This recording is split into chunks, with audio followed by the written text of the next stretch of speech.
Hopping over the rabbit hole. How entrepreneurs turn failure into success. By Anthony Scaramucci. Presented by Elon Musk Audiobooks. For Deidre, AJ, Amelia, Anthony, and Nicholas. Introduction. There is no way around it. Business can be brutal. Consider this: half of all businesses will vanish in only their first year of operation. 80% of new businesses will have failed by their 5th anniversary. At the 10-year mark, 96% will have failed. Only 4% survive a decade. And that doesn't mean you are out of the weeds. Heck, even businesses that have been around 100 years have collapsed. Remember Lehman Brothers? And yet, for those that find a way to break through the limitations, there are not only economic rewards but deep emotional and spiritual ones as well. Business owners are gladiators because the longer they play the game, the greater statistical chance their business will die. It takes a unique psychology to step into the arena knowing the odds. Some might say you need to be a little crazy. But gladiators don't subscribe to statistics. They simply step up to the challenge and embrace the level of commitment and sacrifice required, day in, day out, rain or shine. There is a kinship that all entrepreneurs share because we know what it takes. Anthony knows what it takes.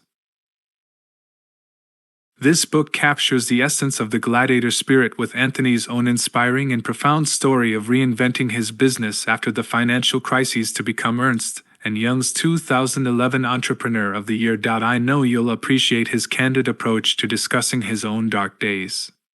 And yet, he didn't let the dark days define him. He used those challenges as fuel to find a way. Fuel to grow. Fuel to learn. Fuel to think outside the box. Anthony is an extraordinary example of what's possible when you won't tolerate failure or excuses within yourself or others involved in your mission. So what does it take to become truly successful in business, to grow your company and build true wealth for yourself, your shareholders, and your employees? The answer to this question is simple yet profound. You must become obsessed with one thing, figuring out how you can do more for others than anyone else could possibly imagine. Finding a way to continually add more value. That is precisely why Anthony's SALT conference is off the charts each and every year. Motive does matter, and if you can remember to fall in love with your client, not your product or service, you are going to win in the long run. Products and services will be disrupted and replaced, but if you always strive to find unique and innovative ways to meet your customers' needs, you will create raving fans, not just satisfied clients. Satisfied clients will jump ship while raving clients will be with you until the end. Over the past 39 years, I have had the privilege of working with hundreds of thousands of business owners, from time-tested billionaires to those just beginning the journey. One thing I know for sure: 80% of success is psychology and 20% is mechanics. You can teach someone every strategy, but if their mind is dominated by fear, overwhelming anxiety, and anger, they will self-destruct or leave a wake of destruction behind them. In the pages ahead, Anthony outlines some killer strategies, but more importantly, he reveals the winning psychology overwhelmed by anxiety and anger. Overwhelming anxiety and anger. You have the opportunity to extract as much wisdom from these pages as you possibly can because you're about to learn from a man who walks his talk. I wish for you challenges, enormous growth, and great success. With deep respect, Tony Robbins. Chapter 1. The shape of things to come, seeing around corners. You may not realize it when it happens, but a kick in the teeth may be the best thing in the world for you. Walt Disney. I want to thank my good friend Andy for putting this conference together. Steve Wynn told the packed ballroom at the Encore Hotel, "These are very tough times. And it takes a lot of courage for him and his team to be out here, in Las Vegas, putting on this magnificent event." The crowd erupted in applause. But I was distracted. My body tensed up as I looked over at my business partner. "Did Steve Wynn just call me Andy?" I asked with a plastered smile on my face.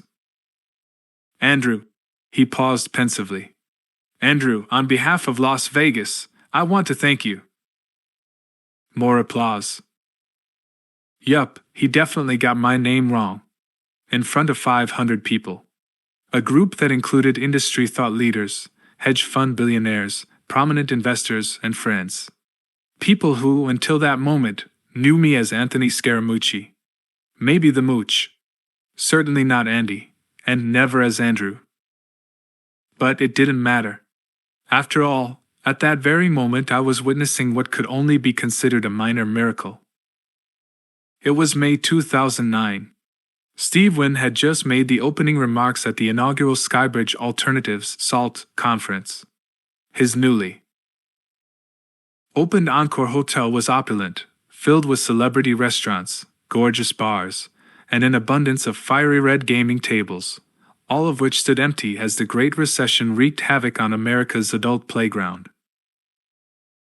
If you told me that just 2 months earlier I would be standing in Las Vegas, listening to Steve Wynn speak to 500 members of the alternative investment industry about my firm's courageous audacity to host an event during an economic crisis, I would have said you were nuts. Flashback to March 2009. The Standard & Poor's S&P 500 had hit rock bottom. The world, it seemed, was on the verge of collapse. And I feared that my investment firm, SkyBridge Capital, would soon be among the casualties. I founded SkyBridge, an alternative investment management company, focused on seeding and partnering with emerging managers and mentoring Wall Street's next generation of Wall Street's entrepreneurs, in 2005. And now, just 4 years later, I feared that I was going to lose my business, and worse, my clients' money. As redemption started flooding in, I knew that if we didn't do something proactive, something aggressive, something strategic, we weren't going to be SkyBridge. We were going to be no bridge. I was beginning to feel hopeless as my partners and I faced an all but certain death. I wasn't sure if SkyBridge was going to survive. I was scared. Actually, I was terrified. But I was not panicked. Panic is a different emotion. Panic implies that there is no rational thought taking place. That we are frozen and incapable of adjusting. Powerless to logic, and subject to seemingly unthinkable behavior. Amid the chaos, my business partner Victor Oviedo came to me with an idea. He explained that a business acquaintance was running an alternative investing summit in Las Vegas and was struggling to fill seats. In addition, he continued, many major financial institutions were scrambling to cancel their upcoming conferences and Vegas-related business travel after President Obama sounded the warning bells on Wall Street and corporate America, saying, "You can't take a trip to Las Vegas or go down to the Super Bowl on the taxpayer's dime." Against this seemingly dire backdrop, Victor had a plan. "What if SkyBridge threw a hedge fund conference in Vegas?" he suggested. I smirked, thinking he was joking. But by the look on his face, I could tell he was serious. He excitedly continued, "We'll call it the SkyBridge Alternatives Conference, or SALT." Victor is an extremely creative and strategic person. He sees around corners and anticipates trends before other people do. He's also one of the most deliberate people I know, and I mean that in a good way.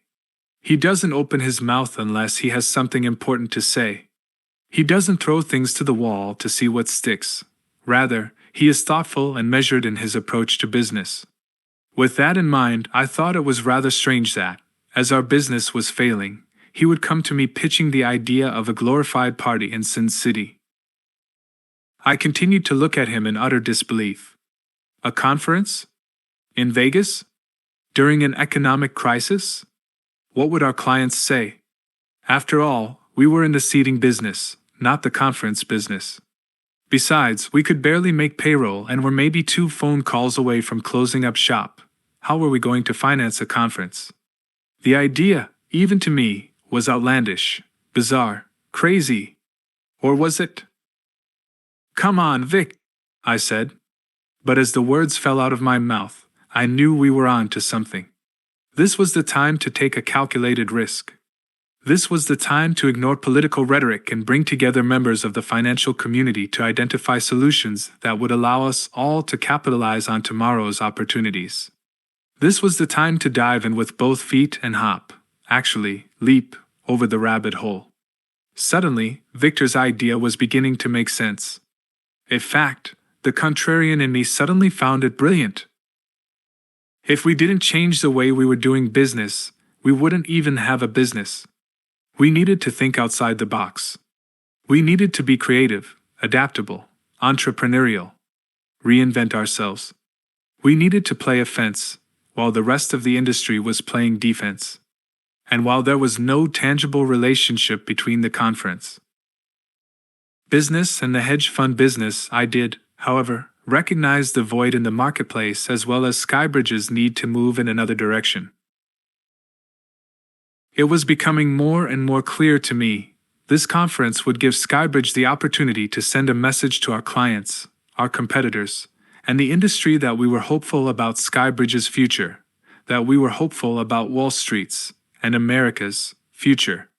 We'd be instilling confidence, optimism, and perseverance, something no government official, policymaker, or central bank was willing to do in 2009. We would be sending a message that we may have encountered a roadblock, but we were going to come together to overcome it. And as a firm, SkyBridge would be leading this charge.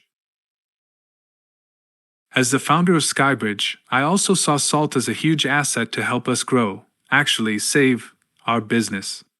If we were going to survive the Great Recession, the only way to get the message out was to operate on the balls of our feet, not our heels. Call it fake it till you make it. Call it smoke and mirrors. Call it whatever you want. The message was clear. We were not going down without a fight. Having worked in the industry for 20+ years, I also knew that Wall Street was all about building trust, goodwill, and relationships. And I knew that there was no better way to develop meaningful relationships than by taking the time to meet prospective and existing clients face to face. As such, I firmly believe that SALT would introduce SkyBridge to a critical mass of potential investors and peer managers. Furthermore, it would be an opportunity to raise our profile and separate us from our peers. In my mind, SALT had morphed from a nonsensical idea to a no-brainer, a strategy to save our business. But now I had to convince my partners. 2 months before the proposed first annual SALT conference, I gathered my partners together in our oversized conference room so I could present the idea. "Gentlemen," I said as we began the partners' meeting, "we have an opportunity in front of us. An opportunity to start a conference. The SkyBridge Alternatives Conference. SALT. It will serve as an industry platform, one that will introduce us to a ton of potential investors, while raising the profile of SkyBridge Capital." Silence. Absolute silence. "Besides, what is the worst that can happen?"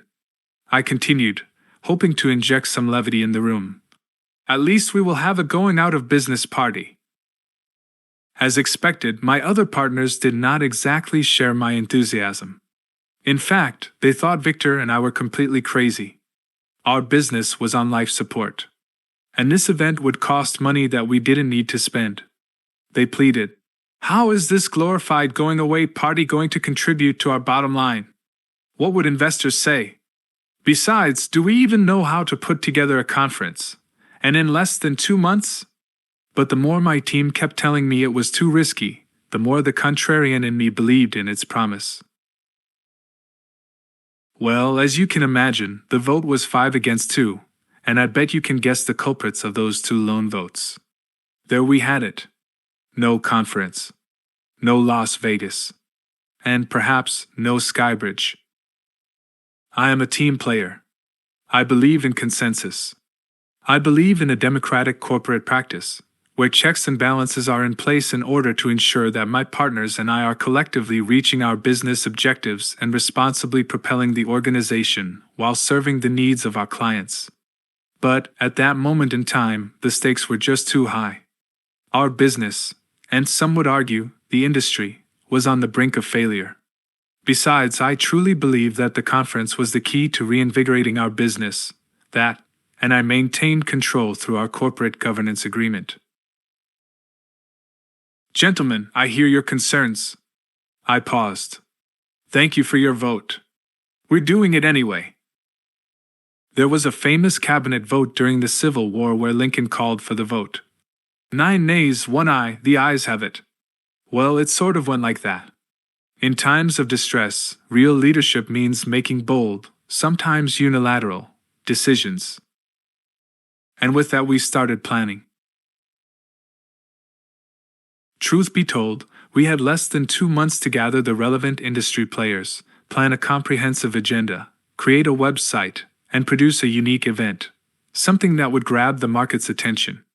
Perhaps more overwhelming was the fact that my lean team had never planned a conference, let alone an event, in their entire lives, and we still had our day jobs. Remember, we were all in the financial services business, not the event planning industry. What the hell did we know about throwing an event, let alone an entire conference?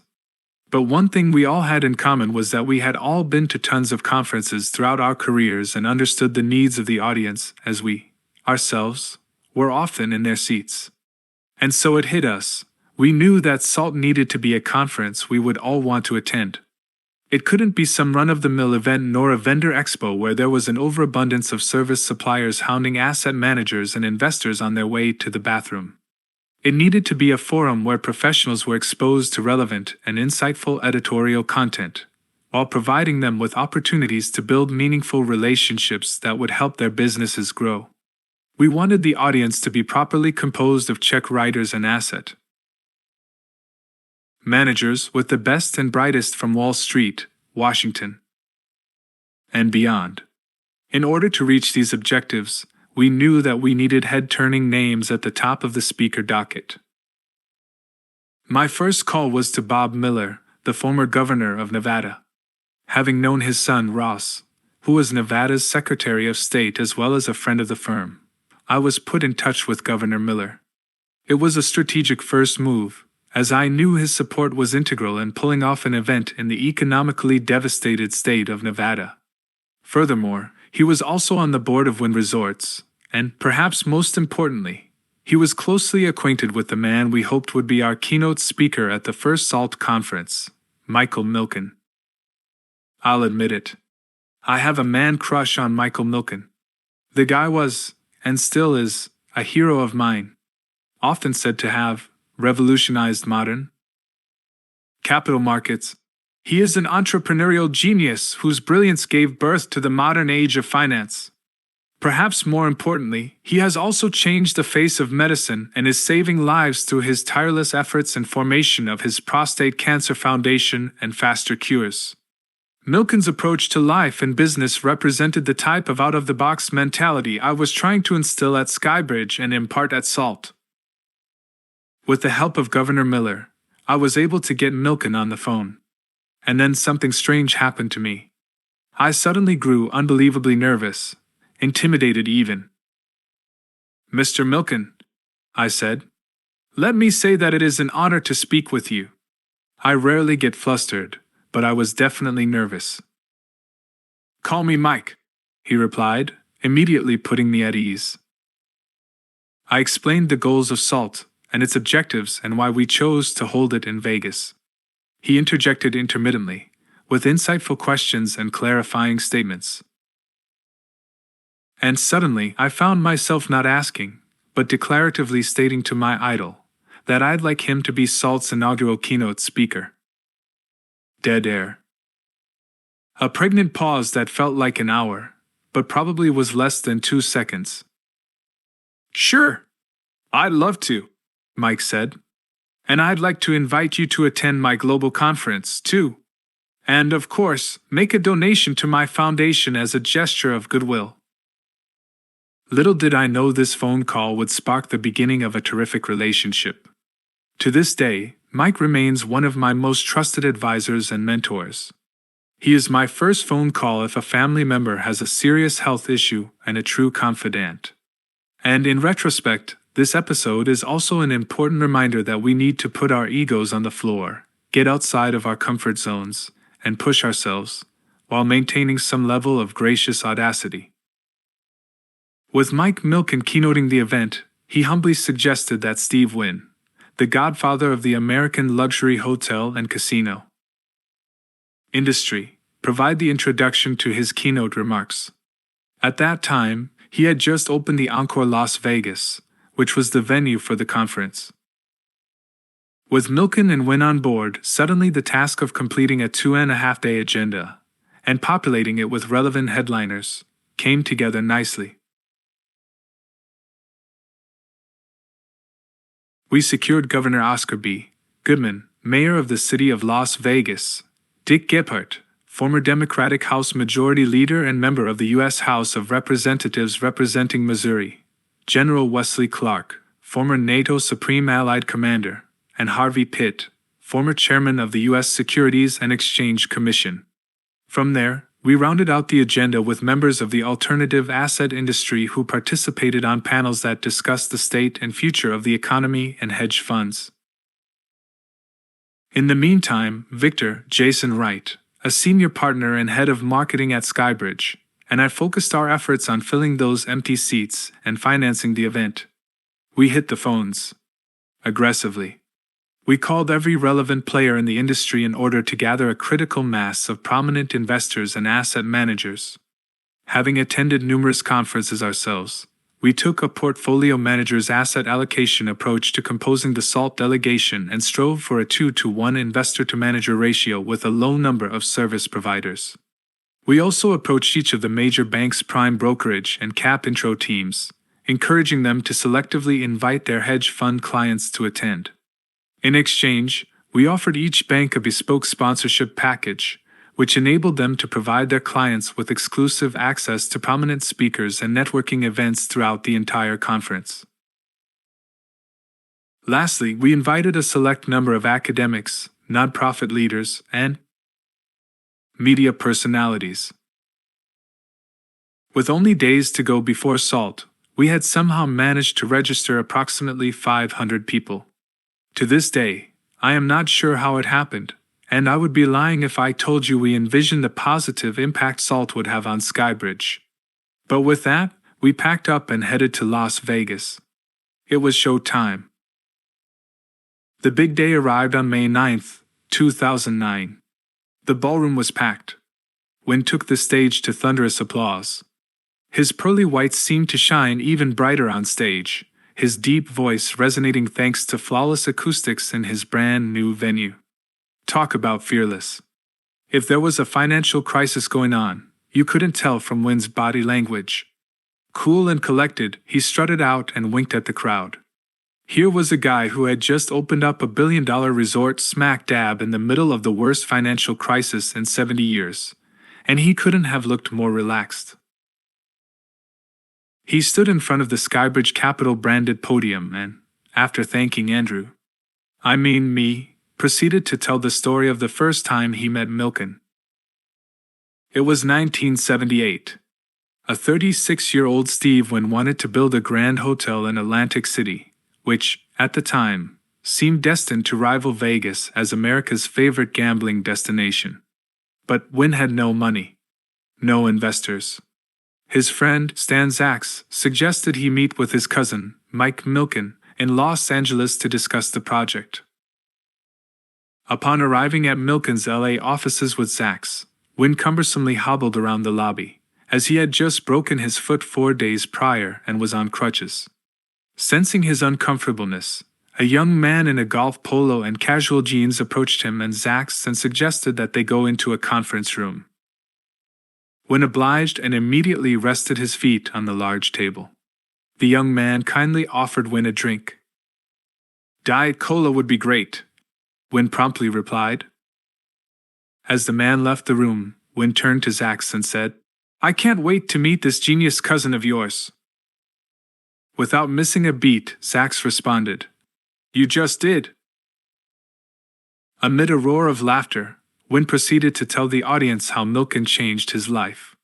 How Milken gave him the confidence to transform from a young, green, and inexperienced professional, who had a narrow strip of knowledge about a certain thing, in his case, a gambling hall called the Golden Nugget, into one of the biggest names in the gaming industry. One day, Wynn recalled Milken telling him, "One day, you will be able to pick up the phone and borrow $1 billion from people who trust you." It was truly an education. Milken would go on to finance some of Wynn's most iconic hotels. Together, the two changed the face of the luxury casino and gaming industry. In the process, they also transformed the Las Vegas Strip into a high-end destination and family resort, consequently creating a metropolis burgeoning with middle-class jobs, great schools, and top-notch hospitals. The speech struck a chord with me as I stood off stage. It made me think about where I was in my business. I, too, was at a crossroads. I wanted to grow SkyBridge beyond its narrow parameters. I wanted to change the face of the industry. I wanted to try something big, bold, and different. I just wasn't sure how. "Ladies and gentlemen," he concluded, "my teacher, my friend, and the most brilliant guy I've ever known, Michael Milken." If Wynn's speech was inspiring, Milken's was downright mesmerizing. He provided insightful, thought-provoking, and encouraging commentary on the state of the economy, showcasing his trademark contrarian way of thinking. He noted how the brightest investment opportunities often emerge when things seem darkest. To illustrate this point, he flashed the audience back to the late 1980s and talked about the collapse of the junk bond market, and how investors with the presence of mind not to panic ultimately realized the opportunity of a lifetime. He then drew a correlation to the current market conditions and, against conventional wisdom and political rhetoric, encouraged investors to be uber bullish. I could see heads in the crowd nodding as he spoke. They could not have been more engaged. By the way, Milken was right, again. At the time, little did we know that we were about to embark on one of the greatest bull market runs of all time. After Milken's speech, Wynn pulled me aside, this time getting my name right. As he patted my shoulder, he congratulated me for ignoring the naysayers and putting together a stellar, educational conference during an economic recession. He continued, "And I thank you for helping Vegas too. After the president slammed us, we have gotten a bad rap. But what he doesn't get is just how many middle-class people depend on events like this. We have maids and bellhops who need these conferences, and it speaks to what you guys are about over there." He could not have been more right. The night after the conference ended, I headed over to the SW Steakhouse for a celebratory dinner with Victor and the SkyBridge team. Despite being a couple $100,000 in the red, we felt pretty good about what we had just pulled off. This was a success, I told the team, hoisting a glass of red wine to toast. Now how do we build on this for next year? It seemed like an obvious, yet an audacious, question because we didn't know if there would even be a next year at SkyBridge, let alone another SALT conference. And while we were encouraged by the success of SALT, we didn't fully grasp what we had created in just 2 months. I felt an inevitable sense of dread the moment I boarded the plane back to New York. Remember, it was May 2009. The fact that we threw a killer conference and congregated some of the brightest minds in finance to identify solutions for economic recovery didn't negate the fact that the immediate global financial outlook seemed dire and SkyBridge's future remained uncertain. We didn't know what the next day would bring. Entranced by Milken's words, I knew now more than ever that it was time to pivot and redefine ourselves. But as what? Third-party marketers? Advisors? Conference organizers? 2010 proved to be a big year for us. A year that answered that question in ways I wouldn't have imagined at the time. Through a series of bold and strategic strokes, our small firm acquired Citigroup's Alternative Investments Hedge Funds Management Group. No longer a pure seeding firm, we were now heading into the fund of hedge funds industry, and were about to quadruple in size and staff. As a result, the SALT conference was about to take on an even greater meaning for us. In 2009, we just wanted people to know we weren't going out of business. Now, in 2010, We wanted people to recognize our brand as a household name. It was our coming out party. The stakes were high. Amid these negotiations, the SkyBridge team went into SALT mode. Remember, we were investment and marketing professionals who still had our day jobs. And as you know, the financial services industry is notoriously competitive, brutal, and unforgiving. SkyBridge was no different. 10 to 12-hour days were the norm. Planning SALT took it to another level. It was a 7-day-a-week, 24-hour-a-day meat grinder. As part of the planning process, Victor and I established a creative content team. The goal was to identify relevant speakers in the industry and then organize them into themed panels. In a lot of ways, we functioned as television producers, figuring out the optimal rhythm and flow of the conference. During this creative process, I began to see SALT a little bit differently and suddenly went into overdrive brainstorming ways in which we could elevate the editorial content of the conference's program. We needed to make the event about more than just alternative investing. We needed to expose our audience to lively discussions and debates on the world's most pressing issues. We needed to push the envelope, be provocative, be aspirational, be forward-thinking. Most of all, we needed bigger speakers, icons and influencers like Michael Milken. We need more than just money managers and financial advisors, I said to my team. We need to think out of the box and identify relevant speakers who are industry decision makers, who represent solutions, who are forward-thinking. SALT can't just be about making money. It needs to be about leadership. It needs to be about. I paused for a second, searching for the right word. Excellence. And I knew exactly who to get. I want one of the best public speakers in the world. I told my team in one of our planning meetings. I want Bill Clinton. President Clinton is another one of my personal heroes.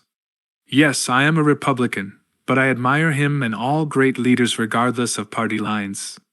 His story, raised by his mom and an alcoholic stepfather in a poor, rural Arkansas town only to reach the highest office in the land, was an inspirational testament to the can-do spirit of the American people. Democrats revere him. Republicans respect him. And despite how one may feel about some of his policies, it's impossible to deny his undeniable intelligence, ability to connect with people, and soulful charisma. How are we going to get him? Victor asked quizzically. Do you really think a former president of the United States is going to travel to Las Vegas and participate in a hedge fund conference? Probably not, but I had a secret weapon, Rick Lerner. Perhaps one of my closest friends, Rick was my college roommate at Tufts University. Upon graduation, he went to work at the White House during the Clinton administration and is now a successful private banker at Goldman Sachs. Hey Rick, I exclaimed into my BlackBerry. I need a favor. I need to figure out a way to get to Bill Clinton to speak at SALT. Do you still have any contacts from your White House days that could help? I could hear him chuckling on the other end of the phone. Come on, Rick, I continued. It would be huge. A game changer. If you want to get to Bill, you have talked to Doug, Rick told me. Rick immediately put me in touch with Douglas J. Brand, President Clinton's former chief advisor and special assistant, who later went on to shape Clinton's post-presidency legacy and build the Clinton Global Initiative. Considered by many as Clinton's gatekeeper, he forged an unusually tight bond with the former president. Those who have seen the relationship up close describe it more as more father-son than president-aide. In any case, after a few email exchanges back and forth, Doug and I arranged to speak by phone. As I had done just a year prior with Milken, I told him about SALT and how we'd be honored to have former President Clinton provide the keynote address. Doug immediately gave me his blessing and put me in direct touch with the former president's speaking agency. One discussion later, and we got the former president of the United States to speak at SALT. We got Clinton, I said to Victor. It's on. Clinton's participation acted as a tractor beam for other high-profile guests. Knowing that my friend, Mark Lasry, legendary hedge fund manager and founder of Avenue Capital, was a Clinton advocate and acquaintance, I quickly gave him a call. Not only did he agree to speak on a SALT panel, but he even flew out and dined with Clinton while at the conference. From there, we secured additional hedge fund titans, including Citadel's Ken Griffin, York Capital's Jamie Dinnan, and SkyBridge Capital's Glenn Dubin. We booked economic legends such as Austin Goolsbee, Nouriel Roubini, and Jeremy Siegel. And political leaders, such as Governor Mitt Romney and, of course, President Clinton. Michael Milken also agreed to come back and provide a keynote on unprecedented times, unprecedented opportunities. To fulfill my out-of-the-box mandate, we also secured Frank Abagnale, the subject of Steven Spielberg's 2002 movie Catch Me If You Can. Having seen him speak at an event a few months earlier, we immediately knew his story would make a great addition to the SALT lineup, as his honesty and bluntness about his own personal shortcomings were so compelling. As a side note, many attendees, to this day, single out Abagnale's lunch presentation as their favorite SALT highlight. All told, we assembled over 100 speakers, the GDP of several small nations. An eclectic mix of world leaders, renowned investors, and leading economists. The 2010 SALT conference was shaping up as a crucial event for us, and not just because of the Citigroup deal or resurgent stock market. CNBC was considering covering it. Through my good friend, Gary Kaminsky, I met CNBC Fireball producer Susan Krakauer, who told me the network would cover the conference on 2 conditions. I agreed to sign on as an exclusive network contributor, and I lined up big guests for CNBC's exclusive coverage while her team was on the ground to cover the event. And not just the same people I see on CNBC day in day out, Anthony. Krakauer screamed at me over dinner at the Core Club. For some reason, she always emphasized my name at the end. Susan and I clicked instantly. Now working at SkyBridge, she remains one of the most creative and brutally honest people I've ever met. She's also one of the loudest. And you better up your game on TV. You're too soft. Kick it up. And get me big guests, she exclaimed. I want to make this big. CNBC's coverage of the conference helped to take SALT to another level. And the network wasn't just going to cover it. They were sending David Faber and Maria Bartiromo, 2 of the network's biggest names, to broadcast live from the event. If anyone doubted we were for real, CNBC's presence put that notion to bed. SALT would become the news, and people, no matter who you are, love to be close to where news is happening. It was the type of advertising money couldn't buy, as the discussions at SALT would be unfolding on one of the biggest financial news channels for the entire world to see. It's hard to identify, in real time, the line between faking it and making it. But during the planning of the 2010 SALT conference, I felt like we had surely crossed it. The success was starting to feel real, and it was unfolding on television for the entire world to see. It was time to deliver. CNBC would be broadcasting, Wall Street would be watching, and the market would be talking. We couldn't mess up this opportunity. I called Victor. I wanted SALT to have the look and feel of a heavyweight boxing match. Reading about it in the Wall Street Journal wasn't enough. You needed to be there. And if you were at home watching it on CNBC, you needed to see it all. No more tiny plasma screens. We need to think big, we told our production team. You see, we simply didn't have the funds to spend on AV elements at the first SALT conference 1 year later. I knew we needed something bigger to showcase our brand for the entire world to see. A wall of video screens, I said. Screens like they have at sporting events in major stadiums. Screens that boldly state SkyBridge and showcase our brand. When we sent over the final SALT 2010 agenda, the CNBC producers were thrilled. Not only did the speakers generate headlines by the hour, but we were making finance seem accessible, transparent, and perhaps even sexy. Salt was the place to see and be seen. Yes, it had a festive atmosphere, but there was real learning taking place. You also never knew who you would run into. And that was the point. Salt trafficked in excellence, but what the conference was really about was access. Information is everywhere. And in the era of smartphones, it's become even more of a commodity. What people really want is context for all this information. They want insight delivered in a fun and digestible format. Salt provided that experience. At the conclusion of the second annual SALT conference, my team and I gathered for a celebratory dinner at Rouse. While the mood after the previous year's conference was cautious optimism, this time was unbridled euphoria. As we dined on meatballs, which almost tasted as delicious as my Nana's, we knew we had created something very special. Not only had we helped transform the narrative about the financial industry and American economy, we helped its members establish new business relationships while engaging in cutting-edge discussions about the future of our industry, the global economy, and societal issues. In addition, SALT, or more specifically, the ideals underlying it, would springboard our business into the future. Now we had a platform to promote our brand, demonstrate our expertise within the industry, and build relationships with both existing and potential clients. I'm a firm believer in the idea that you're either moving forward or backward. You're either growing in confidence or swelling with hubris. The moment you become complacent is the moment you lose your edge.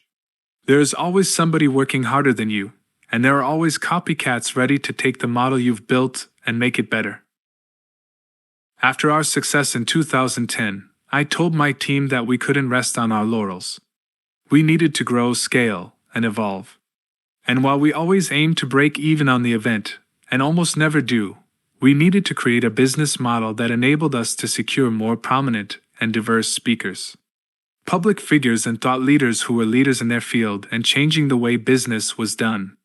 And while the core agenda would stay true to the tenets of macroeconomic issues, geopolitical debates, and investment themes for the year ahead, we needed to strategically weave insights from prominent actors, athletes, and technology leaders into the event's tapestry. We wanted to associate the SkyBridge and SALT brands with excellence, with success, with relevancy. And we wanted to have fun while we were doing it. Where one minute you could hear David Tepper's market-moving view on the stock market, and the next you could hear Magic Johnson discussed the similarities between sports and entrepreneurship. Over the next 5 years, SALT would evolve from an alternative investments conference to a forum for alternative thinking. An international experience that attracts an eclectic array of prominent thought leaders from the interesting worlds of finance, politics, public policy, science, entertainment, and philanthropy. An experience designed to motivate and inspire, to educate and entertain, to move markets, and to grow business. And a place, of course, to have fun.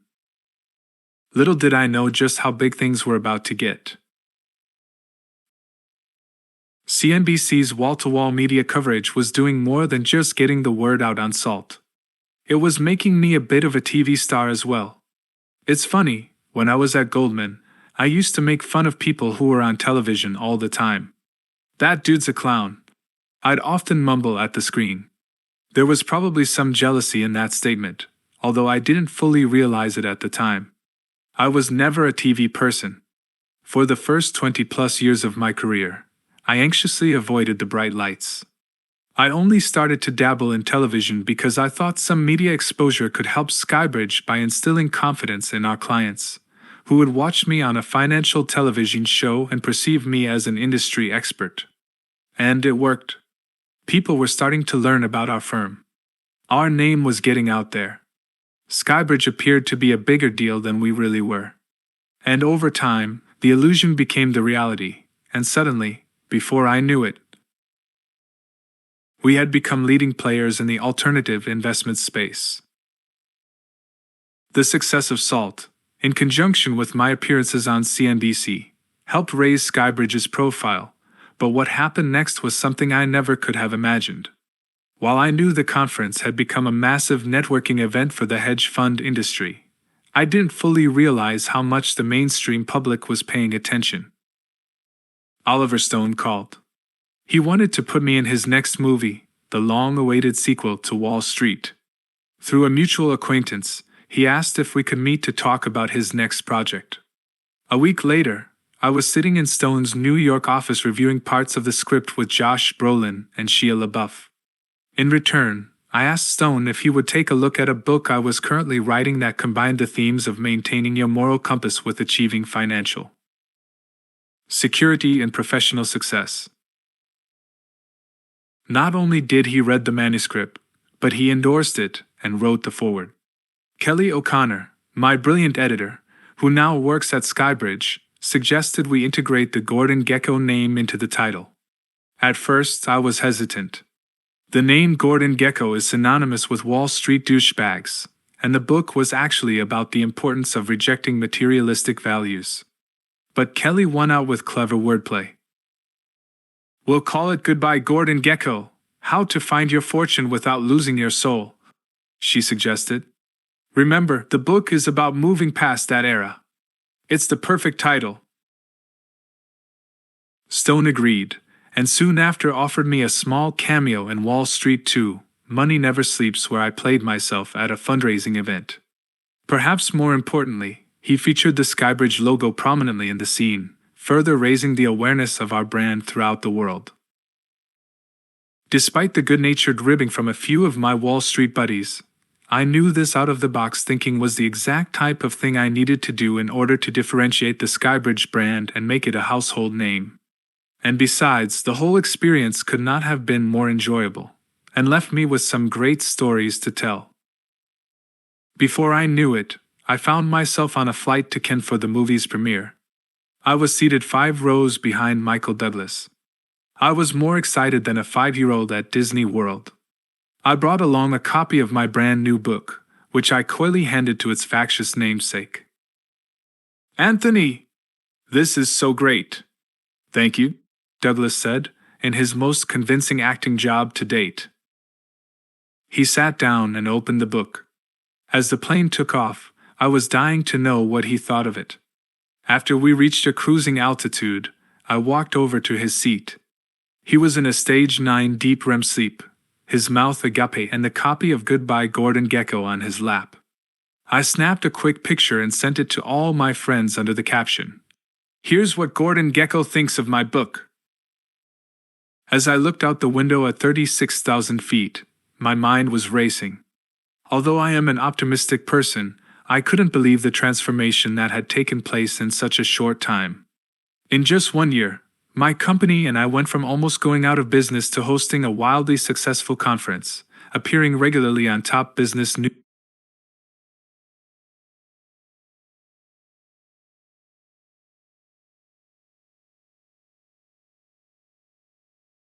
news networks, acquiring a fund of hedge funds business, having a cameo in an Oliver Stone blockbuster, and publishing a book.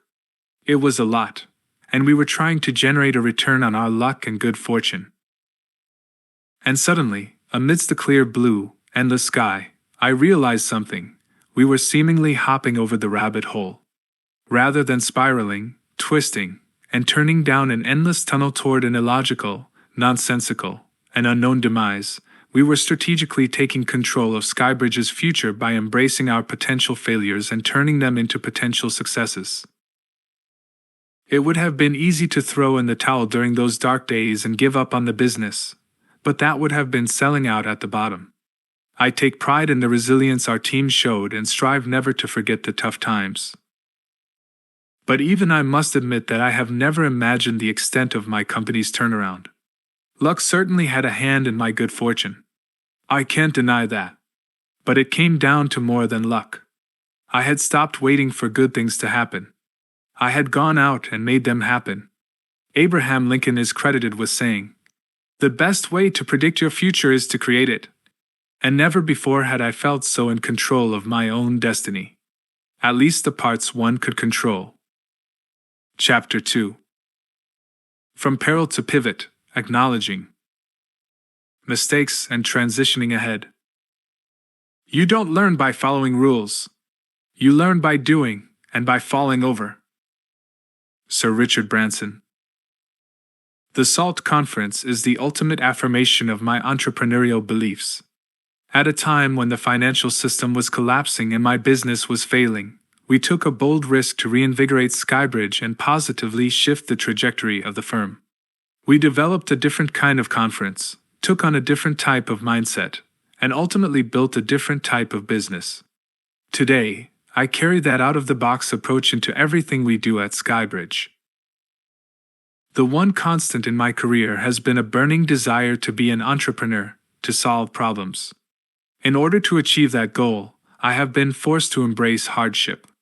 My career has been littered with failures, and my firm's success was ultimately defined by our ability to learn from mistakes and turn failures into success. We've got a big problem, Victor said on the other end of the phone.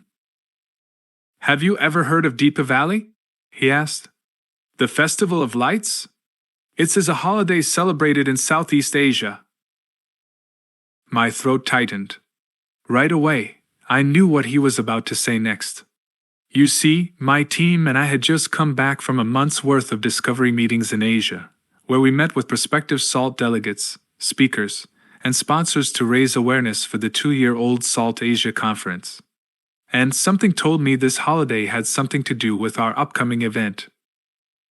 He continued, Well, the Monetary Authority of Singapore, MAS, called this evening to inform us that this holiday has now moved to Wednesday, October 22nd, smack in the middle of our conference. Apparently, the date of this holiday moves each year due to the lunar calendar. Before I could say a word, he continued, And they have asked that we consider moving the date or postponing SALT. After the incredible success of SALT in Las Vegas, Victor and I decided to take the show on the road. Having seen the impact SALT had on our alternative asset business and brand awareness, we truly believed that we needed to expand beyond Vegas and the United States to help us create a truly global platform. In speaking with my partners, Asia seemed like the obvious choice, given our firms and the industry's interest in raising capital from the region as well as in boasting allocations from Asia-based managers. If executed well, we believe that the conference could be a very effective tool for establishing bigger, broader relationships in the region. Once again, we were employing our Trojan horse strategy. While Victor and I reached into our Rolodexes and sorted through old business cards to contact anyone we knew in Asia for their assistance, our team quickly got to work contacting the tourism boards for their assistance in helping us identify venues for the prospective event. We then impulsively booked the next flight to Hong Kong, where we proceeded to look at various skyscraping hotels throughout the magnificent city. From there, we traveled to Singapore and did the same. Something clicked for Victor and me while we were in the Jetson-like, sci-fi, futuristic city. Thanks to a booming private banking industry, the city was chock full of ambitious visionaries who were seeking to take their companies to the next level. In a way, this entrepreneurial spirit was similar to the values we instilled at SkyBridge. What's more, Singapore's flagship venue, the Marina Bay Sands Hotel, which was designed by famous Israeli architect Moshe Safdie and built at a staggering cost of $4.7 billion, was grand enough to host our projected 500-plus delegates.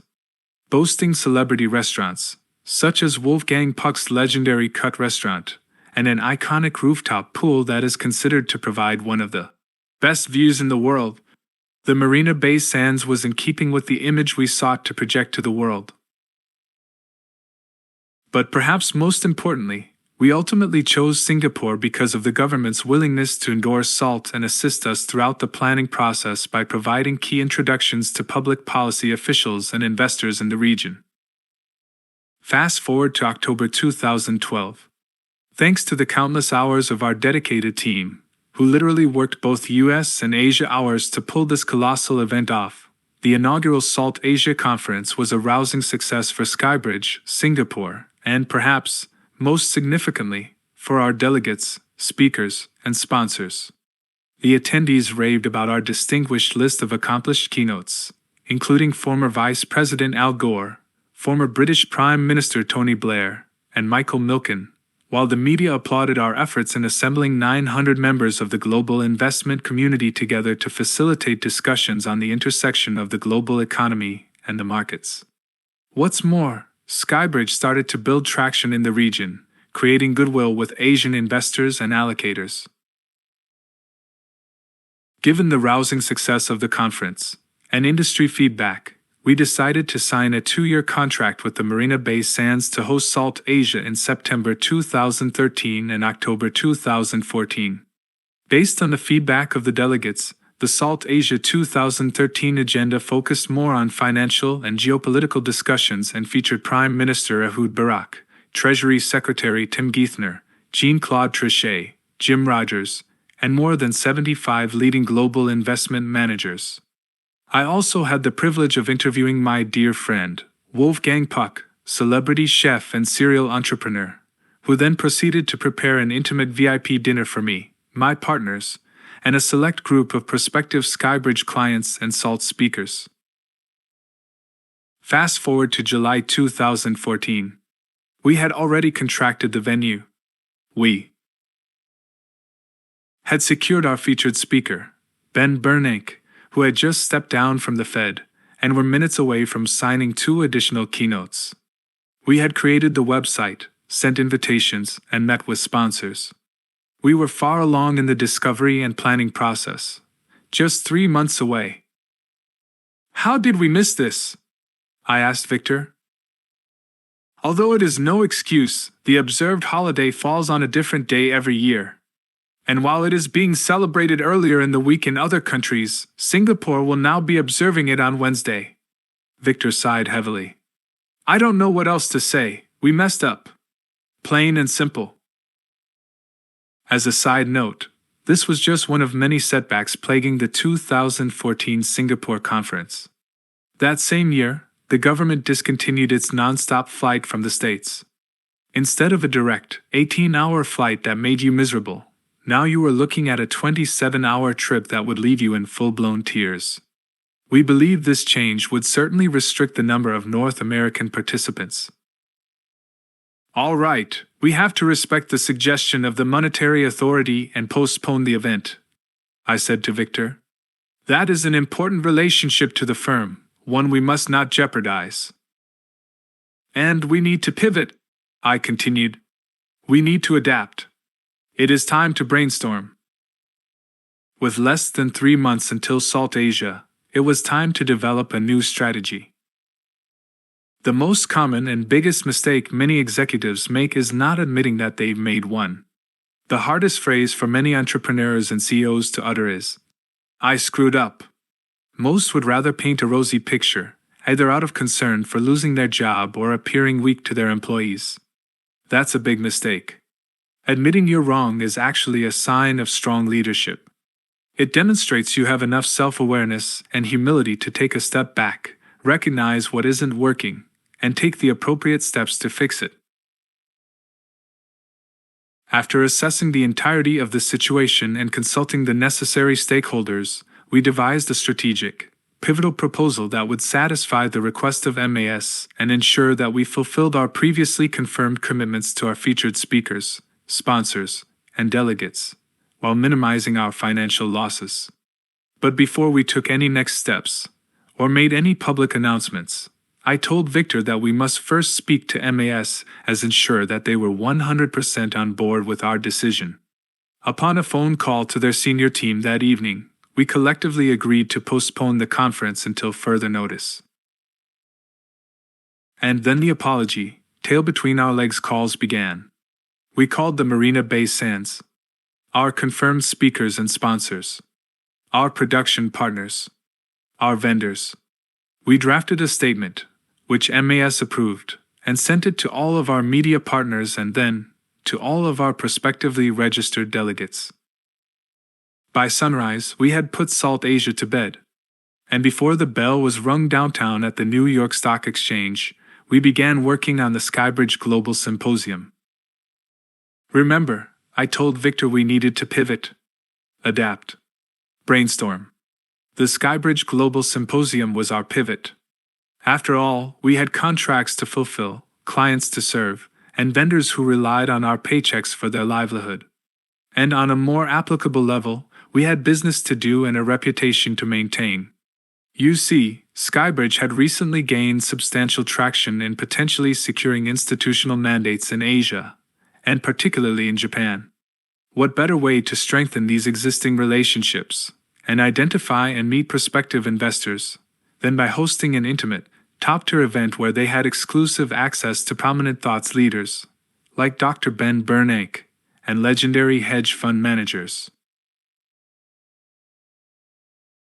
After a few long flights to Tokyo, and numerous late-night conference calls with our colleagues in Japan, we secured a venue, created a concise agenda and website, and curated a blue-chip list of 150 Asian investors who we knew were actively allocating to hedge funds. We hit the phones, proactively registering these investors while informing them about SkyBridge Capital.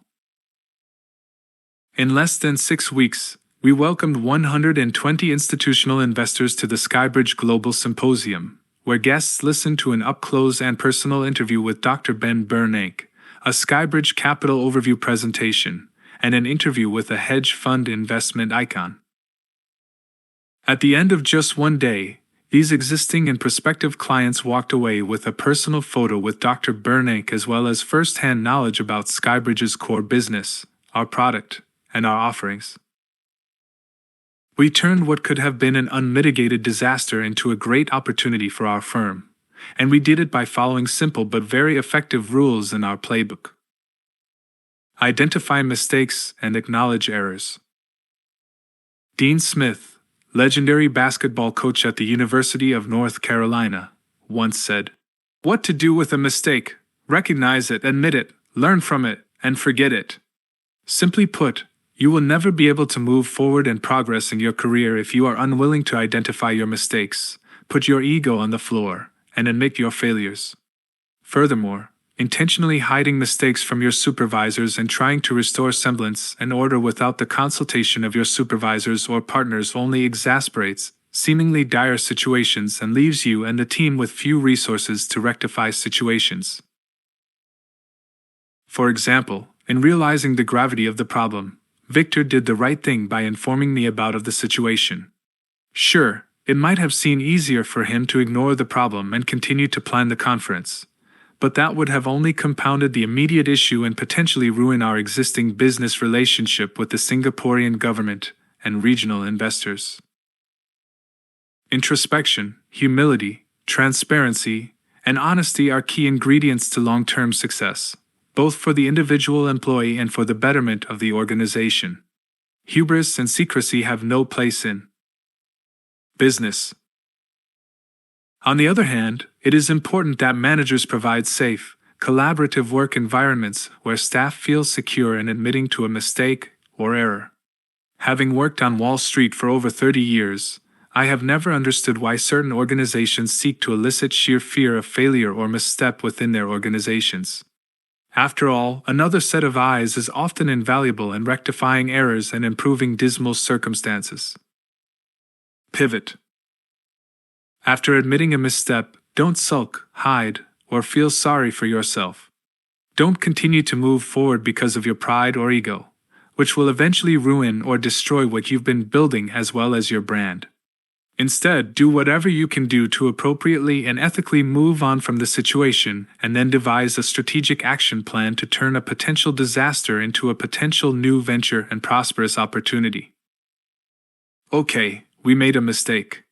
Now what? You don't need to, and shouldn't want to, scrap everything. Instead, use your energy to pivot, design a transition plan and strategic execution strategy. While doing so, it's important to recognize the difference between a sunk cost and a salvageable cost, as salvageable investments can often be incorporated into the new action plan. In the case illustrated on previous pages, the venue, the Marina Bay Sands, would be considered a sunk cost because we were unable to host the event in Singapore during the 2014 calendar year. On the other hand, the agreements that we had with our speakers, sponsors, and US-based vendors would be considered a salvageable cost, because we would utilize them while planning the SkyBridge Global Symposium.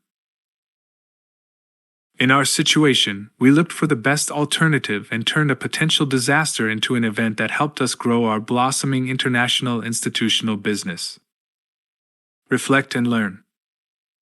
Mistakes and failures can be the most valuable resources for an entrepreneur. Success glosses over weakness. Adversity exposes it and provides an opportunity to learn from it and work on it. When you do something right, there is a positive feedback loop that makes you feel invincible. When you do something wrong, you learn important lessons about yourself and the people around you. It's like a baseball team that plays with sloppy fundamentals on defense, but wins a stretch of games because of their ability to hit home runs. One day, the long ball will abandon you and the shoddy foundation will be exposed. You should never regret making mistakes. Instead, value the lessons you learn from your inevitable failures. After all, if you're not making mistakes, you are probably not pushing yourself far enough.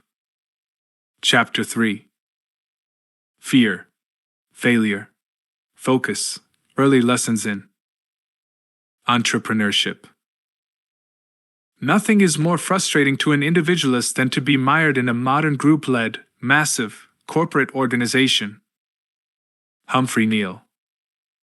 From a young age I knew I wanted to be an entrepreneur. Maybe I was inspired by my uncle's motorcycle shop, where I spent countless afternoons getting a first-class education in rolling up your sleeves and building a business. Maybe it was because I didn't like conforming to other people's schedules, and owning a company seemed to offer some measure of freedom. Either way, as far back as I can remember, all I really wanted to do was run my own company. My first entrepreneurial venture was a smashing success. I was 12 years old. After being introduced to the Long Island Newsday's incentive-based delivery program by childhood friend Paul Montoya, who is now the president of media sales at CBS Television, I built up the largest newspaper route in my hometown of Port Washington on Long Island, New York. To me, it wasn't really about selling newspapers and making money. Having extra cash in my pocket didn't hurt, but it was more about being the best, developing a reputation in the neighborhood of a hardworking, smart, reliable kid who was going to provide great customer service. I hustled my butt off selling papers to the Jewish, Italian, and Irish ladies in my neighborhood. To grow my route, every Wednesday I would ask my manager for a batch of free papers and go door to door in the apartment buildings handing them out. I kept meticulous notes on my red notepad carefully, documenting which apartments took the paper, and then the next day I'd go back to those same units in hopes of signing them up for a paid subscription. "Did you enjoy your free paper?" I'd ask the nice ladies at the door, many of whom knew my mom. "Would you like to try a Sunday subscription? Maybe even daily? Do you like Long Island Newsday?" There was no better feeling than converting one of these people into a first-time customer. I felt proud. Proud of my accomplishment. Proud that I was doing something that served people. Proud that I made people happy. Don't get me wrong. As a young kid from a middle-class household, I liked the money too, and especially liked the tips. Thank you, Mrs. Sheridan. She generously tipped 150%. To this day, I overtip like she did when I see hardworking people. But more than anything, I love the sense of pride I felt in building something. Of hustling day in and day out to earn my keep. Of being my own boss. My second entrepreneurial venture did not turn out as well. It was 1986. I was in my senior year at Tufts University. I wanted to go to Italy for a 3-week post-graduation trip before starting Harvard Law in the fall. However, there was a small problem. I had no money. But thanks to my manager at the espresso pizza shop, where I was working at the time, I came up with a plan to fund my trip. "Hood ice cream trucks," he told me. I doubled my money in less than a weekend.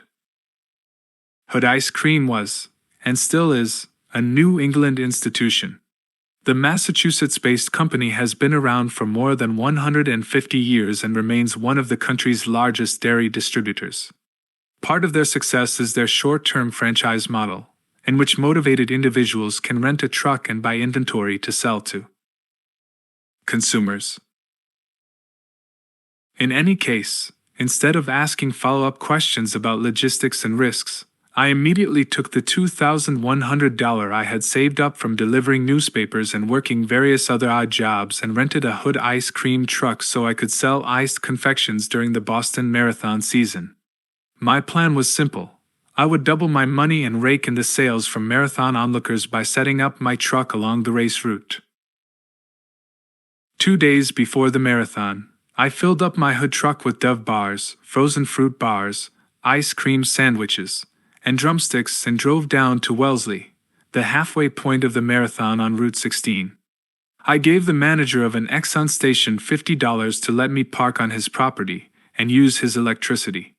With a few days to spare before the marathon, I drove around ringing the bell and selling ice cream while kids came running over, screaming their heads off. I was off to a good start, and it wasn't even race day. That's when I was going to make a killing, or so I thought. On Marathon Monday, I drove the truck out to the Exxon station, plugged it in, and got ready to go, all the while fantasizing of Italian sunsets and coastline beaches. As I waited for spectators to start showing up, I could feel the rawness of an unusually cold and wet April day. Although average April temperatures were generally in the 50s, the temperature settled in the high 30s with nonstop rain. As race fans ran for cover, I sat in my truck on the side of the road in disbelief. They say a good salesman can sell sand to a camel in the desert, but even my best pitch couldn't convince the few remaining spectators to buy an ice cream sandwich in 38-degree rain. I had no hedge. I had no cold weather products to sell. No coffee. No hot chocolate. No donuts. Instead, I had a truck full of frozen confections that I couldn't return, as Hood's policy wouldn't allow me to take them back. With all this inventory and no customers, and panic not only about making it to Italy, but of breaking even, I drove around frantically to all the local delis trying to unload thousands of dollars worth of unsold ice cream products before I had to return the truck. At the end of the weekend, I was saddled with a $1,000 loss, money that had literally melted in the back of my truck. Instead of doubling my investment, I lost 50%. The Hood ice cream truck debacle would become the first of many painful failures in my career, but it offers 5 important lessons for entrepreneurs who want to avoid tumbling down the bottomless rabbit hole. Stare failure in the face and deal with it.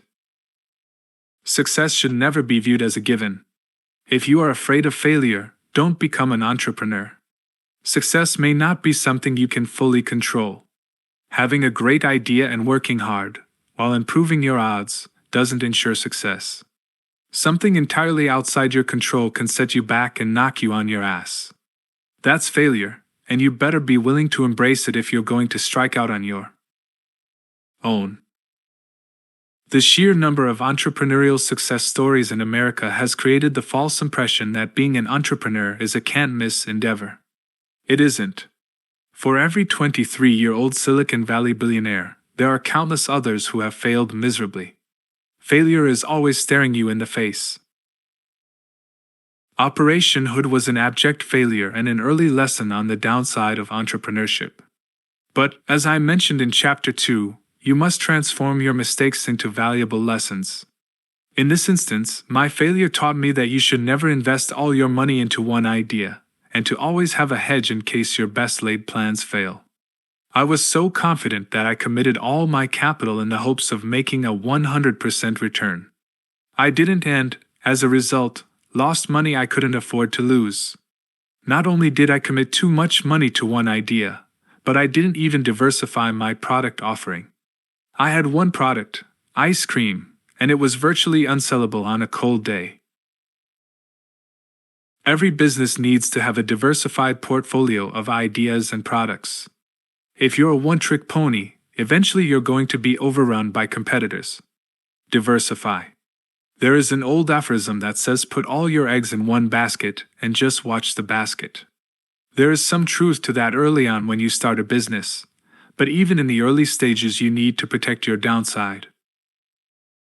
The Hood ice cream truck failure cost me my trip to Italy, but ultimately it was an inexpensive education in entrepreneurship. Sure, losing $1,000 hampered my ability to pay off a massive student loan debt, but it taught me not to be ashamed or deterred by failure. In fact, I took a certain pride in talking about it with my friends. My friends looked at me like I was an idiot. You know that look, the one that says, "Boy, you are stupid, I would never let that happen to me." It's 30 years later and guess what? Very few of those people ever became entrepreneurs. Don't give up.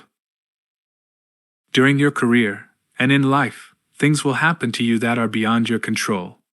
The market is going to crash for some unforeseen reason, or the seasoned person you just hired is going to suddenly leave the firm to pursue other opportunities. Stuff happens. What's really important is not what happens to you in your business but rather how you respond to what happens. In the 9/11 attacks, Cantor Fitzgerald lost thousands of employees in the most horrific way possible. Closing up shop would have been a perfectly reasonable course of action. But in an act of American defiance, and as a tribute to those lost, Howard Lutnick and the rest of the Cantor team simply refused to lie down. Today, the firm is stronger than ever. There is no such thing as a free lunch. However difficult you think starting a business will be, multiply that by 15 to get a realistic approximation. I don't care if it's selling ice cream or setting up a hedge fund, never expect entrepreneurship to be easy. It may well be rewarding, but it won't be easy. In business, nothing worthwhile ever comes easy. What the media fails to tell you about overnight success stories is all the anxiety about meeting payroll and endless round-the-clock hours working on a project. The grind is constant. The idea of starting from zero to build a large, sustainable business is incredibly daunting and intimidating. When I left the comfortable surroundings of Goldman Sachs to start my own business, I was terrified. Going out on my own made me self-conscious and filled me with self-doubt. Being consumed by the grand notion of success would have been overwhelming. Instead, I put my head down and got to work, focusing on closing every potential investor and unearthing one good investment idea at a time. The sum of those individual outcomes eventually added up to a robust business. Simply put, if you aren't willing to put in the sweat equity, don't expect any equity. Focus on risk relative to reward.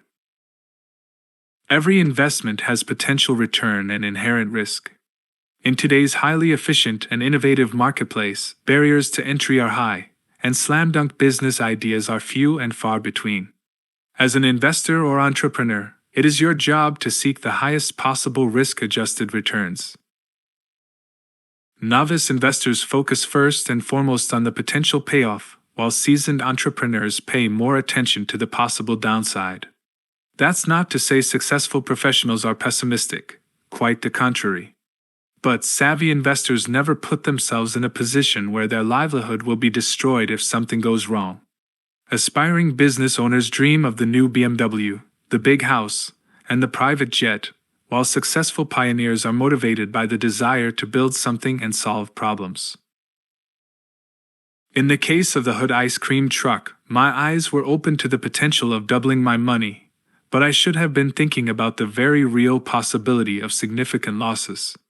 If selling ice cream products was always so easy, Hood would not contract with eager young people to purvey their goods and make sure there was no buyback clause. The company is smart about passing along risk. Thank goodness I learned this lesson while I was young and the stakes were relatively low. Focus on process more than outcome. Back to Dean Smith, the legendary college basketball coach who I introduced you to in Chapter 2 and who preached a philosophy of doing things the right way, or focusing on the process of success rather than being fixated on the end result. In basketball, that meant making the extra pass on offense, boxing out for rebounds, and moving your feet on defense. Over the course of a game, each individual play adds up to create the winning margin. Over the course of a season, those winning plays can help you grow into a champion. The idea is that if you focus on the process, on doing things the right way on a granular level, you will look up one day and be at your destination. Long-term goals are important to keep you driven and strategic, but your ability to execute on a day-in, day-out basis determines whether you succeed or not. When I rented that ice cream truck, I was already dreaming of success, but my reality was failure. I had traveled in my mind to the moment I deposited the $5,000 cash in the bank and booked the flight to Italy. Meanwhile, I lost focus of the process. Attention to detail went out the window. There are essential truths to becoming a successful entrepreneur. It requires hard work, sacrifice, strategic thinking, and risk-taking, to name a few. It also entails formulating an efficient process and a seamless execution strategy. But perhaps more importantly, being an entrepreneur requires a level of acceptance. Things are never what they seem, especially when you start your own business. So I'll state the golden rule again. If you are afraid of failure, don't become an entrepreneur. Rabbit holes are inevitable. It's how you hop over them that will define your success. Chapter 4. Snap out of it looking back to move. Forward. For all sad words of tongue or pen, the saddest of these, it might have been. John Greenleaf Whittier. If anyone tells you they have no regrets, look them in the eye, thank them for their time, and walk away. Why the complete disregard? Because they're lying. It's a simple fact of life. We all have regrets. If people are being truly honest with themselves, they will admit to having them. Some are mundane and insignificant, like, I should have worn those other shoes. Or, I wish I'd ordered the filet instead of the veal. Some are more profound, like, I should have worked at a different company. Or, I didn't go to the right school. What regrets really speak to is a measure of self-awareness. The trick is how we choose to deal with them. Successful people have the ability to accept the past, embrace it, learn from it, and ultimately move forward. Less successful individuals tend to wallow in regrets, constantly reliving a series of events and asking themselves over and over what could have been, what should have been, and ultimately, what ought to have been. To me, there is no more dangerous word than ought. If you want to be happy and successful, remove it from your vocabulary. Ought conveys a sense of entitlement and prevents you from focusing on your future. Things ought to be different. I ought to have been made partner. I ought to have been given a bigger bonus. No, you shouldn't have. Whatever series of events conspired to separate what ought to have happened from what actually happened is ultimately your responsibility. Let me say that again. It is your responsibility. Deal with the world the way it is, not the way you want it to be or the way it ought to be. Own it. When I was fired from Goldman Sachs, it wasn't because I was a wildly successful banker, or that I was making so much money for the firm, or because I was the smartest and most efficient worker. It wasn't because I had the best personality, or that I was exceedingly pleasant to work with, either. At first, I tried to convince myself I was all of those things, that it was entirely someone else's fault, and that someone was out to get me. When the initial anger subsided, I realized I got fired because I wasn't the right fit for the job. At first, I had difficulty embracing that reality. In my mind, I was canned because I was different, a middle-class kid from Long Island who didn't have the right connections or aptitude. They ought to have recognized just how smart I was. They ought to have known that I was an industrious and creative worker. Things ought to have worked out differently. The reality was that I lacked the technical skills. I lacked the financial modeling skills. The job was a terrible fit for me, plain and simple. While it doesn't feel good to be forced to accept your own shortcomings, the experience sets the stage for a much better future. As much as anything, I proved to myself that I could get knocked down and get back up again. There's nothing like harsh reality to sober you up. I didn't have time for regrets. I had school debt, and plenty of it. Even if I felt paralyzed by regret, I had no choice but to snap out of it. I couldn't afford to wallow in self-pity.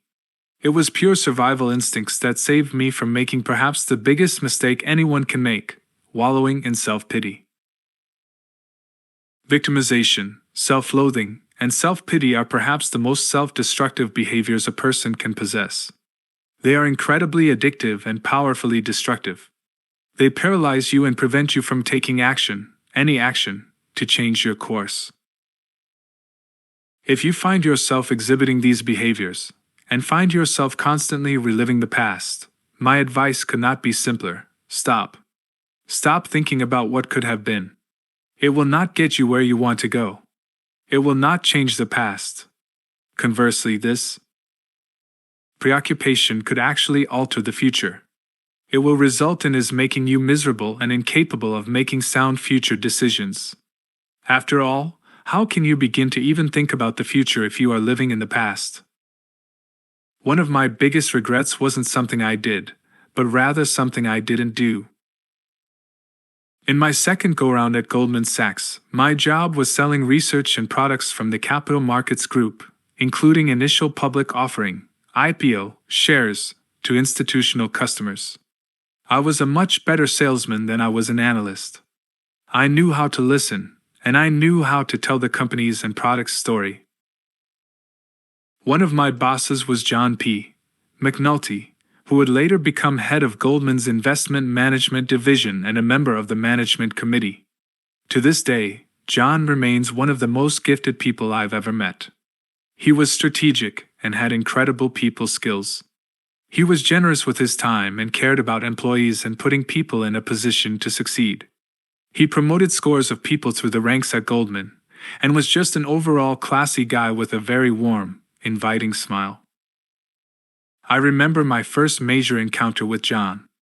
It came during preparations for the CBL Associates IPO. CBL Associates, one of the largest mall operators in the United States, represented a revolutionary approach to retail. The company brought the urban retail experience to suburban shopping malls in the southeastern United States, making a fortune in the process.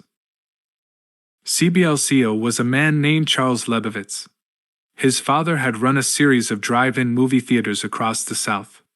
Sensing that the days of drive-ins were numbered, Charles converted those movie theaters into shopping malls. It was a brilliant pivot that capitalized on changing consumer preferences and behavior. People weren't going to drive-in movies anymore, but they were spending more and more time in their cars. They were doing different things, like driving to the mall. It may seem obvious now, but at the time, it was an out-of-the-box approach to hopping over the rabbit hole by pivoting a business. It represented a quantum leap in retail strategy. In any case, CBL was preparing for what was expected to be a huge IPO, and Charles, along with a group of his top executives and about 15 to 20 Goldman bankers, were crowded into the Goldman Partners Amphitheater on the 30th floor at 85 Broad Street. Charles was standing on the podium going through a dry run of next week's road show, the event where we would market CBL shares to various institutions and investors. Charles had a very inviting, professorial face, and he wore exquisitely tailored, understated custom suits. Despite speaking with a very deliberate cadence, he always seemed like a guy exceedingly comfortable in his own skin. But for whatever reason, when he went up to the podium that day, he seemed stiff, robotic, and over-rehearsed. He kept repeating the talking points the bankers had prepared for him: earnings before interest, return on equity, price to sales, sales per square foot, and so on. On and on he went, putting everyone in the audience into a deep, restful sleep. It was brutal. The spiel was more effective than any sleeping pill on the market. However, the bankers in the front row apparently loved it. When he finally finished, having exhausted every mundane statistic known to man, the reaction in the room would have made you think the man had just hit a walk-off home run in Game 7 of the World Series. Everyone couldn't stop clapping. "Excellent," they said. "Really strong, Charles. You totally nailed it," another banker chimed in. Charles let a nervous smile take over his face. With all due respect, sir, I thought it was horrible. I bellowed from just a couple rows behind the sycophant bankers. You could feel the sphincters in the front row tighten all at once. Their heads swiveled in unison to look back at me with an expression of shock, confusion, rage, and fear. In their minds, the outburst only reinforced the reason why I was originally fired. I had just violated the obsequious clause in Goldman's Client Protocol Handbook. Or had I? Charles shot me a puzzled look, but he didn't seem angry. He seemed curious. What did you not like about it? Charles asked politely. Look, I respectfully said. You have this amazing story. You're the Sam Walton of commercial real estate. As I spoke, I could see the corners of his mouth start to lift. You went outside the urban markets that were super dense in population, and you created these shopping malls in suburban and rural areas where there was no competition, and you got people to drive 20 minutes to come to these malls. You also put great seating and entertainment in the common areas so people could not only shop but they could spend the day there. That was Sam Walton's strategy for beating Sears. You've got to tell that story. That's your story. You've got to talk about how that idea came to you and how you created this incredible business that has literally changed people's lives. The talking points are fine. You can weave them into narrative. But they can't be the narrative. If you tell the story behind the idea, people are going to love it. Stunned silence. To his credit, Charles wasn't offended by anything I said. In fact, it was just the opposite. He was intrigued.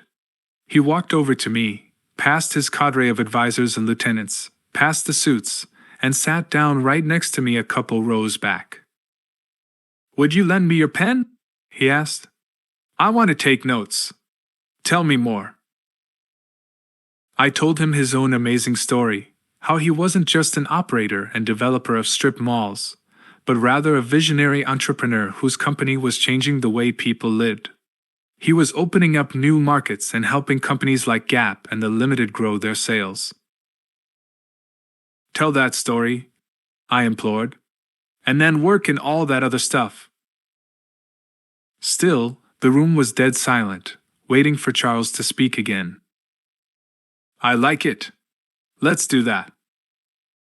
Later that night, after everyone had gone home, John McNulty called me into his office. You have a real set of balls on you, he told me, reaching across his desk to shake my hand and flashing a wide, amused smile. When you told Charles his presentation sucked, I've got to tell you, I wanted to whack you in the head. But it worked. He loves you. Nice going. I had to get his attention, I replied sheepishly. He wouldn't have gotten the message if I told him what he wanted to hear, like everyone else. I had to give it to him bluntly in order to get him to start thinking about his company differently. I'll admit it, telling Charles his presentation sucked was an enormous risk. He could have gotten pissed, kicked me out of the room, and fired me on the spot. Most managers would have. Most managers don't want a loose cannon on their team. They want capable robots. But not John. He was different. He wanted people who were willing to take calculated risks, who weren't afraid to lay it on the line. He knew how to let people grow and be productive in the context of a team. I had the opportunity to stay and keep working for John in one of the fastest-growing units at one of the greatest investment banks of all time. I could have had a front-row seat to greatness and work for one of the most gifted business people I'd ever met. John was a fantastic mentor to me. I could have worked for him for 3 or 4 more years and become a much more seasoned executive. Emboldened by my unending drive and desire to be an entrepreneur, I soon set out to start my own business. Raw entrepreneurial ambition blinded me to the opportunities that were right in front of my face. I had, and continue to have, a desire to create something from nothing. And there you have it. One of my biggest regrets in life is not working for John longer. Truth be told, had I continued to work for John, I'd probably be right where I am today but would have had a smoother journey. John would have helped me remove that large chip on my shoulder sooner and taught me how to not take everything so personally. He would have taught me many of the lessons I eventually learned the hard way, many of which I will vulnerably share with you throughout this book. That said, there is always a silver lining to all events that take place in your life, good or bad. Leaving Goldman to start my own business has taught me the importance of not taking situations for granted. It taught me about the importance of putting long-term goals ahead of short-term ambitions, something I try to remember in my day-to-day approach to life. Unfortunately, John had his life taken way too early and passed away of heart disease in 2005. Former Goldman Sachs CEO Hank Paulson, who served as President George W. Bush's Treasury Secretary during the 2008 financial crisis, told me last year he often wished he had John's sage counsel during those dark days in Washington, D.C. John McNulty is still missed. Chapter 5. An Entrepreneurial Blueprint, the Don'ts of Building a Business.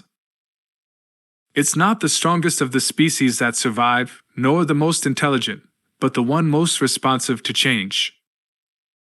Charles Darwin. It was January 2004. I was a managing director at Lehman Brothers. And it was comp day. Your base pay is $400,000. We're also giving you a $700,000 bonus. $600,000 is your firm bonus. $100,000 is the team bonus that's granted to you, as several managing directors believe that you're a team player. So your total compensation for your efforts at Lehman Brothers is $1.1 million. Thank you, I said respectfully. You seem upset. He paused. Do you think you were unfairly compensated? I didn't say that, I said as I stood up. I simply said thank you. I shook his hand and left the conference room. By any stretch of the imagination, $1.1 million was, and still is, a tremendous sum of money to make in 1 year. Growing up on Long Island in the 1970s, I would never have dreamed of reaching that level of annual income. However, in the bank account, measuring contest on Wall Street, I was being compensated as a middling, journeyman managing director at Lehman Brothers. Although the compensation might have been deserved at the time, that characterization didn't sit well with me. I sold my first company, Oscar Capital, to Neuberger Berman in 2001. Just 2 years later, Neuberger merged with Lehman Brothers, who effectively became my employer. Within a few months, I asked the newly established management for a broader portfolio of responsibility. However, my request was never responded to or acted upon. Apparently, you needed to bleed Team Green, have grown up in the company's culture, and learn how to answer directives with a set of programmed responses in order to be embraced by the Lehman Brothers management. Although this is not meant to be a disparagement, I, and many others, found the culture of Lehman Brothers to be political, insular, and, at times, toxic. In fact, they required all managing directors to take a Myers-Briggs personality test so that they could measure your results against Dick Foold's test results, and how well your personality matched your MB peer group's results. The bad news for me was that I failed on both accounts. I scored completely opposite from Mr. Fould, and my results indicated that my personality matched less than 4% of my colleagues. What's more, I received these results from a rather passive-aggressive human resources director who said in pitch-perfect Lehman speak, "This test is very telling. Perhaps this firm really isn't the right fit for you." That was the beginning of the end. I knew the results would lead to an inevitable confrontation that had been bubbling under the surface. Again, I don't mean to scorn Lehman Brothers, but the story is a cautionary tale about working in organizations that have groupthink and yes-man cultures. When you create a highly competitive, bureaucratic, and politicized work environment, where every employee acts solely out of self-interest and self-preservation, the slope toward implosion becomes very slippery. Windows get broken, dishonesty and paranoia run rampant, and accountability and loyalty fall by the wayside. And the next thing you know, the culture has descended so far into the abyss that many talented, hardworking, and innovative people can no longer save it. It isn't obvious, but it happens in a way that no one ever expects. In any case, I cashed that final bonus check and submitted a formal resignation to the firm, targeting Friday, March 4th, 2005, as my last day. There wasn't a lot of ceremony upon my departure, just stacks of paperwork. On Monday, March 7th, 2005, I founded SkyBridge Capital. Despite working on Wall Street, a fraternity obsessed with status and titles, I knew that I never wanted to be a cog in an already established machine. I wanted to build something. I dreamed as a kid about running my own business and couldn't live with myself if I didn't try. So off I went again, leaving to start a new company. The overall premise was the same: build a great product, care about servicing my clients, and grow my business. I was stepping out of my core circle of competence, but I figured hedge fund seeding couldn't be too hard. A combination of ignorance and audacity fueled my dream. The original mission of the firm was a somewhat novel approach to the hedge fund seeding business. A traditional hedge fund seeder invests money in promising startup hedge funds to help them get their feet off the ground. In the seeding business, you're basically trying to discover the talented managers of tomorrow, in much the same way that an agent might scout a baseball prospect. In the early days of the firm's existence, I was flooded with fear, self-doubt, and anxiety. The uncertainty didn't help me sleep at night. I was 41. I'd already had one successful business, but was I really prepared to start something out of nothing all over again? I was confident we were filling a need in the marketplace, but we didn't have a tried-and-true business model. We had no assets under management and no operational personnel. Our global headquarters was slightly larger than 3 Dilbert cubicles, which we rented at a month-to-month hedge fund hotel. During those stressful early days, the skepticism wasn't just internal. I got calls from several of my former colleagues at Lehman questioning how I was going to make such a dramatic career move. My prior experience did not necessarily qualify me as an asset manager, so how was I going to build a hedge fund seeding business? Former colleagues bluntly told me, "You shouldn't be doing this. You're already in your 40s and considered a middle-aged sales guy on Wall Street. In other words, you don't have the reputation to pull it off." A friend of mine from Goldman Sachs, whose words, frankly, carried a little more weight, said plainly, "You're not going to make it. This is a tough business, and only seasoned guys who understand the hedge fund business are capable of doing this sort of thing." While not exactly brimming with confidence at this point, I continued to forge ahead. After giving my first public presentation on the new company, a family office executive agreed to meet me in the Starbucks at the Sony Atrium in Midtown Manhattan. "Okay, this is a start. I'll take it," I said to myself. But instead of wanting to give me money, he insisted on buying me a cup of coffee and giving me a lecture. "Listen, this product has no track record. You're asking for a 3-year lockup, you're asking for fees on uncommitted capital, and no one knows what hedge fund managers you're actually going to invest in. Not even a combo of Harry Houdini, the Easter Bunny, and Santa Claus could raise this money. Quit now and go look for a job before you ruin your reputation." At least I had some honest friends. The most stinging inquisition, though, came from my sweet, innocent, 9-year-old daughter, Amelia, who said, "Dad, don't you work at Lehman Brothers?" "I used to." "Isn't Lehman Brothers a very big company?" "Yes, sweetheart." "Well, what is SkyBridge? It seems like just an idea you scribbled down on a piece of paper. Lots of my friends' dads work at banks like Lehman Brothers, and no one has ever heard of SkyBridge. Why would you leave Lehman Brothers to work at a made-up company like SkyBridge?" It's no wonder that Amelia is now flourishing as a professional performer and young adult 11 years later. In those few sentences, she got to the core of what entrepreneurs are up against. Going from nowhere to somewhere always feels like an arduous, even impossible, dream, especially in the beginning. When most people think of hedge funds, they think of sleek offices lined with premium materials and expensive art. Our first setting couldn't have been farther from that vision. We literally sublet 3 office cubicles from our prime broker and settled in a small space located at 527 Madison Avenue. Our office was like a treehouse stuck inside a Manhattan office building, with nondescript gray tables and walls under white fluorescent lights. There were 3 of us with 6 screens, 6 phones, and 1 fax machine. Everything we used to run the business was on a month-to-month lease. And we had 0 clients. At Lehman, I was in a client relationship role. I was not a traditional money manager who could take his clients with him. All I really had was a business concept called SK Capital. My idea was simple. I wanted to combine a traditional hedge fund seeding business with a powerful sales and marketing force that could help raise large amounts of capital. We would give promising new funds money to grow and scale their business and strategies. Not only would our customers participate in the profits of the funds, but they would also own small pieces of the firms.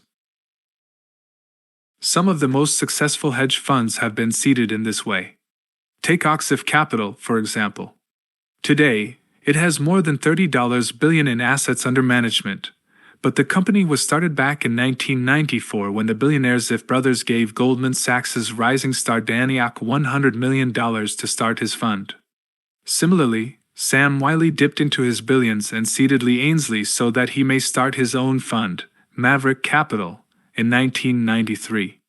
It went on to become one of the most successful hedge funds of all time. The list goes on and on. In any case, the seeding business had a precedent for success, and I believed we had a chance to create something special. My pitch was simple. A lot of hedge funds use the words limited and partnership together, but they tend to place too little emphasis on finding truly good partners. In fact, the word limited always seemed more important than the word partner in the relationship. As such, we set out to create value for the funds while putting our investors in the general partner's position, allowing them to share in the fees. While our pitch was solid, our name, SK Capital, an abbreviation of Scaramucci and the last name of my former partner, Andy Klein, was not. It just never seemed to roll off the tongue. We needed a better name. Something more memorable. And one day, it hit me on my drive into the city. "Help me find a name that rhymes with Highbridge," I asked my colleague over the phone. A couple of months earlier, J.P. Morgan had bought a controlling interest in Glenn Dubin's SkyBridge Capital for reportedly over $1 billion. At the time, I thought it would be good karma for us if we could somehow rename our firm with something that rhymed with Highbridge, as this was one of the largest hedge fund acquisitions ever. As soon as I got into the office, my small team and I started Googling names, starting with A, moving to B and C, and so forth. Finally, we got to S. SkyBridge is not taken, and with the S and the K we can kind of retain the SK but rename ourselves SkyBridge. So, 5 months after starting SK Capital, we made the first of what would become many hops over the rabbit hole, renaming ourselves SkyBridge Capital. Starting your own business is the most terrifying and nausea-inducing thing you can do. It will cause you to lose sleep and, in the beginning, money that you don't have. It will cause you to obsessively eat, incessantly stress, gain weight, and perhaps develop an ulcer or 2 if you're doing it right. All the stress of starting SkyBridge led me to develop a habit of grinding my teeth while sleeping, which forced me to wear a lucite mouth guard. But when it all comes together, you gain something else. Something greater than pride. Something money can't buy. Any entrepreneur knows the feeling but can't fully describe it. For me, it was the moment when I walked into my office, turned the lights on, and looked around and said to myself, "This is our company. And it's a real company with real people actually working at it, and, perhaps more importantly, relying on its success to support them and their families." It was at that moment when I left like I was doing exactly what I was put on earth to do. While the feeling of making the entrepreneurial breakthrough feels supernatural, the path to success is distinctly human. For every entrepreneur who succeeds, there are handfuls of those who don't. The odds are hard and the deck is often stacked against you, but there are certain things you can do to give yourself a better chance of reaching your goals. If you're starting a new business, it's not enough to have a great product or business. You need to avoid the following 4 common mistakes that most entrepreneurs make. Don't spend money on the wrong things. A longtime private client of mine, who happened to be on the Goldman Sachs Management Committee, asked if I would meet with a potential partner of his who had just started his own investment shop. It was the mid-1990s and I was running Oscar Capital. "He's extremely smart," my friend told me over the phone. "You're going to love this guy. When he was at Goldman, he was one of our top bond traders. Let me know what you think of him. I'm thinking of giving him some money." I welcomed the opportunity, as I always felt confident in my ability to make judgments on people fairly quickly. And who knows, maybe I'd invest some money with him, too. "Anthony, so great to meet you," he said when I entered his office. His hair was perfect. His custom Loro Piana suit and Hermes tie were exquisite. The guy looked like a male model. But what really blew me away was his office. Although his office was located in an old, ordinary, nondescript building with an unremarkable lobby on Wall Street, his office floor was a side out of an architectural digest. Apparently, he had recently done a gut renovation and had imported premium materials, hired the best designers, and spared no expense on the interior decor. To this day, I have never seen a more impressive office. Natural lighting perfectly kissed the surface of the imported Italian marble and beautiful oak wood carvings on the wall. "This is some office you have here," I said to him. You would have thought I just paid him the highest compliment in the world. "Thanks," he replied, beaming. "Let me give you the VIP tour." For the next 40 minutes he led me through each room, talking about this custom chair and that rare fabric. We stopped every so often to marvel at his fine art collection, which was scattered throughout the space. "This piece was actually on loan at the Tate," he proudly offered. When we finally settled into sleek Barcelona chairs in his office, we talked business. At this point, I was actually dizzy from all the talk of textiles and impressionism, but he provided some real insights and original ideas on fixed income markets. He was an extremely knowledgeable and skilled investor, which I guess wasn't a big surprise considering he was a former managing director of fixed income at Goldman, a position you don't attain by being a dummy. I sat. I listened. I thanked him for his time. And when I returned to the Oscar offices, the contrast couldn't have been any more stark. I immediately called my friend who made the referral. "Nice guy. Smart guy," I said into the phone. "Too bad he'll be out of business in a year." "What are you talking about?" my friend shot back. "He's a brilliant bond trader." "He may be world's best bond trader," I said, "but he has no idea how to run a business."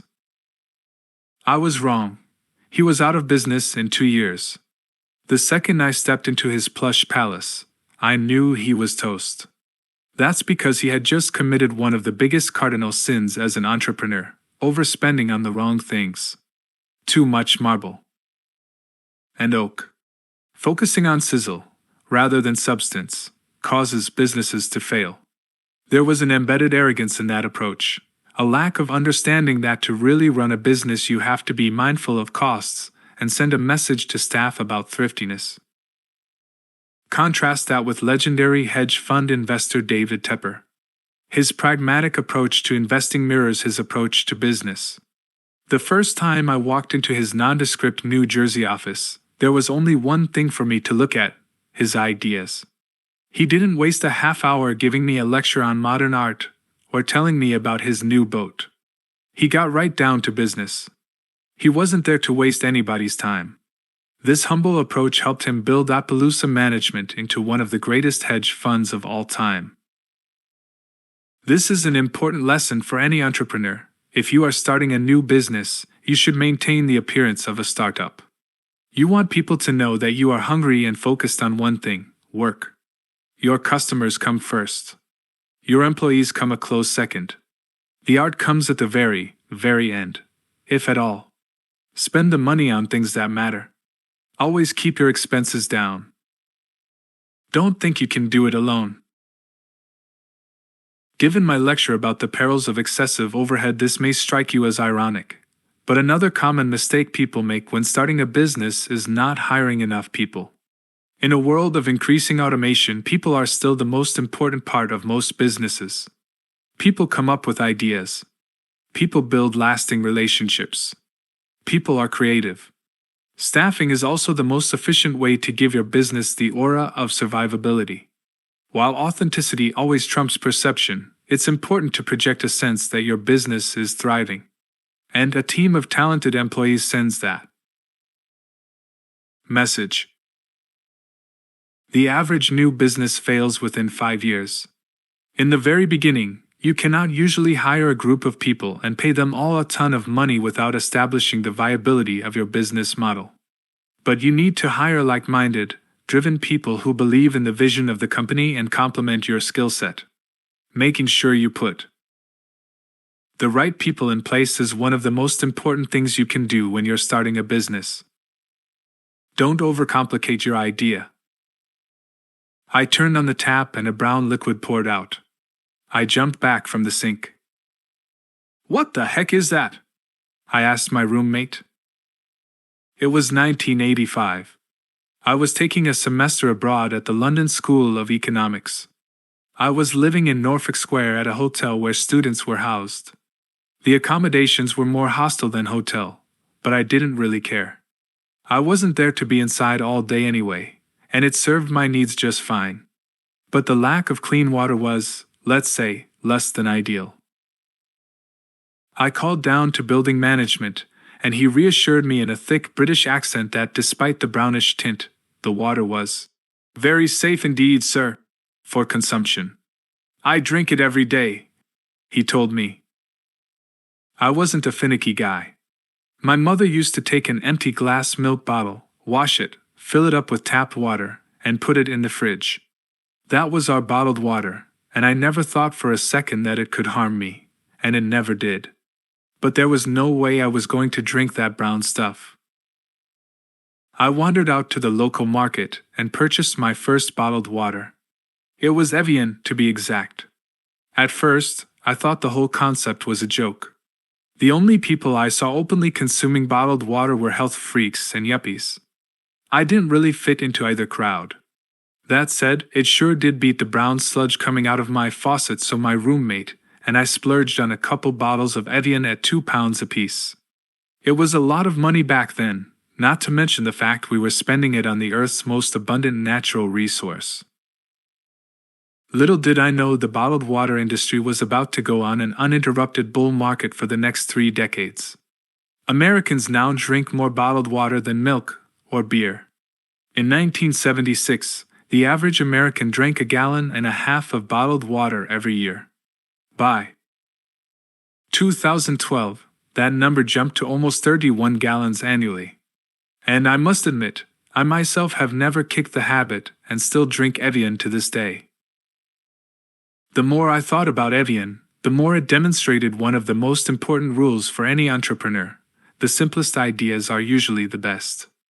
How often are you taken aback by the sheer brilliance and simplicity of an idea? It usually involves an aspect of something that currently exists in your life, just packaged and sold to you differently. Simplicity has always been the lifeblood of entrepreneurs. If you're looking for the next great idea, perhaps you are looking too hard. Perhaps the next great invention is right in front of your eyes. Most great entrepreneurs are less Einstein and more MacGyver, skilled at improvisation and seeing the world through a creative lens. Take Howard Schultz, founder and CEO of Starbucks, for example, who essentially repackaged something so familiar, coffee, into a $100 billion business and turned a painstakingly simple idea into a cultural phenomenon. Having traveled to Milan, he claimed he had an epiphany while sitting in one of the many coffee shops. He saw firsthand the role a local espresso bar can have on the culture and social life of a city. It can be the center of a neighborhood, the lifeblood of a village, or a place where people meet, linger, and pass the day. As a result of this experience, Schultz created Starbucks, adapting his Italian experience to American tastes.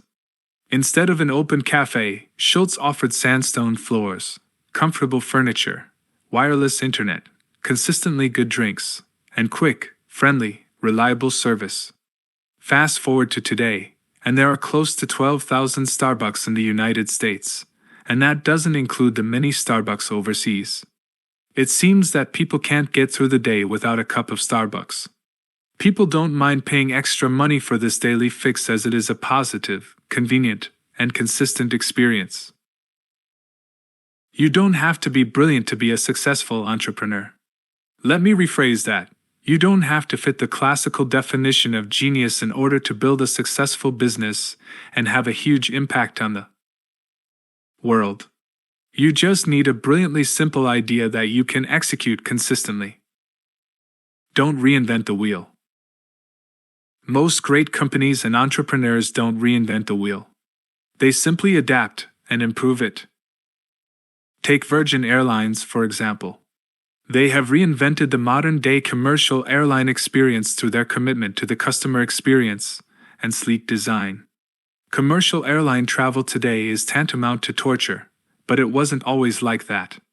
In the 1950s and 1960s, flying was a glamorous event that people actually got dressed up for.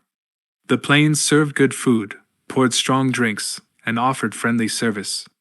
Flying was an all-around pleasant experience.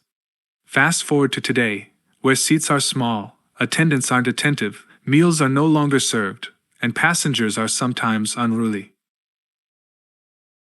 Unless you are flying Virgin Airlines. They were the first airline to restore glamour to air travel, and thankfully, the other airlines have followed suit and have made vast improvements. Through their sleek interior cabin designs, in-flight cart-free snack service, modern plane safety videos, and friendly customer service, they have made flying somewhat pleasurable again. What's more, they pioneered the concept of the fully reclined plush seat. For years, travelers never had the ability to fully recline and lie flat in the seat. The plane simply didn't have enough space, but Virgin shifted the angle of their seats 30 degrees, and in doing so configured their cabins in such a way that one could recline all the way, and in the process, make a bed in the sky. Similarly, Steve Jobs didn't invent the cell phone, he reinvented it. He made it cool and intuitive. People may forget just how clunky mobile phones used to be, and I'm not talking about those bricks people used to lug around in the 1980s. I'm talking about the awkward flip phones that were ubiquitous just 10 years ago. You couldn't play music on them. You could barely take a photo, let alone a video. Surfing the web? Don't even think about it. The iPhone changed all that. It allowed people to have all their devices, camera, phone, music, video,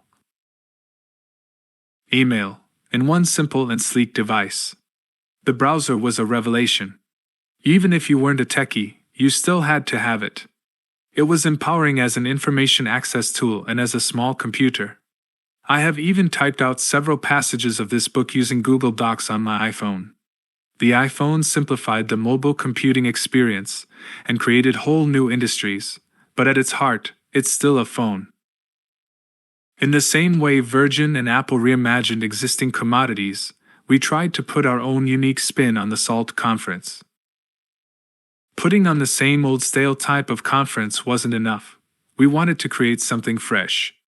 As mentioned previously, our goal was not to make money off the actual conference but to use it as an opportunity to build our brand and develop relationships.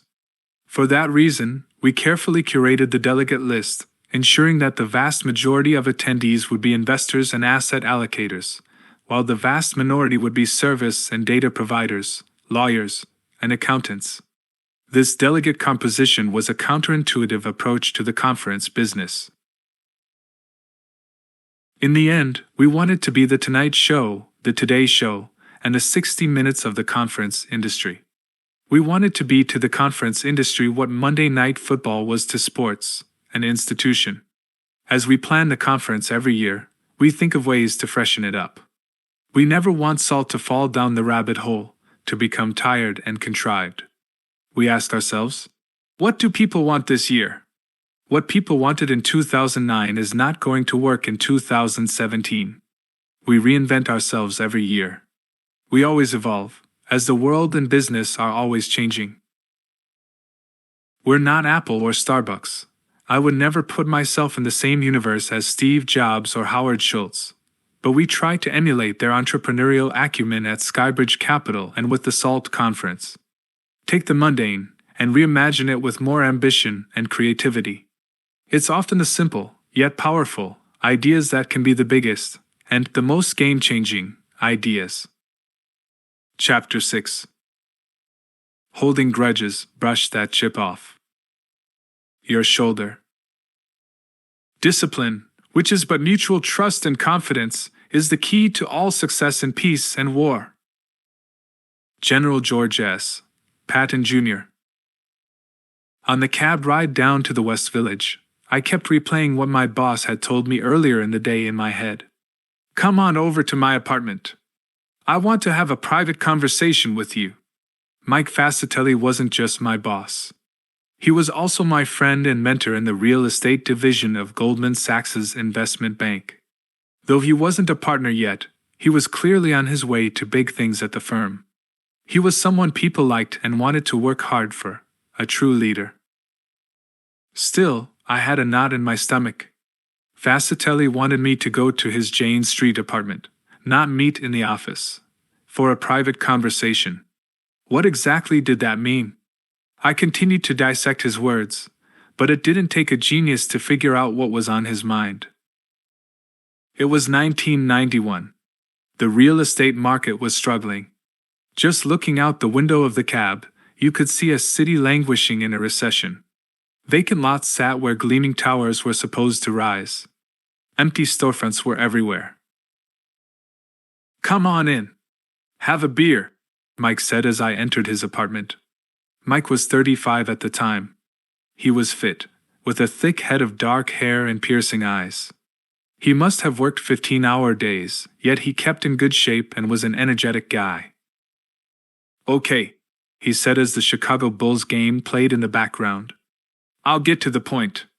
We're letting go of about 35 people, about a third of the group, ranging from associates to vice presidents, and you are one of them. Unlike a lot of managers, Mike was always direct and honest. He didn't mince words or make you suffer in awkward silence. We didn't break eye contact the entire time. I was numb. His words just lingered. I heard what he said but didn't fully process what he was saying. Before I had a chance to ask why, the straight talk continued. I could probably keep you, Mike added, but I think it's best that you go. I don't think you are particularly good at what you do, and it would be better for you and the firm if you left and found a position that's a better fit for you and your skill set. I couldn't really think of anything to say. He was right, but I could tell Mike wasn't taking pleasure in delivering the message. He gave me the news in much the same way a doctor might tell his patient that he's terminally ill. He might as well have been telling me I was dying too. His tone was steady and calm the entire time. You don't have the technical skills for this job. We hired you because we liked your personality and work ethic and thought we could train you, but the truth of the matter is in the current climate, the firm does not want to take the time to go through that training. Keeping you around would not be in your best interest. Wow, I thought to myself. It was all so brutally honest. I was starting to regain my bearings. Okay, I thought, let's just recap this. I am not the right fit for this job. You could save me if you wanted to, but you clearly don't think I'm a worthwhile investment. Holy crap. I just got fired. The shock turned to anger. Did you just fire me? I screamed inside my head. Stay cool, I reminded myself. But the words were starting to come out anyway. I can't believe you are doing this to me, I said to him, hoping my voice wouldn't crack. I swallowed deeply, trying to regain my composure. I could feel my heart rate increasing. "I just cannot believe you are doing this to me," I said again. The enormous chip I had lugged on my shoulder from childhood was growing heavier by the second. Coming from a middle-class Italian-American family on Long Island, you were always fighting for people to take you seriously. When someone slighted you, you remembered it. Embarrassment and shame were the worst feelings of all. It was an infantile approach, one I thought I'd left behind in college, but it was all coming back to me in a torrent of anger and resentment. "Listen," Mike said, momentarily distracting me from my inner temper tantrum. "I used to be a consultant at McKinsey. You're going through Sarah," he said. I shot him a look like he was speaking Chinese. "Who the hell is Sarah?" "Sarah. SRH," Mike calmly said to me. "Shock. Anger. Rejection. Acceptance. Help," Mike said with emphasis. "This is what happens when something traumatic happens, and right now you're probably in shock," he added. "You will move quickly into anger, but listen to me." He paused to make sure I was looking him in the eye. "This is important, Anthony. You've got to move through that stuff. And you've got to accept this is happening to you." My heart slowed a little. "Life is unfair," he added for good measure. "But I know you will find the right job for you and do great things in life." I stood up, shook his hand, and headed for the door. My impulse was to lash out, but I am very grateful that I didn't. If you are ever fired from a job, handle it with grace, dignity, and kindness. Nothing good will come from being bitter and angry. If you talk through it rationally, you will both keep your reputation intact and learn about your shortcomings. Granted, in the moment, it's not so easy to have perspective. On the way back home from Mike's apartment, my head was spinning. Then the panic began to set in. Oh my God! I went to Harvard Law School. I owe thousands of dollars in student loan debt, and I just got fired from Goldman Sachs. My fancy degrees felt more like marks of shame than accomplishments. I decided to work at Goldman because it was the most prestigious firm that paid the most money. And now I had to face the world, and my mother, and tell them I was fired. I got back to my little apartment above a bowling trophy shop in Tarrytown, New York.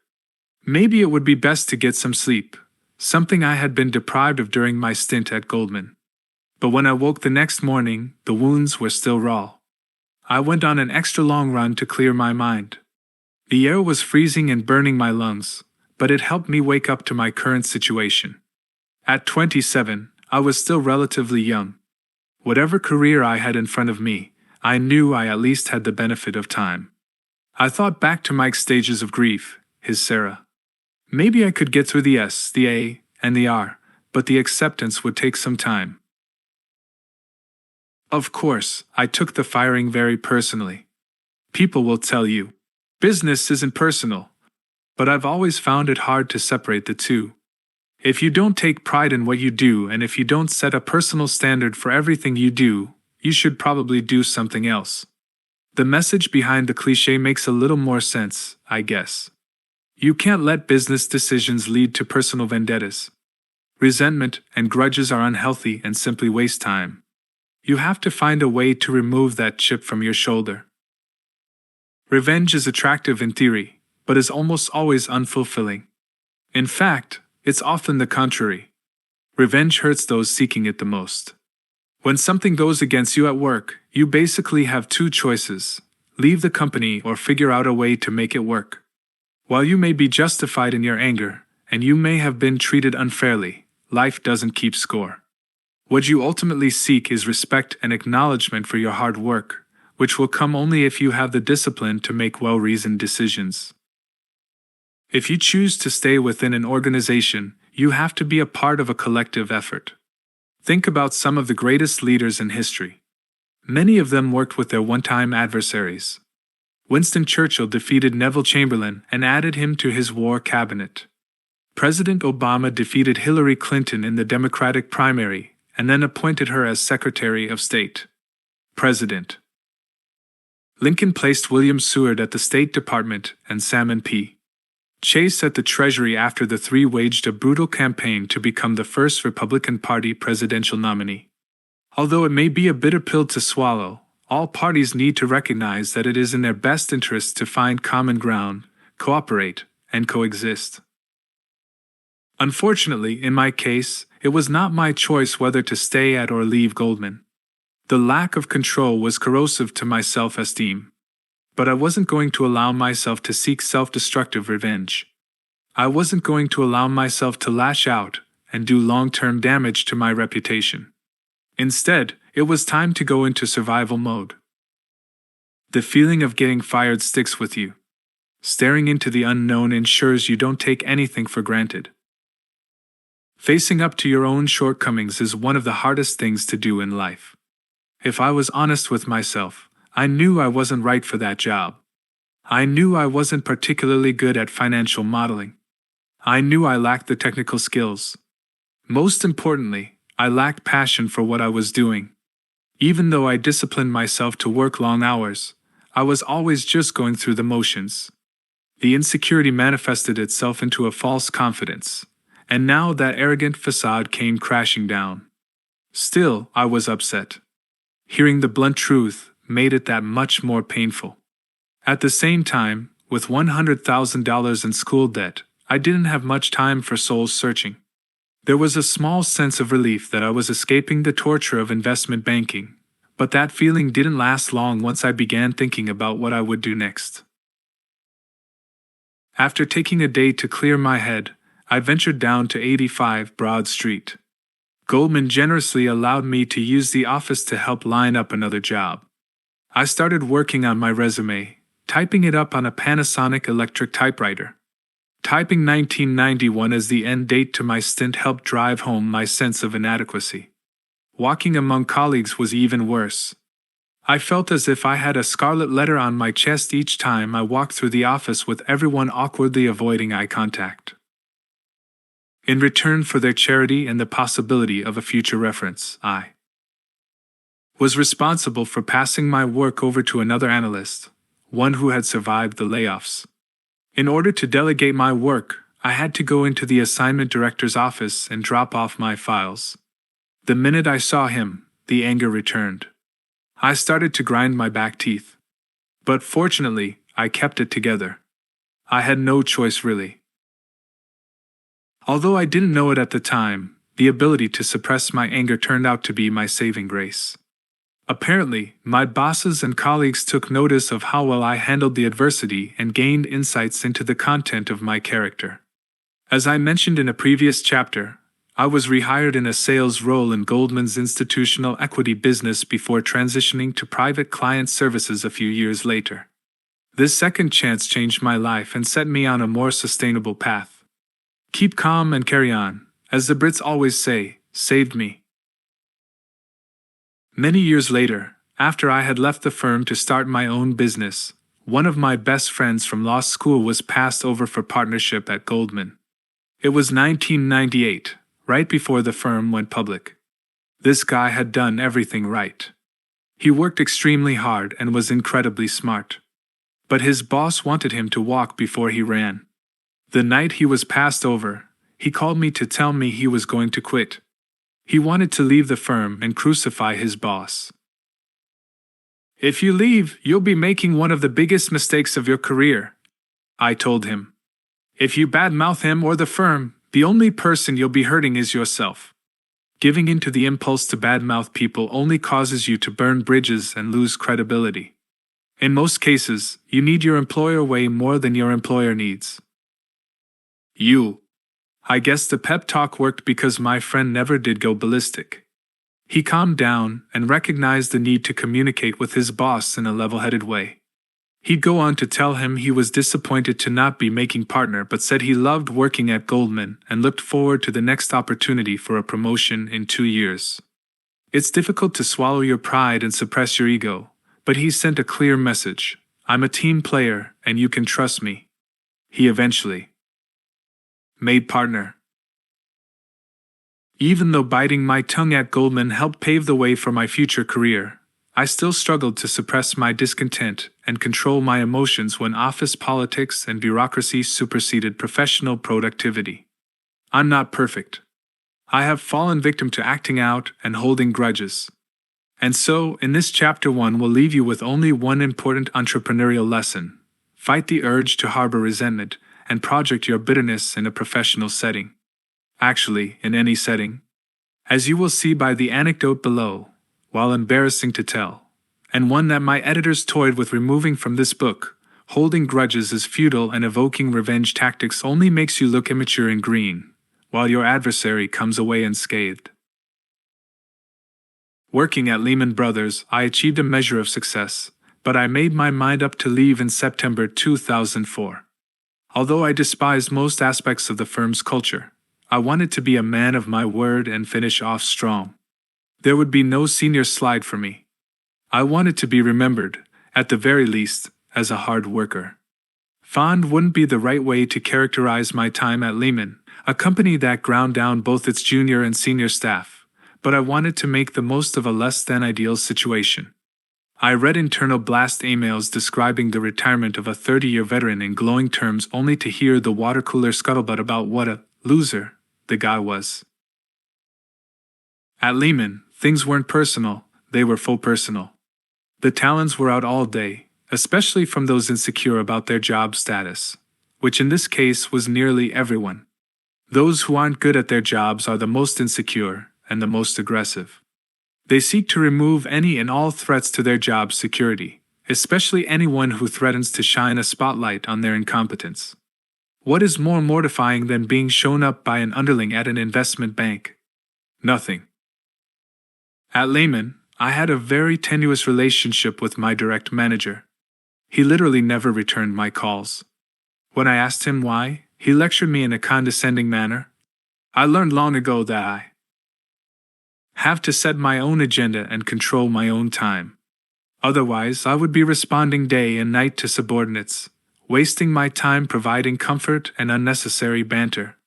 My job and responsibilities are just too important for that. Apparently, whatever I needed to talk to him about just wasn't important enough. At least he dropped the passive-aggressive pretense at that point. He could have just said, "Hey, loser, stop calling me. I only return the calls of people I deem my equal or superior." That would have been more refreshing. Still, he made it clear where I stood. In truth, although my second stint at Goldman was successful, I never belonged at a large organization. It wasn't anybody's fault, but it just was what it was. That reality became abundantly clear when I decided to play a practical joke on him. I had a relationship with one of the longest-standing senior executives at Lehman.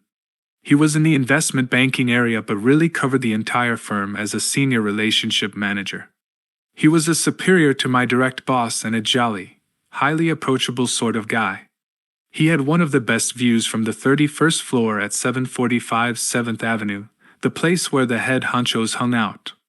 I walked into his office one afternoon and asked if I could borrow his phone. "Sure," he responded quizzically. I picked up the phone and called down to my boss. He picked up instantly, stating his first and last name in the cadence of an experienced Wall Street trader. "Hey, since you never return my calls and I need to speak to you, I figured I would call you from up here on 31. I said. "How are you?" Smoke must have been pouring out of his ears. I told him we needed to review the quarterly sales numbers with the regional sales managers and needed his permission, something that was hard to get since he didn't answer my calls. Needless to say, the prank didn't go over well. While we were chuckling on my end of the phone, he was livid. Suffice it to say, the episode didn't help our relationship. As late February 2005 rolled around, I received my bonus and then I tendered my resignation. No one was surprised. My boss, meanwhile, was so happy he was ready to take George W. Bush's mission. Accomplished. Banner out of storage and pin it up in the lobby. I made a round of courtesy calls to thank everybody and say goodbye. And wouldn't you know it, this was a call my boss was certain to take. I am sure you heard the news." "Why, yes," he replied. "I am so sorry to see you go." I went with it. "Me too, but there's something super exciting I'm working on and could use your help." He took the bait. "Please tell me. I will help in any way I can." "I am setting up a sumo mud wrestling ring in the 6th floor lobby. You against me. I'm putting a satellite dish up on the roof and will charge pay-per-view to see the match. I am willing to split the proceeds with you." He wasn't amused. I really don't think that's funny. You aren't saying that joke to people, are you?" Anyway, thankfully, that toxic chapter in my career was closed. I would have preferred to hear him say, "I'm thrilled you're leaving, don't let the door hit you on the way out." But his incredulity over my joke would have to suffice. Looking back, I probably made that joke as a defense mechanism. I was frightened at the prospect of having to leave a well-established firm and go out on my own again. But there are no excuses. I don't want to sugarcoat this story. I wanted to tell it as it happened. I had spiraled down the rabbit hole. My emotional immaturity led me to behave maliciously, malevolently, and vindicatively. And I regret it now, even though it felt good at the time. In hindsight, I see clearly that I was at fault for many of our relationship mishaps. And I regret not having the emotional maturity to just let bygones be bygones and move on. Seeking revenge is emotionally draining and ultimately fruitless. It's one of the least productive things you can do with your time. And if you ever have the opportunity to apologize and redeem yourself, jump on it. My old Lehman boss, now working at a very successful hedge fund, showed up at the SALT conference several years ago. I thought this was very big of him given our history. I sought him out at the opening cocktail party. I remembered his signature drink, ordered it from one of the bartenders, and walked it over to him. "I bet you are surprised to see me here," he said. He was right. "I am, but I'm really glad you're here. Is there something I can do to make your conference experience better?" "Well, I love OneRepublic," he replied. I reached into my pocket and handed him VIP wristbands for access to the best viewing spot for the concert. We shook hands and let our past animosity and resentment melt away. Forgiveness and reconciliation are extremely liberating. Anger is the poison you ingest yourself, hoping it will kill the person you are angry at, the Buddha once said. When you let go of resentment, you'll feel younger and live longer. You'll also be a much better entrepreneur. Chapter 7. An Introduction to the Important Things. In life, the key to living a rich life. The years roll round and the last will comes, when I would rather have it said, he lived usefully than he died rich. Benjamin Franklin. The assault boat hit the shore. The doors dropped and the bedlam of war began. My uncle was 3 rows from the door, and in the blink of an eye his life changed forever. 2 feet in front of him sat a close childhood friend. A bullet flew through his head. The guy next to him, a close friend during basic training, was holding his wrist where his hand used to be. The air turned a tinge of pink as blood rained over everyone. Immediately, my uncle was pushed from behind as his fellow troops, or at least those that survived, rushed to get out of the boat. It was June 6, 1944. American and British troops were storming the beaches of Normandy on D-Day, the operation that helped turn the tide of World War II. My uncle fell off the boat into cold salt water. Coming off the landing platoon of the boat, he dropped his rifle as he went underwater. As he stuck his head under the water to retrieve it, he could see the streams of bullets inches from his face. The salt was burning his eyes. The noise was deafening, and yet, despite the chaos, everything seemed to move in slow motion. By the grace of God, my uncle and a few of the surviving troops from his ship made it to cover under a rock on the beach. They were pinned down by Nazi machine gun fire. They had 2 choices: run into the line of fire, or run into an area that was marked off in German as a minefield. The sign said Achtung. Choose how you want to die, basically. Most of the troops opted to run right into the line of Nazi fire, where many were quickly cut down. After an hour, the guy next to my uncle decided to make a break toward the Achtung sign, where a minefield was protected by barbed wire. The soldier cut through the wire and started running through the supposed minefield. Nothing detonated. It turned out not to be a minefield at all. The Nazis didn't have enough time to set up a firing station on that edge of the beach, so instead they set up decoys in hopes of driving the troops into enemy fire. My uncle took off running after his comrade, and they made it through the field, up a hill, and behind the Nazi gun turrets. They finally got their radios to work, calling back to their captain to let him know the minefield was safe. Their actions saved hundreds of lives. My uncle Anthony DeFeo was only 19 that day. He was a war hero and source of immense pride for my entire family, especially my Nana. He was also quite possibly the bravest person I ever knew. Just months after graduating from Port Washington High School, Anthony entered the Army. He sailed out of Nova Scotia on the RMS Mauritania, one of the fastest boats at the time. He was among the 5,000 soldiers bound for England. Once there, they began preparing for Normandy, which became the largest amphibious invasion in history. There was no precedent for this type of mission, and it would be incredibly difficult. Anthony's unit was charged with building docks, roads, or whatever else was needed to ensure supplies and weapons could make their way up the beach. The Germans had everything zeroed in. My uncle would later recall. If you ran for cover, you'd never get out of there. Under constant fire, Anthony's unit had to keep the supplies moving from the boats to the beachheads. There is no easy job in war, he would say modestly.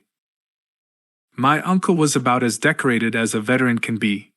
He received the U.S. Victory Medal, U.S. Battle Stars and ribbons for 3 different campaigns, the Good Conduct Medal, the Croix de Guerre and Jubilee of Liberty from the French government, and the Purple Heart. But not until after I saw Saving Private Ryan in 1998 did he tell me a single story about his service in World War II. He didn't like to talk about himself. He was too honorable to dwell on his achievements. He didn't like to brag. What he did like to do, and did remarkably well, was raise and support his family. Until his death, Uncle Tony lived in the same house where he raised 3 children. I think war taught him what was really important and what really mattered. It gave him an introduction to what I call the simplicity of life. As a young man on the beaches of Omaha, Uncle Tony saw the worst and best of mankind. He saw the randomness of who lives and dies during war, how just standing a couple of inches to your left or right could alter the course of your personal history. As a result, the little things we obsess over became less important to him. He was educated and smart, but didn't care about money or status. He could have returned home and probably had a more financially rewarding life. Instead, he worked at the local A&P supermarket as a produce manager for 40 years until he retired in 1990. He spent his entire life with one company, doing more or less the same task every day. But that didn't matter to him. Honor and family did. That's what he lived for. That's what mattered to him. When you've seen the horrors of war, you realize there is joy in living a simple life. Uncle Tony never made decisions for money. Unfortunately, his namesake nephew did, and it held me back for a long time. As I mentioned previously, I grew up in a middle-class household and saw firsthand the stress that comes from an unexpected bill or expenditure. My ultimate dream was to become an entrepreneur, to be a businessman, but I also wanted to be financially independent. I just didn't know how. I had a naivete about how the world worked. The first time I saw the inside of an office was at the age of 16 when I visited my friend's dad, who worked at E.F. Hutton. The office was located at 1 Battery Park Place near the southernmost tip of Manhattan. We took the Long Island Railroad into the city and number 2 train downtown. Although I was immediately intimidated by the marble floors, fancy suits, and expensive watches, I knew that I desperately wanted into that world. In 1985, I remember reading an article in Time magazine about how young lawyers at Cravath, Swain, and Moore made $65,000 a year right out of law school. Adjusted for inflation, today that would be the equivalent of $150,000. That starting salary was considerably more than my father was making at the time. And so I set my sights on law school. The path to the promised land seemed relatively clear to me. Get good grades in college. Check. Get into Harvard Law School. Check. Graduation. Check. And make a lot of money. But here's where the dream became a little hazy. I arrived at Harvard bright-eyed and bushy-tailed, but within the first semester I could already tell a hard truth. I hated the idea of practicing law. The endless hours of reading case study after case study put me to sleep. The need to remember the smallest piece of minutiae of some lower circuit court decisions seemed tedious. The only thing that kept me going was the promise of getting rich, and perhaps more importantly, knowing that I was making my parents proud. Traditionally, for Italians, having a son who is a lawyer is just about the best thing in the world. I never really understood that until June of 2014 when I had the opportunity to have lunch in Washington, D.C., with Supreme Court Justice Anthony Scalia. I mentioned to Justice Scalia how overjoyed my family was when he was named to the court in June 1986. "What is it with Italian mothers wanting their sons to be judges?" I asked. "Anthony, it means you're incorruptible," Justice Scalia replied. "It's proof that you aren't on the take or involved in organized crime. The only other career providing mothers with similar assurance is the priesthood." I laughed out loud because I knew he was right. When I came home from Harvard after my first year, I told my parents that I wanted to drop out of law school as I had no intention of practicing law. My mother was crushed. I might as well have just told her I was becoming a drug dealer. But I had slowly gained enough maturity and self-awareness to realize being a lawyer wasn't for me. Maybe it would have helped if I had come to this realization $100,000 worth of student loans earlier, but I'd be lucky to practice law for 2 years before losing interest. But my mom wasn't having it. She talked, or more accurately, guilted me into getting my law degree. My lack of enthusiasm led me to fail the bar exam twice. On the third attempt I passed, but instead of setting my sights on a gavel, I decided to make a beeline for Wall Street. Besides, that's where the hot jobs were. The financial industry was booming. Goldman Sachs was at the top of the investment bank food chain, so I focused my attention on getting a job at that firm. I figured I would go to Goldman, make enough money to pay off my student loans, learn a ton about the business, and eventually use my contacts to start a company. My time at Goldman Sachs essentially served as a business school experience, except this time my bank account was moving in the opposite direction. As I mentioned previously, I wasn't a great fit for the firm, but working there gave me a stellar education in finance, ethical behavior, and teamwork. I also met many friends, mentors, and business associates that I still hold dear to this day. The first time I learned about the challenge of professional entrepreneurship was when I left Goldman to start Oscar Capital, an independent investment advisory firm. A lot of people thought I was nuts. I was making great money at a firm that had one of the best reputations on the street. But I didn't care what other people thought, a trait I no doubt inherited from my mother. Labels never mattered to her. In my mother's mind, there was no difference between Oscar Capital and Goldman Sachs. All that mattered to her was that I worked hard and that I was honest. Her unwavering belief in me is the foundation for my success. My dad also set the pace with a prodigious work ethic. After making a 7-figure salary in your 30s, it's easy to lecture people about not making decisions for money. The money and connections I made certainly helped make it possible for me to take the risk of starting my own business. Still, the decision wasn't easy. As my children grew up, I wanted to set a good example for them as someone who followed his dreams. I wanted to be able to provide a good life for them, but knew that I needed to choose uncertainty over security, entrepreneurship over bureaucracy. I was driven by what mattered to me most, the chance to build a business and realize my dream. Of course, you can't realize a dream without experiencing a few nightmares and financial setbacks. SkyBridge Capital got off to a very tough start. It was the winter of 1996, and markets were experiencing their first major sell-off in years after Alan Greenspan, the Federal Reserve chairman at the time, spooked global markets with comments about the markets' irrational exuberance. Immediately thereafter, the Nikkei fell more than 3% and global markets soon followed. Investors began to wonder if the bubble was about to burst. The debate led to several months of volatile action, but eventually the market settled down once again. During that time, I'd wake up each day, get dressed, read the Wall Street Journal, and prepare to look failure right in the face. And failure seemed to stare back at me, saying, "Hey kid, nice try, but I'm coming for you." I'd be lying if I said there were never times I questioned leaving Goldman, where I could have worked my way up the ladder and collected a steady, high salary. Friends would ask if I missed Goldman, and with a forced smile, I'd tell them, "No way."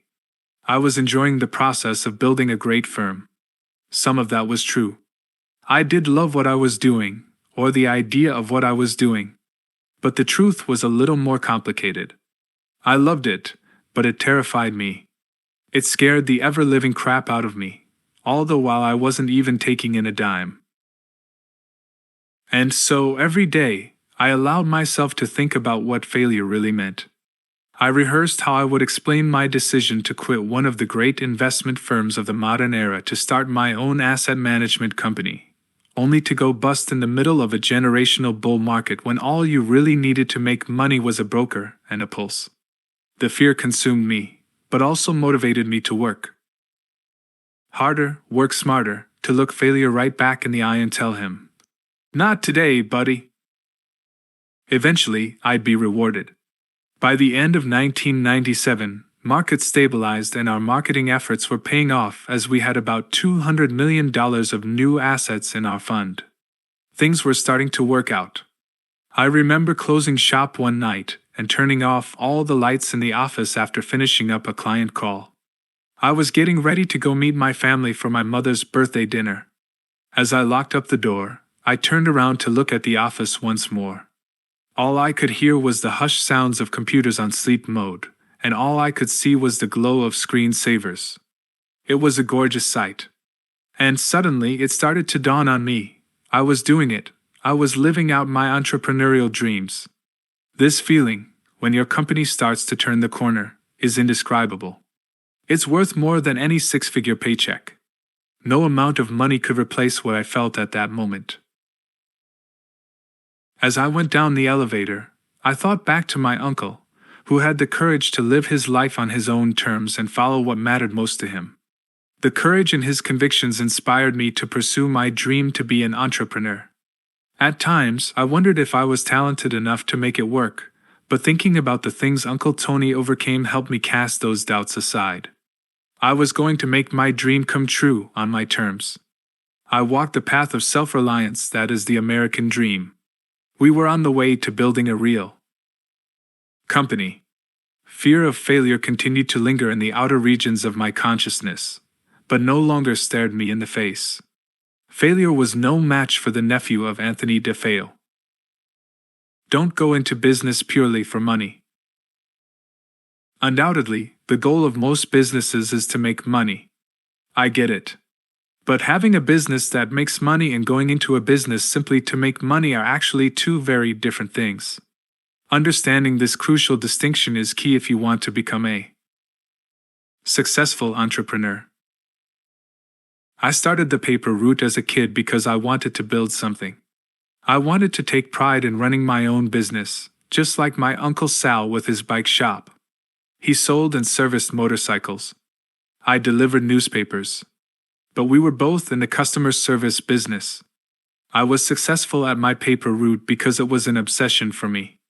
I wanted to build the biggest and best paper route, and at the risk of sounding immodest, that's exactly what I did in Port Washington. And I did it through hard work. I did it through caring about and listening to my customers, creative marketing, and sheer persistence. At the end of the day, I got paid well for a 12-year-old, but it was a byproduct of my thirst for entrepreneurship. If what you're doing isn't a labor of love, you will drive yourself mad and broke. There are no shortcuts when you're starting your own business. There is no quick and easy paycheck. Mark Zuckerberg didn't become a billionaire overnight. He spent countless hours alone in a room trying to develop something that he thought could change the world. His goal was to unite people on the internet, not get rich. The massive wealth he has created is a byproduct of his vision and pride in being enterprising. The same is true of any great entrepreneur. The dream comes first, and if you're lucky, smart, and work your tail off, money will follow. My advice is simple. If you only care about money, don't become an entrepreneur. Tune out the noise and ignore negativity. Do you always need positive feedback and public adulation? If the answer is yes, my advice is once again quite simple. Don't become an entrepreneur. If we're honest with ourselves, we've all felt the sting of embarrassment or insecurity. That's not a bad thing. Admitting it shows self-awareness. The problem with worrying about your image arises when you let it dictate what you do and how you act. The greatest innovators in history have been independent-minded, strong-willed individuals. Almost every entrepreneur, from Ray Kroc to Henry Ford to Steve Jobs to Elon Musk to Jeff Bezos, has faced public scrutiny and has been the subject of a negative storyline or media blitz. But they all had a vision that made them impervious to the opinions of the outside world, and they were willing to challenge the establishment even if it meant enduring public criticism, social ridicule, and a host of naysays. Simply put, they didn't care what other people had to say. You want to mass-produce automobiles using an assembly line? Good luck. You want to build the world's largest retail store over the internet? That's not feasible. You want to build a supercomputer that can fit into people's pockets? Impossible. If history's greatest minds had abandoned their dreams at the first sign of social rejection, we'd still be living in the Stone Age. Before you take the risk to start your own business and create something new, ask yourself if you are willing to face public feedback, scrutiny, and judgment. Ask yourself if you are willing to attend a neighborhood cocktail party and admit that you work for a company they have never heard of, rather than a prestigious investment bank or a super large tech company. Ask yourself if you are willing to endure ridicule should your new business venture go south and fail. If you have answered yes to these questions, congratulations, you are ready to be an entrepreneur.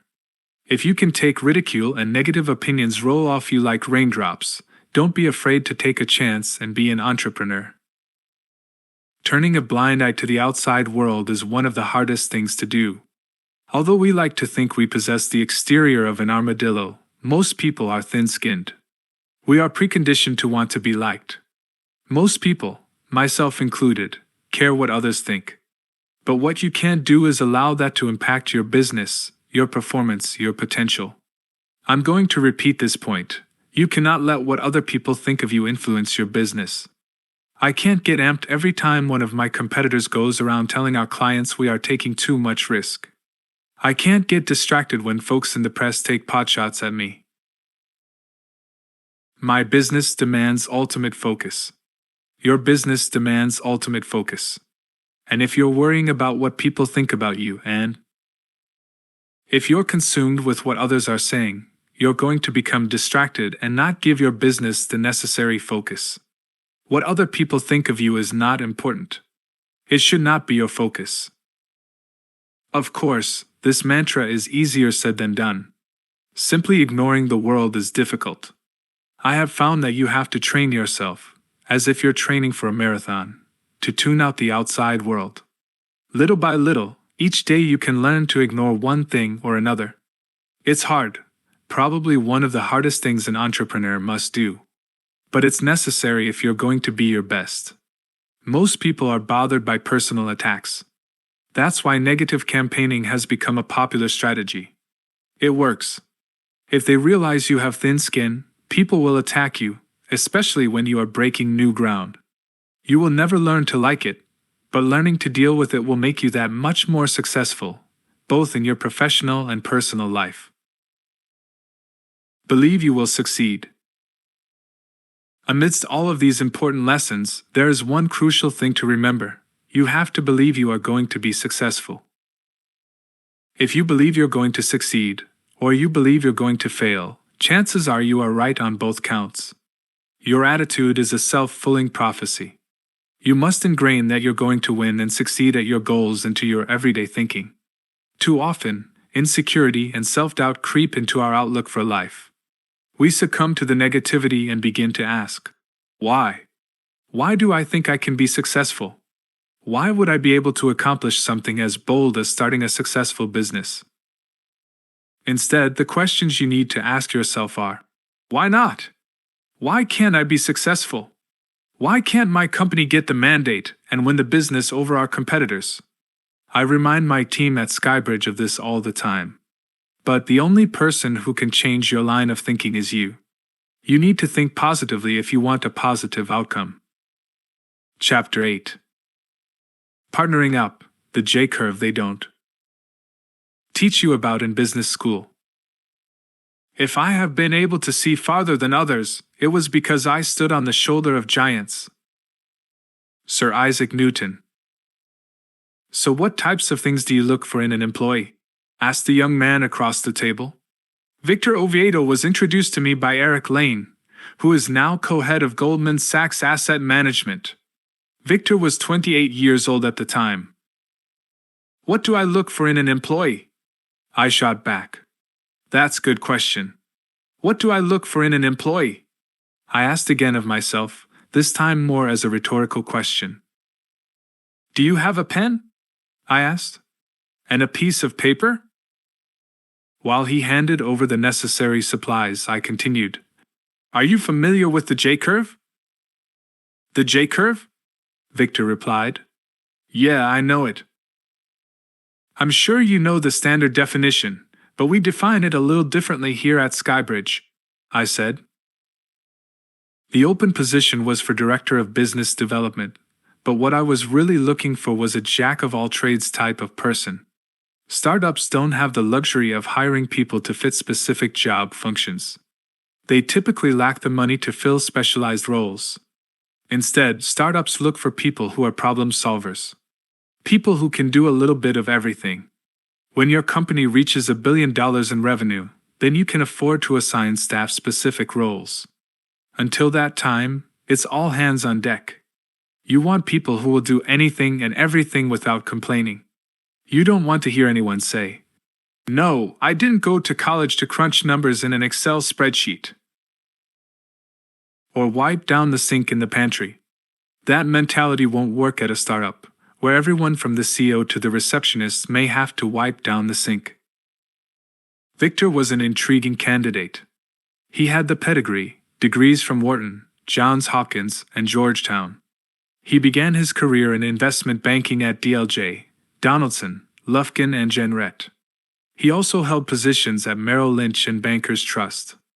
Despite his success, he didn't take himself too seriously. He was highly intelligent, motivated, and creative. But what I liked most about him was that he had gone out on his own and failed. Several years prior to our meeting, he tried launching an internet startup. It failed, but clearly he was bitten by the entrepreneurial bug. I liked the fact that he had his heart broken. I liked the fact that he had suffered a devastating setback in his career and was now looking to start a new entrepreneurial endeavor, armed with the wealth of knowledge that comes with trying to start a business. You can't learn about that type of failure in business school. You have to experience it in real life. He did, and I loved that. All right, I know you have a gazillion degrees, so this is probably pointless for me to explain, I said as I took his pen. But let's just review the standard J-curve. In private equity, a J-curve is used to show how quickly investors can expect to make their money back. In the early years, most companies deliver negative returns, hence the decline in profitability as expressed by the descending curve in the first part of the J. Over time, the heavy investment leads to decreasing losses and then increasing profits, hence the accelerating slope of the J. After a couple of years, you're off to the races, but the first couple of months can be dicey. Okay, so you're familiar with this concept? I asked Victor. Victor just smiled and nodded, knowing something unexpected was around the corner. Right, well, here it's a little different. I paused for emphasis. Here, the curve looks a little more like a funnel, I explained, while making the bottom of the J resemble a funnel. You see, the J is here. And this guy is right below it, I said, illustrating with a stick figure. All the shit flows to the bottom of this J into this little funnel, right into this guy's mouth. I continued, now drawing an open smiley face on the stick figure. This guy, well, he eats all this crap. He literally swallows all this diarrhea, and when he's not eating diarrhea, he's chomping on broken glass. You see, that's you. You're the low man on this totem pole and you're going to eat a lot of shit. But if you're willing to do that, and we're as successful as I think we can be, you're going to be wildly successful and make a boatload of money. I had explained my version of the J-curve and asked the very same question of two other candidates. One was interested. One was appalled. So what do you think? I asked. Victor was riveted. I can do that. When do I start? He said without any hesitation. 2 years later, he would become a partner at SkyBridge. For me, attitude is everything. Warren Buffett said it best. Somebody once said that in looking for people to hire, you look for 3 qualities: integrity, intelligence, and energy. And if you don't have the first, the other 2 will kill you. If you think about it, it's true. If you hire somebody without integrity, you really want them to be dumb and lazy. The quote could not be any more accurate. You need to be able to trust your partner 100%. If you don't, you won't have a successful relationship. At the end of the day, every owner has to be able to run his or her division autonomously. The CEO or founder can't always be putting out fires. You can't have 10 cooks in the kitchen for every decision. Communication is important, but you need to trust individuals to make decisions. As part of this equation, the secret to building a strong management team is finding people who are more talented than you. Hire them, share your vision, and let them do their thing. The same philosophy should apply at every level of an organization. As Malcolm Forbes once said, never hire someone who knows less than you do about what he's hired to do. In other words, every manager should hire people who are smarter than they are.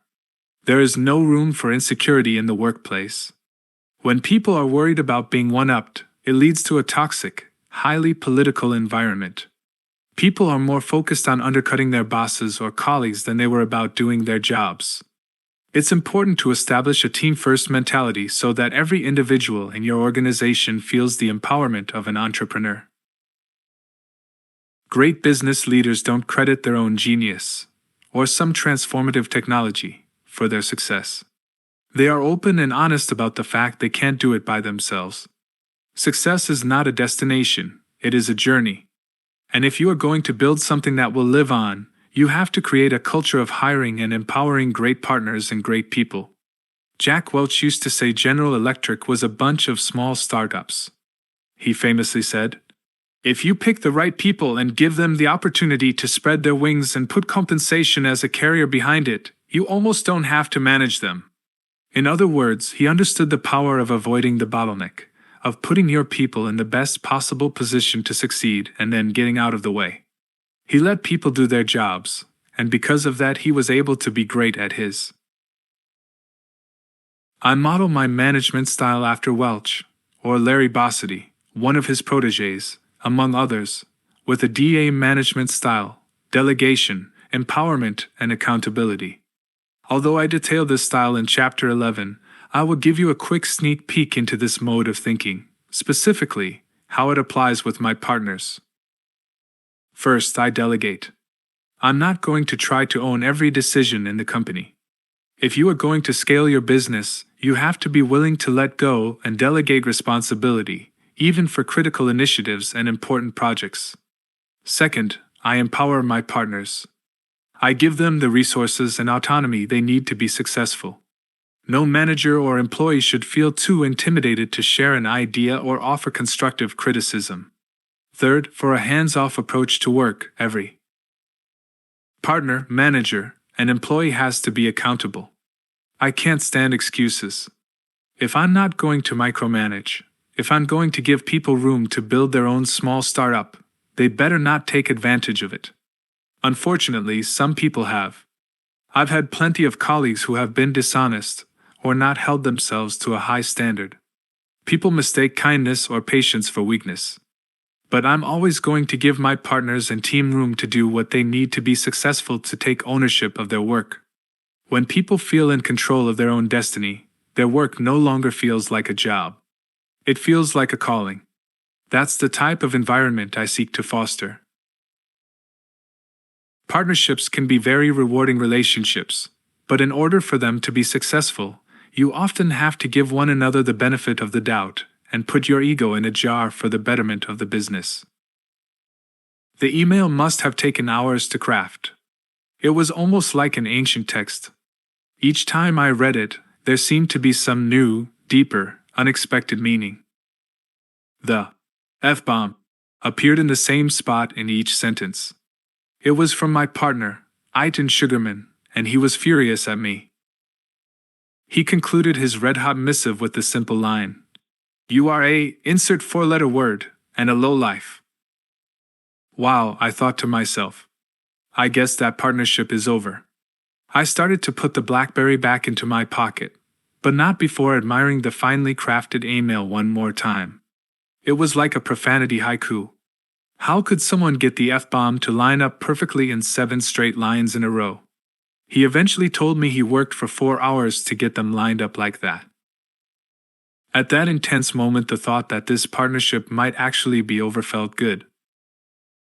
You see, Aitan and I had been giving each other the silent treatment over our failure to raise enough money to open our new restaurant. It was our second restaurant together after the successful launch of Southern Hospitality, a barbecue joint that also counts Justin Timberlake among its partners. Southern Hospitality was a home run, which, perhaps in hindsight, gave us the false impression that opening a second eatery would be easy. But it wasn't, and we were $500,000 short of the $3.5 million needed to open our new place, the Hunt and Fish Club, whose concept was a riff on the old John Gotti Bergen County Hunt and Fish Club.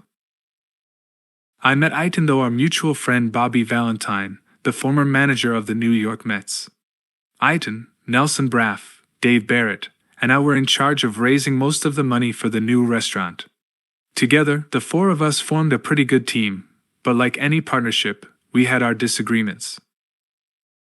At that point, the anxiety of entrepreneurship was causing us to point fingers and project our stress onto each other.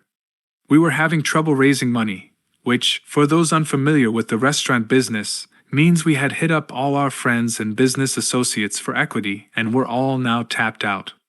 The inflow of money had slowed to a crawl, and in the heat of the moment, I reached for my phone and typed out a passive-aggressive email detailing all the things I perceived Aitan hadn't done. I have to admit that pressing the send button gave me a cheap, fleeting sense of satisfaction. Screw him, I thought. The reality is I started the fight. Amazingly, he didn't respond right away. Instead, he took about 8 hours to craft his F-bomb masterpiece, which to this day I think belongs in a museum. Usually, when someone finds a way to insult me 36 times in a single email, I sever all ties and move on. Life is too short to have a long list of enemies. But eventually I calmed down. I was the one pointing fingers. In an impulsive moment, I blamed him for everything when, truth be told, there was plenty of blame to go around. If I was being entirely honest with myself, I fired the first shot. I should have gone to the gym to blow off steam instead of picking up my phone. After a couple of hours and many deep breaths, I did the most difficult but important thing you can do in any relationship: apologize. In a business partnership, things can get heated, and then they can get personal. The best way to diffuse. Step back and depersonalize the situation. I picked up the phone and dialed his number. Iton, it's Anthony. I apologize. I was wrong. And I'd like to move forward if you are willing. He accepted my apology, and we both immediately buried the hatchet. You can be right about everything, or you can be in a partnership. Not both. Check your ego at the door and be big enough to put out fires before they burn bridges. That said, if you find that your partnership to be draining to your business and your sanity, you need to be honest with yourself, cut bait, and move on. Your business depends on it. Here are 3 valuable pieces of advice I have about maintaining successful partnerships. You don't need to be right all the time. I've adapted the old axiom that you can be right or you can be married. As any couple will tell you, the key to a happy marriage isn't always about who's right and who's wrong, it's about working together. You're going to be right sometimes, and you're going to be wrong more often. How you manage your relationship with your partner or spouse will go a long way in determining how well it works. There is only one type of unconditional and asymmetrical relationship in the world, and that is between a parent and a child. All other relationships are conditional, and in order for them to be successful, they need symmetry. The best relationships have reciprocity. You don't always need to be right. When faced with a disagreement, partners should find the lowest common denominator to refocus on their purpose and mission. Communication is key. People can do some amazing things, but they can't read minds. A lack of communication is often the starting point for the breakdown in a relationship. The more uncomfortable the conversation seems, the more important it is to have. It doesn't need to be a formal meeting. You just need to have an honest conversation. I must admit, I am not the best at this, but I try to work on it every day. Relationships require work.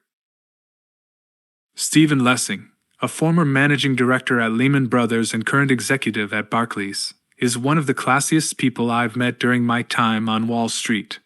He is a fountain of knowledge, and if you're lucky enough to be within earshot, he'll gladly share his pearls of wisdom. My favorite line of his is, "Relationships are never stagnant. Relationships are always moving, either forward or backward. Not all relationships progress on their own, though. Relationships, even the best ones, require constant work. To have friends, you have to be a friend. You can't ignore someone for 6 years and then hit him up for a favor out of the blue. You don't need to be best friends with your colleagues or your business partners. In fact, sometimes that can present problems in and of itself. But make sure you work on that relationship. Make sure you take the time to ask them about their day, their weekend, their family, their upcoming vacation. Take the time to meet your peers for lunch and take your team to breakfast. Talk to them face to face. I promise you, it will pay off in the end." "Where's Anthony Scaramucci?" asked the skinny Australian who looked like an older, more distinguished John Cusack. I recognized his voice from our many phone conversations but had never met him in person. It was December 17th, 2007. I had just flown to Australia, a week before Christmas, to meet Richard Howes face-to-face as his Australian-based firm, Challenger Life Company, was about to invest $200 million in our second seeding fund. Although terms had already been agreed upon during our many conference calls, and we had developed a good bond, it was time to finalize the partnership, and flew almost 10,000 miles across the globe to do so. "Richard," I said, springing from my chair, "I'm Anthony Scaramucci. Great to finally meet you in person." "You're Anthony Scaramucci? I was expecting a short, fat, bald Italian guy." "Screw you, Richard," is the edited version of what I said back to him with a big grin on my face. He burst out laughing. The meeting couldn't have gotten off to a better start. I had been introduced to Richard by a mutual friend at Deutsche Bank, John Olstein, who thought Richard would be a good candidate to invest in our new fund. Although we had a soft deal in place, Richard insisted that we meet in person to finalize the deal, which stated that his company would invest $200 million into one of our seeding funds in exchange for equity in SkyBridge. The timing was critical. By December of 2007, the first cracks of the subprime crisis were starting to form, but the industry hadn't yet fully grasped the magnitude of the problem. In a speech just months before, Fed Chairman Ben Bernanke said the subprime problem would weigh heavily on the housing market but in no way cripple the U.S. economy. The trouble in the subprime mortgage sector was limited. Stocks were still close to record highs, but volatility had started to pick up. 200-point swings on the Dow were becoming commonplace. Safe havens like gold and U.S. Treasury bonds were rallying sharply, while bank stocks were starting to act very heavy. Full-blown panic had not yet hit the market, but sphincters were getting tight. The brewing turmoil made this deal all that more important for SkyBridge. We opened our first incubation fund with $330 million in 2006. Now we had to open another fund, and our window of time was closing fast. After signing the term sheet, which in the hedge fund world is basically a pre-contract, Richard and I went for dinner to celebrate, and then I flew home. Nothing was set in stone, but I felt good about the deal. Little did I know, it was the calm before the storm. 3 months later, mayhem broke out in financial markets. Bear Stearns collapsed, and it became crystal clear that the subprime lending market was in trouble. Stocks were tanking and Wall Street was entering a brave new world. "Richard Howes is on the phone for you," my receptionist said. I didn't even need to pick up. I already knew what he was about to say. My pulse was pounding as I reached for the phone. If Richard backed out of the deal, we were done. Finished. Good night. Close up shop. We would be just another piece of roadkill on the hedge fund highway. Whatever he said in the next 5 minutes would make or break the firm. "Listen. We have to shave back our deal," Richard said. "We can't go in with the full $200 million.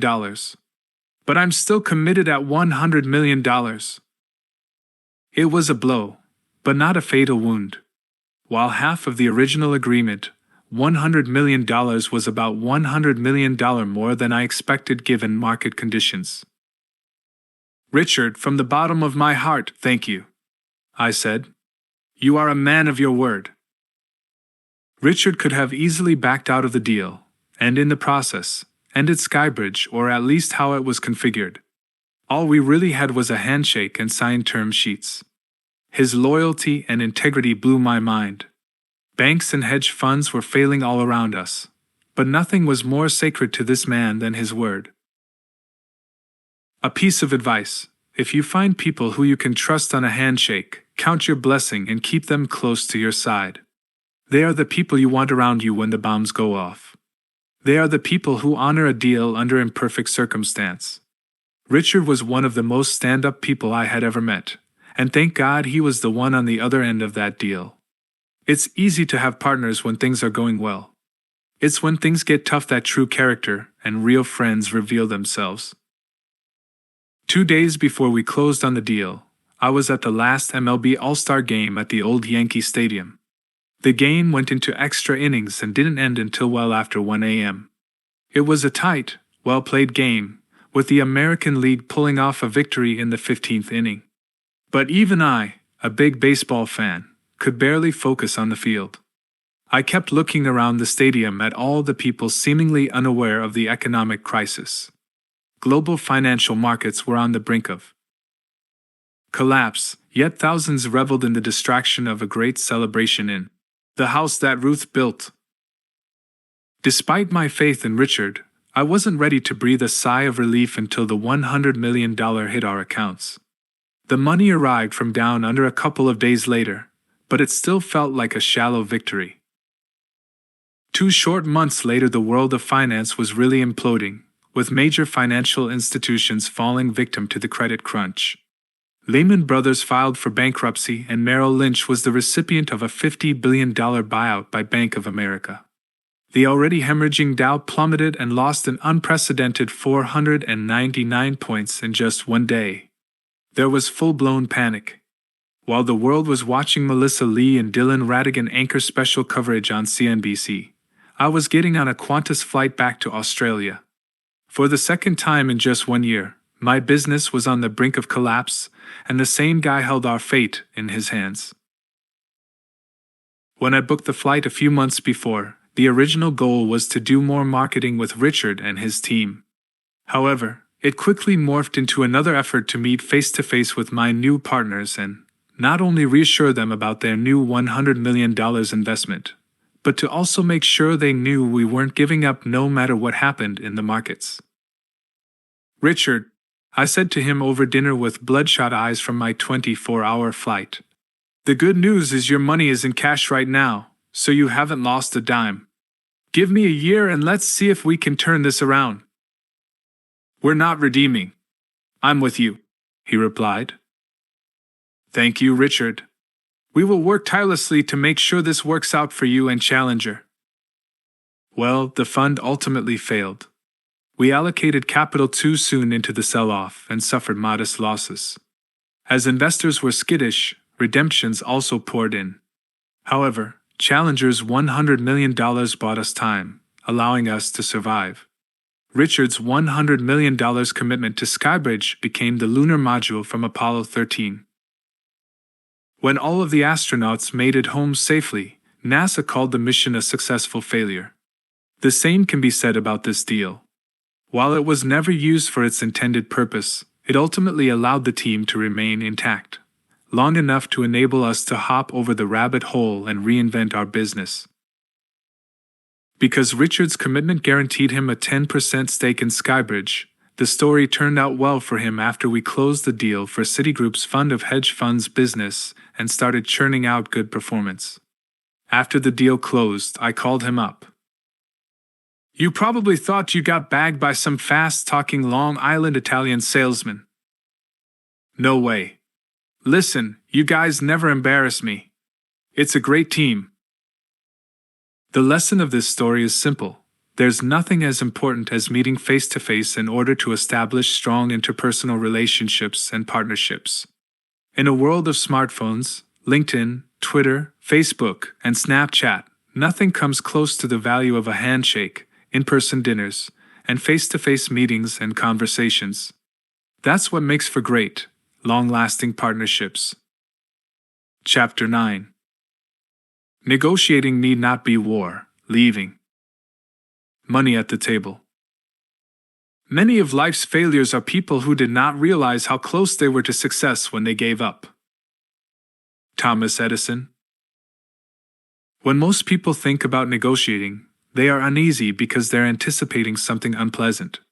Negotiating involves inherent conflict.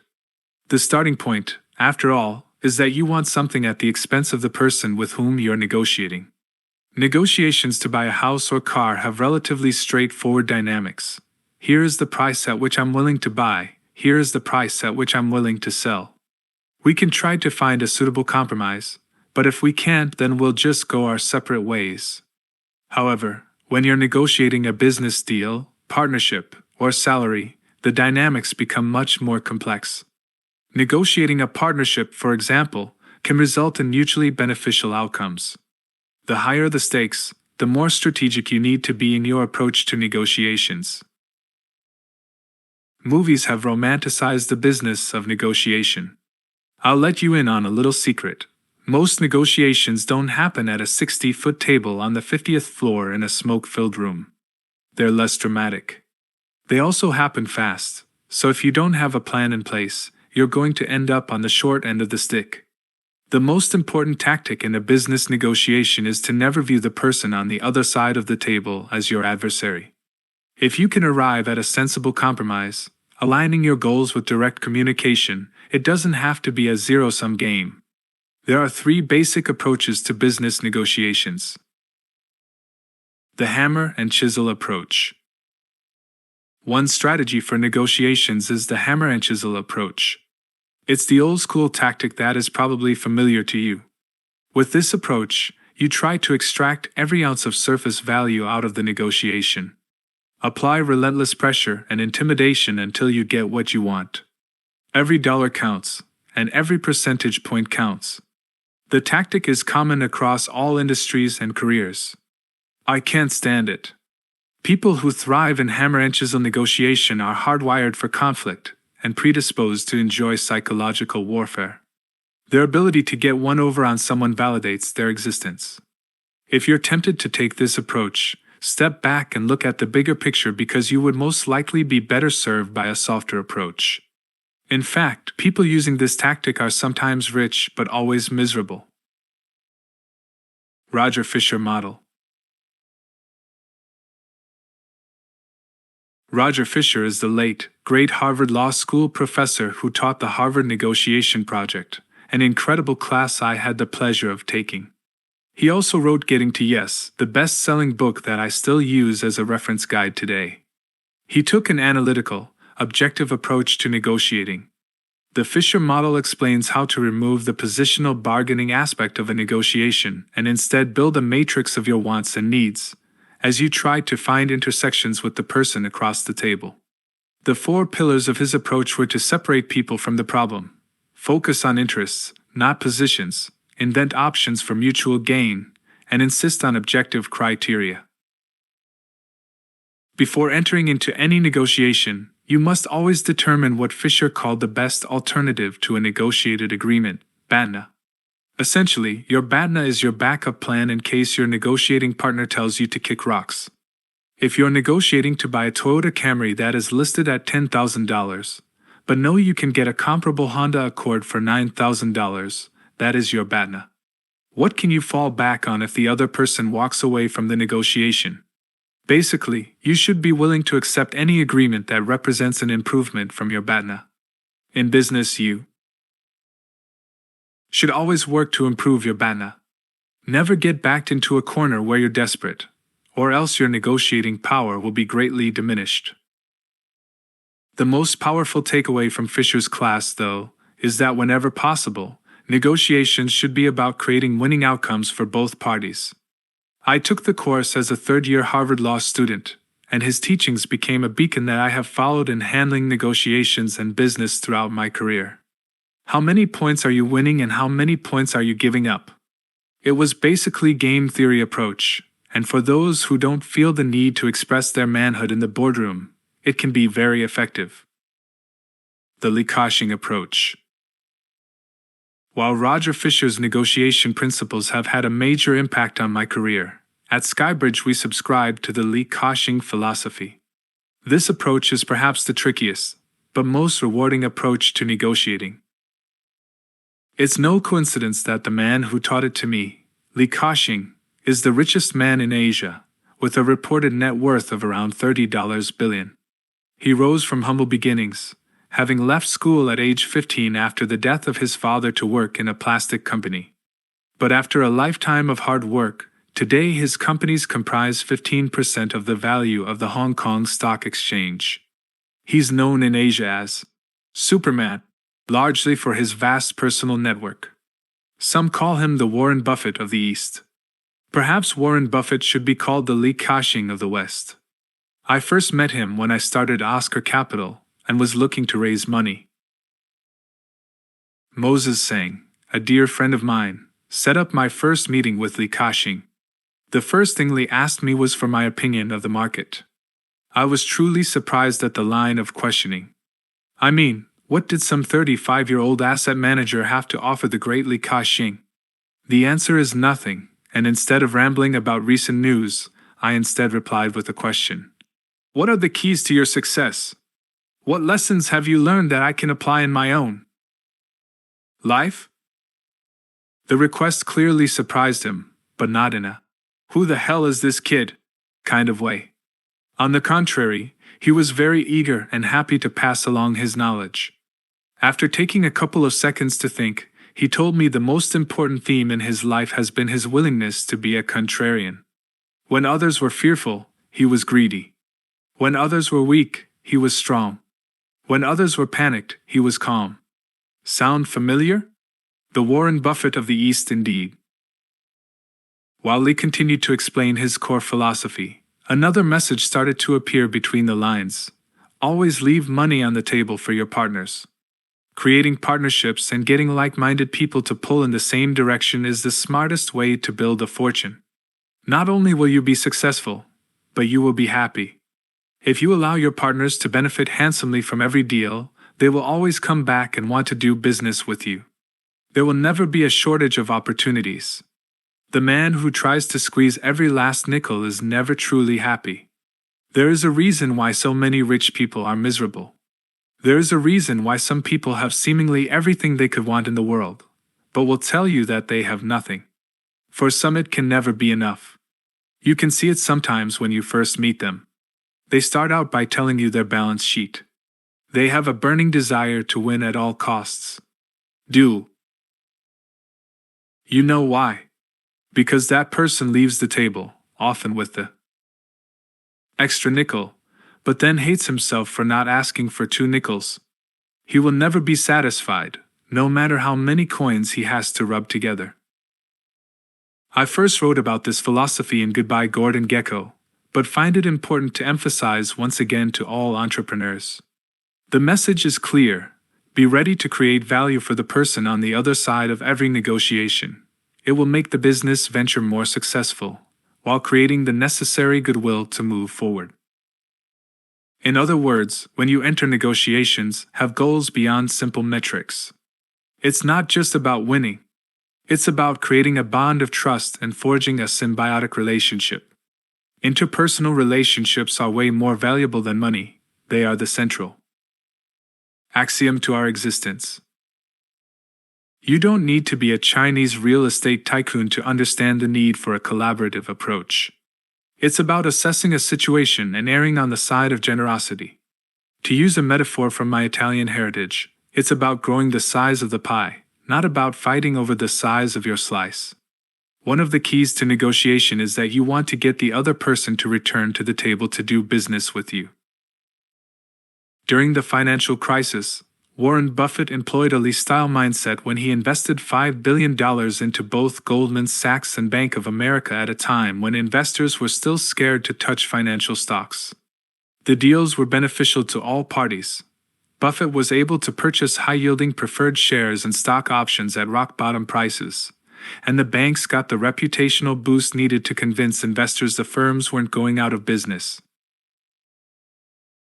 The Lee Ka-shing approach has never proven more effective, though, than in SkyBridge's acquisition of Citigroup's alternative investments unit. After being bailed out in the 2008 financial crisis, Citigroup put in motion a restructuring plan that included divesting its hedge fund advisory, seeding, and fund of hedge funds units. As I mentioned previously, SkyBridge had been predominantly in the seeding business up until that point, and we had just north of $1 billion in assets under management. When I was notified that the Citi units were for sale, I knew it was a tremendous opportunity to pick up these assets at depressed prices. In April 2010, Citigroup agreed to sell its $4.2 billion alternatives unit to SkyBridge, instantly quadrupling the size of our firm. The fact Citi sold the unit wasn't surprising given its need to streamline operations post-crisis. The shocking thing was that it agreed to sell the units to a struggling firm that was facing the very real possibility of shutting down any day. Of course, I didn't exactly tell Citigroup how close we were to closing up shop because I knew if we could get the right deal done, it could change our trajectory. The deal was a lifeline for SkyBridge, but all parties ended up benefiting in a way that would have made Lee Ka-shing proud. When I first heard rumors that Citi was looking to unload its hedge fund business in the fall of 2009, I was intrigued. Acquiring its seeding unit would give our core business a much-needed boost, and the fund of hedge funds unit would allow us to dramatically expand. Before I could even entertain the thought of being able to absorb the assets, I had to get a meeting with Citigroup management, who didn't know me at all. Thankfully, we had some mutual friends. In October 2009, I happened to be meeting a client for a drink at Del Frisco's, a New York steakhouse doubling as a meeting place for News Corporation executives and bankers working in Midtown. I was early and went to use the bathroom. Standing next to me were Jeff Jerson and his former business partner, Rich DiVenuto, who were top private bankers for Smith Barney. I first met Jeff years before through Blake Moore, one of my law school classmates. We had played a round of golf together at Liberty National, which, if you've ever seen me swing a golf club, might not have been the best idea. While playing a little Jewish-Italian geography name game, we realized we had several friends in common. Jeff was always a friend and stand-up guy through the years, but it had been a while since I had seen him. Back to Del Frisco's. My guest had yet to arrive, so I asked Jeff and Rich if they wanted to have a quick drink at the bar. After some small talk, I brought up Citi's hedge fund business. Given their prominent roles at Smith Barney, I figured they would know something. Listen, as you know, I'm running a seeding business. It's my understanding Citigroup is looking to get rid of its seeding business. I'm interested in buying it, I said. Initially, the seeding business was the only part of Citi Alternative Investments I was interested in acquiring. I'll reconnect you with Eric and Ray, Jeff told me. Eric Pye created the $500 million seeding fund for the hedge fund management group for Citigroup Alternative Investments, the unit I was initially interested in buying. Ray Nolte was the CEO and CIO of that unit. A week later, I was at One New York Plaza, the huge black glass skyscraper right across the street from Madison Square Garden. Jeff Jerson, Eric Pye, Rich DiVenuto, and I were sitting around a conference table overlooking the garden and a huge poster of Tracy McGrady. This time, we got right down to business. There's no chance we're going to sell you just the seeding business, Eric said to me. Damn it, there goes my plan to hop over the rabbit hole and defibrillate SkyBridge. But before I even had time to respond, Eric said something that truly shocked me. The only thing the firm would be interested in would be selling the whole thing, including the on- and offshore fund of hedge funds business, Eric continued. I would like to say it was my idea to think that big and take that home run swing. The truth is it fell right into my lap. But given my grandiose ambitions as an entrepreneur, they didn't need to mention the possibility twice. All this time, I had been narrowly focused on just one part of the Citi hedge fund business, the Cedar Fund. Never in my wildest dreams did I think I'd have a chance to buy the entire business. The offer shocked me. More than that, I had no idea how we could afford the transaction. But I made sure not to blink. I had to make this work. Sometimes, good entrepreneurs have to connect the dots after the fact. Now, I'm not a particularly good poker player. As much as I think I projected an air of confidence, my face probably went ghost white. I tried to clear my throat and could literally feel my Adam's apple travel through my esophagus. I looked at Eric right in the eye. Okay, got it. If I want this thing, it's all or nothing. Yes. That's the deal, Eric replied. The next day I met with Ray Nolte in the library at the Core Club, an exclusive clubhouse for mostly Wall Street and media types in Midtown Manhattan. I sat there and listened to Ray's view of how this transaction could work out and how SkyBridge needed to position itself to be the acquirer. Okay, I said after snapping out of my reverie. Let's go for it. I was in 5th grade when quarterback Roger Staubach, one of my childhood sports heroes, popularized the term Hail Mary with his last-second, desperation heave to Drew Pearson that sent his Dallas Cowboys to victory over the Purple People Eater Minnesota Vikings defense in a 1975 NFL playoff game. The Citi acquisition was my Hail Mary. It was a canary eating an elephant. But I did have a couple of things working in my favor: an entrepreneurial mindset and a budding brand. In addition, the size and scale of the SALT conference, combined with my frequent appearances on CNBC, helped convince Citigroup management that we could handle the business. We had created the perception that we were larger than we actually were, and that allowed us to punch above our weight class. Don't just take my word for it. When the transaction finally closed and the former Citigroup employees moved in, I remember one young lady was absolutely shocked at how small the firm was. She thought we had 300 employees. 300 people? Ha! In our dreams, I said. More like 12, but with you guys, we're up to 35. And we're all going to squeeze into this one floor. In fact, we had to get creative just to fit everyone. We absorbed a spacious conference room from a prior tenant and sectioned it off to make workstations for the new team. As it turned out, the merger was a perfect fit. In the Citigroup team, we had an extremely talented group of people with a strong track record of performance.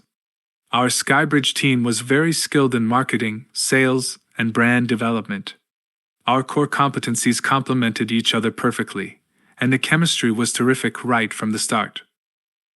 Back to how the transaction went down. There were 4 important factors. First, Citigroup was selling an asset Citi and Smith Barney clients were invested in, so they needed to find somebody they knew to take care of the clients. Second, Citigroup wanted to preserve the jobs of the people in the division they were selling. They didn't want to sell to another asset aggregator who would summarily fire all of those employees. They wanted to take care of their own, a concept for which I had a ton of respect. Third, because many of the clients were invested in this hedge fund business, they wanted to maintain the continuity of the performance. Citigroup didn't want somebody to switch jockeys on the clients and risk upsetting the strong performance record. A lower standard of service and performance could cause those clients, most of whom had money invested throughout various Citi businesses like commercial and mortgage banking, to rethink their overall loyalty to the firm. Finally, and perhaps most crucially, they wanted to keep their distribution and fee-sharing agreements in place on the private banking side. In retrospect, the only reason this deal ever made it to my table was because Citi was asking for a lot. It was a very complicated, highly conditional deal that would only be palatable to the exact right buyer. Citi had entered into preliminary talks with other firms, who took a hammer and chisel approach, trying to extract every bit of value and dictate the terms of the deal. If I had taken a similar tack, I would have been laughed out of the room. Citi wasn't going to get lowballed, particularly from a struggling hedge fund cedar. Ultimately, Citi didn't want to make a sale but wanted to form an arm's-length partnership, and I was more than willing to oblige. By thinking back to the advice given to me by Li Ka-shing, I realized this deal could be the start of a very fruitful long-term partnership, one that could open doors for all parties. In the end, despite several competing bids, we won out because of our willingness to give and take. We were taking the risk that the two cultures would be able to come together and form a cohesive and productive organization. The starting point was making the senior Citi employees who came over in the deal equity partners in the new SkyBridge, and the smooth transition proceeded from there. Li Ka-shing would have been proud. The lesson is clear: don't look for the last nickel in a short-term one-sided transaction. Make sure both sides are winning when you are negotiating. Chapter 10. Don't hire quarterbacks, hire linemen. The simple formula for building a successful team. There is no limit to what can be accomplished if it doesn't matter who gets the credit. Ralph Waldo Emerson. The writer in the back of the room mustered up all the courage inside him and asked Bill Parcells the question every other writer was too scared to broach. Coach, the Bills are averaging close to 30 points a game. They just scored 56 points against the Raiders. They obviously have a speed advantage. Do you think you have any chance of stopping the Bills' no-huddle offense? It was the last press conference before Super Bowl 25. The Vegas bookmakers had set Parcells' New York Giants as 4-point underdogs against the AFC champion Buffalo Bills. Parcells, the steely-eyed Hall of Fame coach, was preparing to go up against the high-powered Bills team, who had pioneered the concept of the no-huddle offense. This revolutionary strategy was wreaking havoc on the NFL as it often caught the defense off guard. There was an awkward silence in the press room. Parcells's eyes lit up.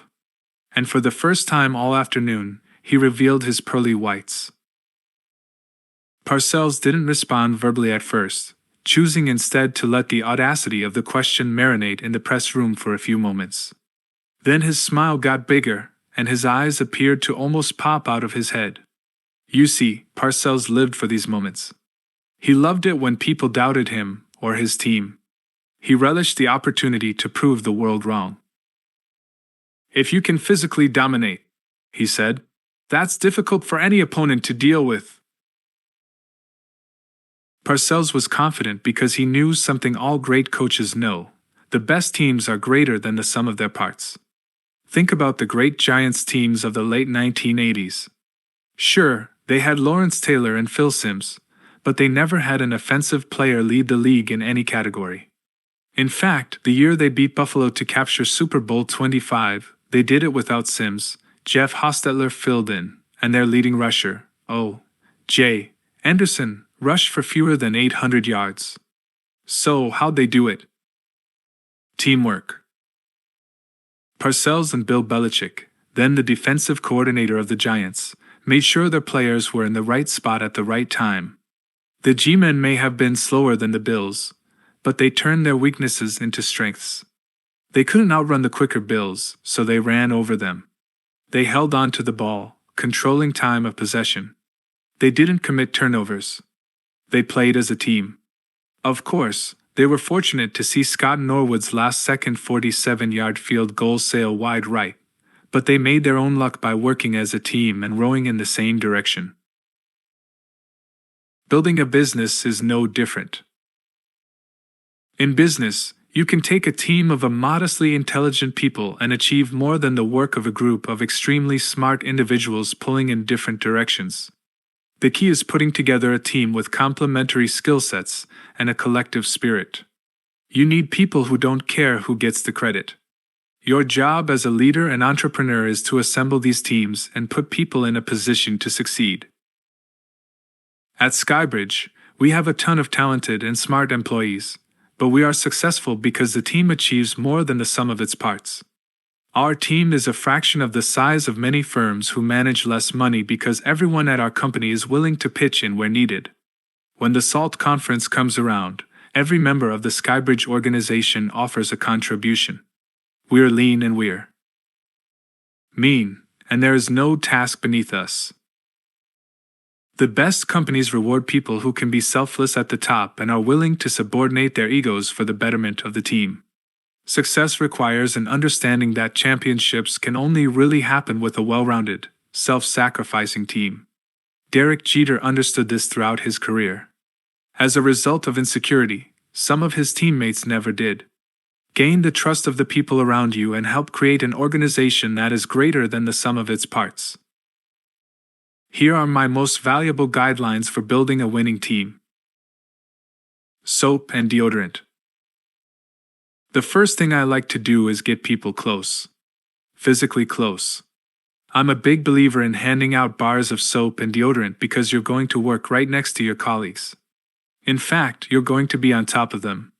I believe in Michael Bloomberg's Swamp Tank model, where people are forced to communicate openly in close quarters. At SkyBridge, I don't really have an office. There's a room on our floor containing some photos of my family, books that interest me, and memorabilia I've accumulated over the years. But to call it my office would be a stretch. It's used more frequently as a spillover conference room. Instead, I'm constantly talking to my employees in the pit and make it a habit to randomly sit in the various SkyBridge team meetings. As the leader, I want to see and hear everything that's going on in order to keep my finger on the pulse of the performance, culture, and morale of the firm. Another thing I like to do in order to encourage teamwork is to assign a seemingly impossible task to new employees. Although I don't expect the person to actually complete the task, it's really a test to see how resourceful he or she can be in problem solving within the SkyBridge culture. For example, if I ask a new hire to identify the 5 top performing event-driven hedge fund managers on an annualized basis, I don't expect this green employee to provide a completed list within the hour. Instead, I want to see how well the employee works with her colleagues to dissect the question, analyze the research, and uncover the answer. I want to see if she asks for help or if she immediately gives up. I want to see if she gives credit to her colleagues when presenting her findings and or if she points the finger if the task is ultimately not completed or is done incorrectly. This may sound like a rather heinous prank, but I believe it is an effective tool in teaching employees the importance of teamwork as problem-solving tool in a high-pressure situation. Fire first, ask questions later. As I mentioned previously, I do not believe that leaders should micromanage every aspect of their organization, but I do believe they should be held accountable for creating an office culture. The ethos of a firm starts right at the top, trickles down to every department head, works its way through every manager and director, and then makes its way to all the junior staff. At SkyBridge, I do not hesitate to get rid of any employee if I believe he or she is poisoning the culture of my firm. If you allow unethical behavior to become insidious within your organization, it becomes very hard to root out. But I've ultimately come to regret it every time. My friend Jim McCann, the founder and CEO of 1-800-FLOWERS, once told me, "I have never benefited from waiting to fire someone." That may sound harsh, but it's the truth. When you tolerate or indulge unacceptable behavior, you're sending a dangerous message to the rest of your firm. That said, I often find it hard to let members of my organization go as I worry about jeopardizing their livelihoods. Admittedly, I'm a softy. Over the years, I've tolerated some colleagues who bred dissension because they were extremely smart, productive, and creative. What manager hasn't? There were plenty of people I should have fired sooner if not for my sympathetic streak. But I've ultimately come to regret it every time. Now, if there is evidence that someone is sowing discord at my company, I no longer hesitate to fire them. Maybe it's related to my experience of getting fired from Goldman Sachs, but it took me a long time to arrive at that point of view. Maybe it's because I always want to be the good guy and find a way to keep employees. But I've learned that this corrosive behavior hurts the organization as well as the individual. And over time, I've learned that ultimately you are helping the person you have to fire as you are no longer tolerating a type of behavior that will be detrimental to his or her long-term career prospects. Simply put, managers have to send the message that backbiting will not be tolerated within the organization. If you can't get along with another employee, have a direct conversation to air your grievances or put personal vendettas aside. At the end of the day, you want every member of your organization pulling in the same direction. Hire entrepreneurial people. As Steve Jobs once said, "The secret of my success is that we have gone to exceptional lengths to hire the best people in the world." As the business landscape is always shifting, an organization is only as good as its employees. The status quo changes, technology disrupts established industries, and when it comes time to build and sustain your business, you need staff that have the entrepreneurial mindset to lead your company's evolution. I don't care if you're an accountant or the head of business development, I value a self-starter mentality. At SkyBridge, we constantly strive to reinvent ourselves and break new ground. If you want to run a successful organization, you have to find things other than money to motivate your employees. You have to find a higher purpose, a common goal that will keep people committed to the organization. For example, at SkyBridge, we pride ourselves on being the underdog. We like the fact many of our competitors are larger. We like being nimble and lean. Companies often lose their scrappy, startup mentality as they grow, but we have no desire to get to that point. In business, you can either refuse to change and get blockbustered, or you can pull a Netflix and be entrepreneurial, evolve, and hop over the inevitable rabbit holes that you encounter.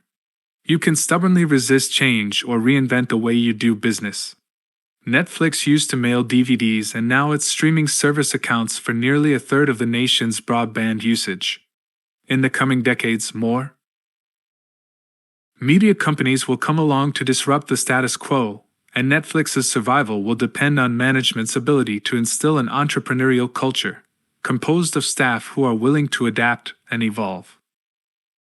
The transition wasn't all smooth sailing for Netflix, though.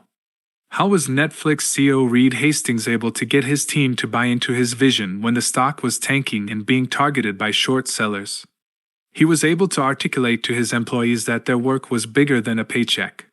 He was able to impress upon them that there was light at the end of the tunnel, that if they could execute properly, they would revolutionize the way people consumed media and watched television. He offered individuals a chance to be part of something bigger than themselves. That's how you build a great business. Learn from the best and bravest. If you want to develop an effective and well-run organization, you need to study elite people and organizations. You need to look at the Amazons and Apples of the world. You need to study entrepreneurial icons like Mark Cuban, Arianna Huffington, Jack Welch, and Elon Musk. And what better group of people to study than the US military, unquestionably one of the greatest organizations in the history of mankind. I come from a family of servicemen, but am part of a non-service generation. Every one of my elders either enlisted or got drafted into the US military. 4 uncles and 1 very proud father.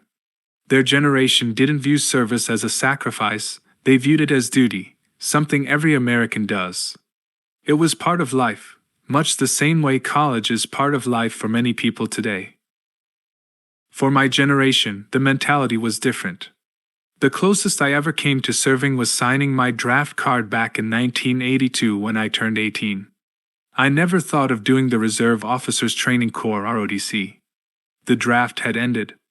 Vietnam had ended, and even if it hadn't, I don't think I would have volunteered if I'm being truly honest with myself. Military became a 4-letter word in the 1970s. As a result, if you were born between 1960 and 1980, you probably never seriously considered enlisting. You certainly didn't give it serious thought if you had a college degree. Fast forward to today, and many Americans' separation from the military has grown even wider. Less than 0.5% of the U.S. population today serves in any of the armed forces. During World War II, nearly 12% of the population was in the military. Even those casting the votes to send young American men and women are further removed from service. In 1975, 70% of those serving in Congress had some form of military service, owing largely to World War II. Now, that number is just 20%. During World War II, nearly half of the nation's economic output was derived from wartime services and manufacturing. People conserved and were encouraged to use ration stamps. Women joined the workforce to help make warplanes and weapons.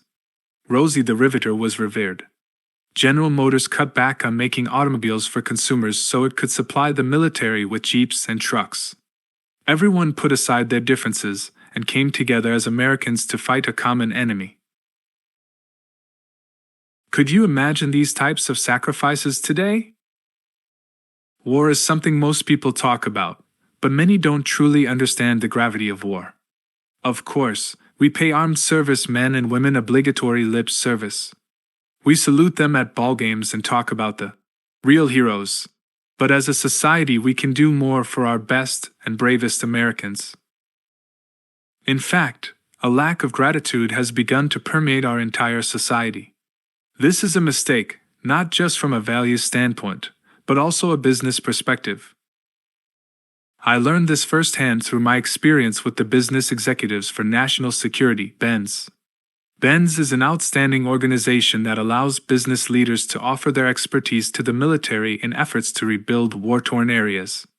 I joined at the behest of my late friend and mentor, Joe Robert, and am now a board member. BENS has not only given me a front-row seat to how the military operates, but it also has given me an education in courage, entrepreneurship, and leadership. In January 2011, I made a trip to Iraq on a BENS-sponsored trip.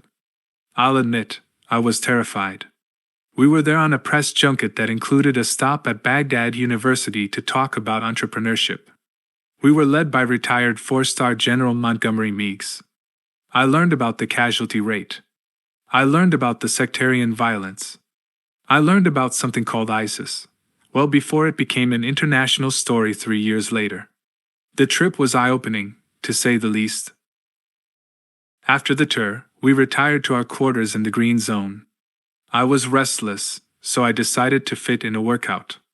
After a few miles, I stepped off the treadmill to get a drink of water and for the first time noticed the pictures on the wall. They were pictures of young servicemen and women, all looking roughly the same age as my oldest son. I was looking at a memorial.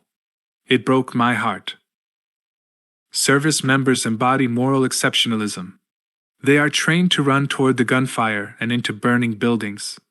Through my involvement with several veterans organizations, I've met many of these brave men and women, and their courage never ceases to amaze me. My trip to Kabul, Afghanistan in October 2015 only fortified this view.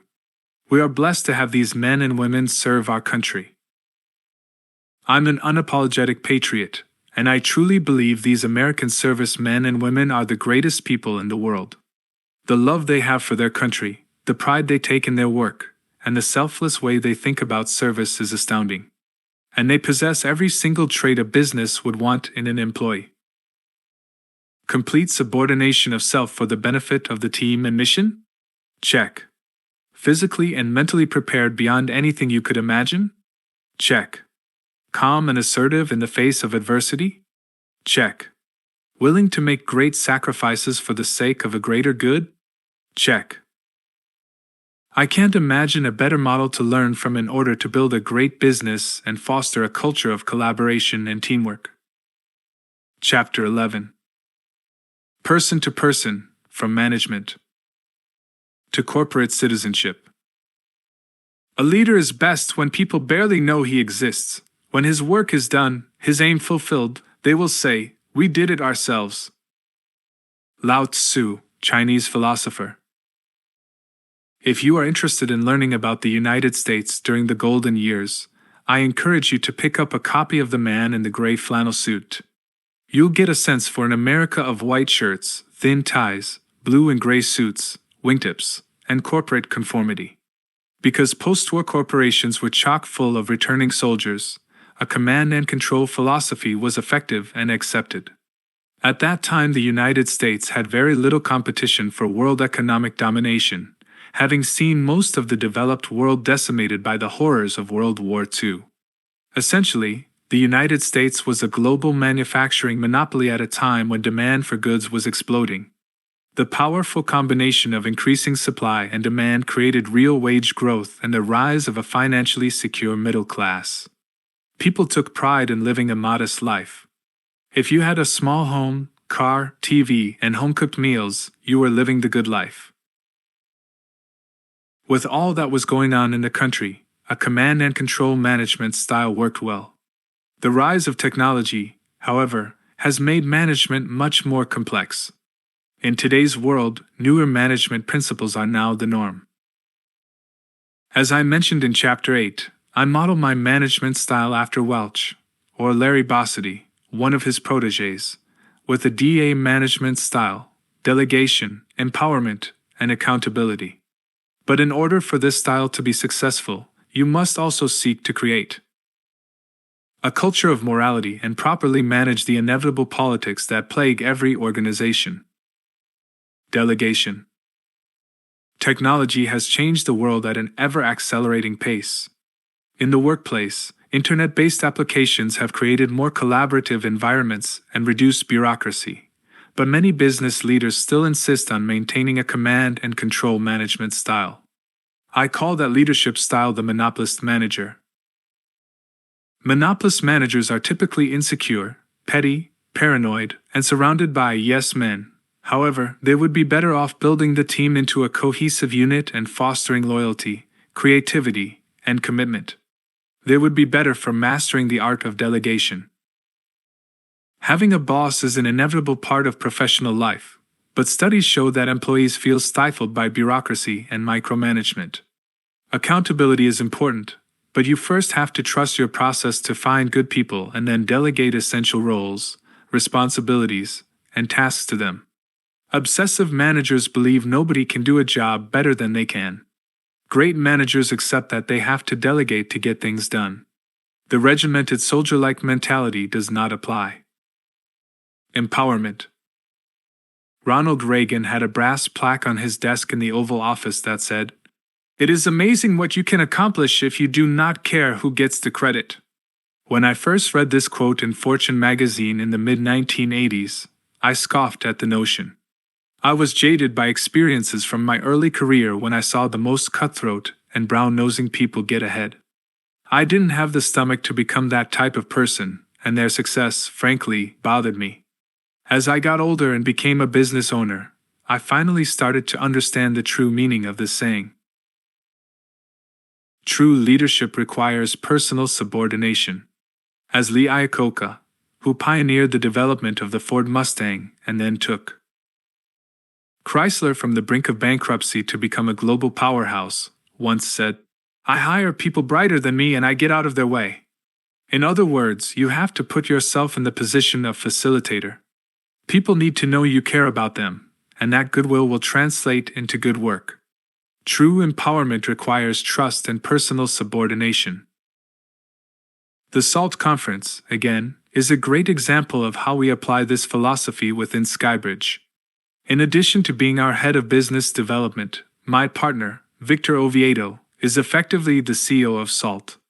He picks the date and the venue, he sets the budget and agenda, he dictates the speakers and content, and most importantly, he picks the band. Kelly O'Connor is his partner in that business, and all of our brand building initiatives, and they run every aspect of the conference with an extremely small team. Yes, the rest of the partnership group makes suggestions, but we give them the leeway to make final decisions on anything within the realm of SALT. As a result of the freedom we have granted them, they take great pride and ownership in putting on a great conference every year. Similarly, my co-managing partner, Ray Nolte, and I provide Troy Gay-Ski, the senior portfolio manager on the SkyBridge flagship investment products, with the same autonomy. While he receives considerable guidance from Ray, Troy is granted the intellectual latitude to take ownership of our portfolios. Ray and I share a philosophy of empowerment, which became apparent from the first time we met to discuss the initial acquisition of his unit from Citigroup. Ironically, even though I am the founder of the company, I see my job as more of a supporting role. I think about how I can help the process, but mostly I stay out of the way. Empowerment requires that release of control. Accountability. As a leader, I would prefer to accept the blame for any major company missteps. If my team is putting in an honest effort, I am happy to give them credit for things that go right, but also willing to shield them from blame for things that go awry. That said, empowerment doesn't work without accountability. If someone takes ownership of a project or division, he or she should receive credit when things go right, and he or she should be willing to take the blame when things go wrong, even if the person isn't personally responsible for certain outcomes. You can't have your cake and eat it too. Ultimately, great leaders let the buck stop with them. If you want to earn your stripes and become a leader, I'd suggest you doing the following things. 1. In a crisis, don't cower. Accept responsibility for any wrongdoings and take the heat off others. 2. Don't finger point. It's a sign of insecurity. Instead, focus on diagnosing and fixing the problem, not assigning blame. 3. Focus on operating from a place of integrity. Character is revealed and legacies defined by how you respond in times of adversity. If you make everything about money and status, you will lose the locker room when bad times hit. Creating an ethical culture. Excuse me for a minute while I get up on my soapbox. Wall Street has a terrible reputation. Some of it is deserved and some of it is stoked by politicians and the media. As an industry, though, it is our responsibility to shed the negative stereotype by creating a higher standard of ethics. We have all heard the Italian cliché, "The fish stinks from the head down." If you want an honest group of people around you, act with honesty. None of us are perfect. Introduce me to the person who claims to have never told a lie, and it will be easy for me to point out the biggest liar in the room. If you join SkyBridge, you have to listen to the following story. None of my ancestors worked behind a desk. My grandparents were masons, mechanics, grocers, cafeteria workers, and laundry operators. While my dad eventually got a desk job later in life, he started out as a construction laborer. Everyone in my family who came before me took great risks to put me in a position to rise above my station in life. Everyone bought into the American dream. They didn't envy those with more than them, those who worked half as hard and made 10 times more. They were grateful for the opportunities given to them. You didn't see the type of class warfare we see stoked by politicians today. For my family, the most important thing was to make sure their kids and grandkids had the same or greater opportunities to make their own way. Education was extremely important. In my mind, the most powerful thing my family passed on to me was a last name with a reputation for integrity. I learned early on there is nothing more valuable than your name and reputation. There is never any reason, especially money, that should cause you to jeopardize your name. I have 3 sons and a daughter who will use my last name. They deserve it. Intact. No amount of money or status is worth losing it. Anyone inside the organization that is even close to the ethical line will be fired.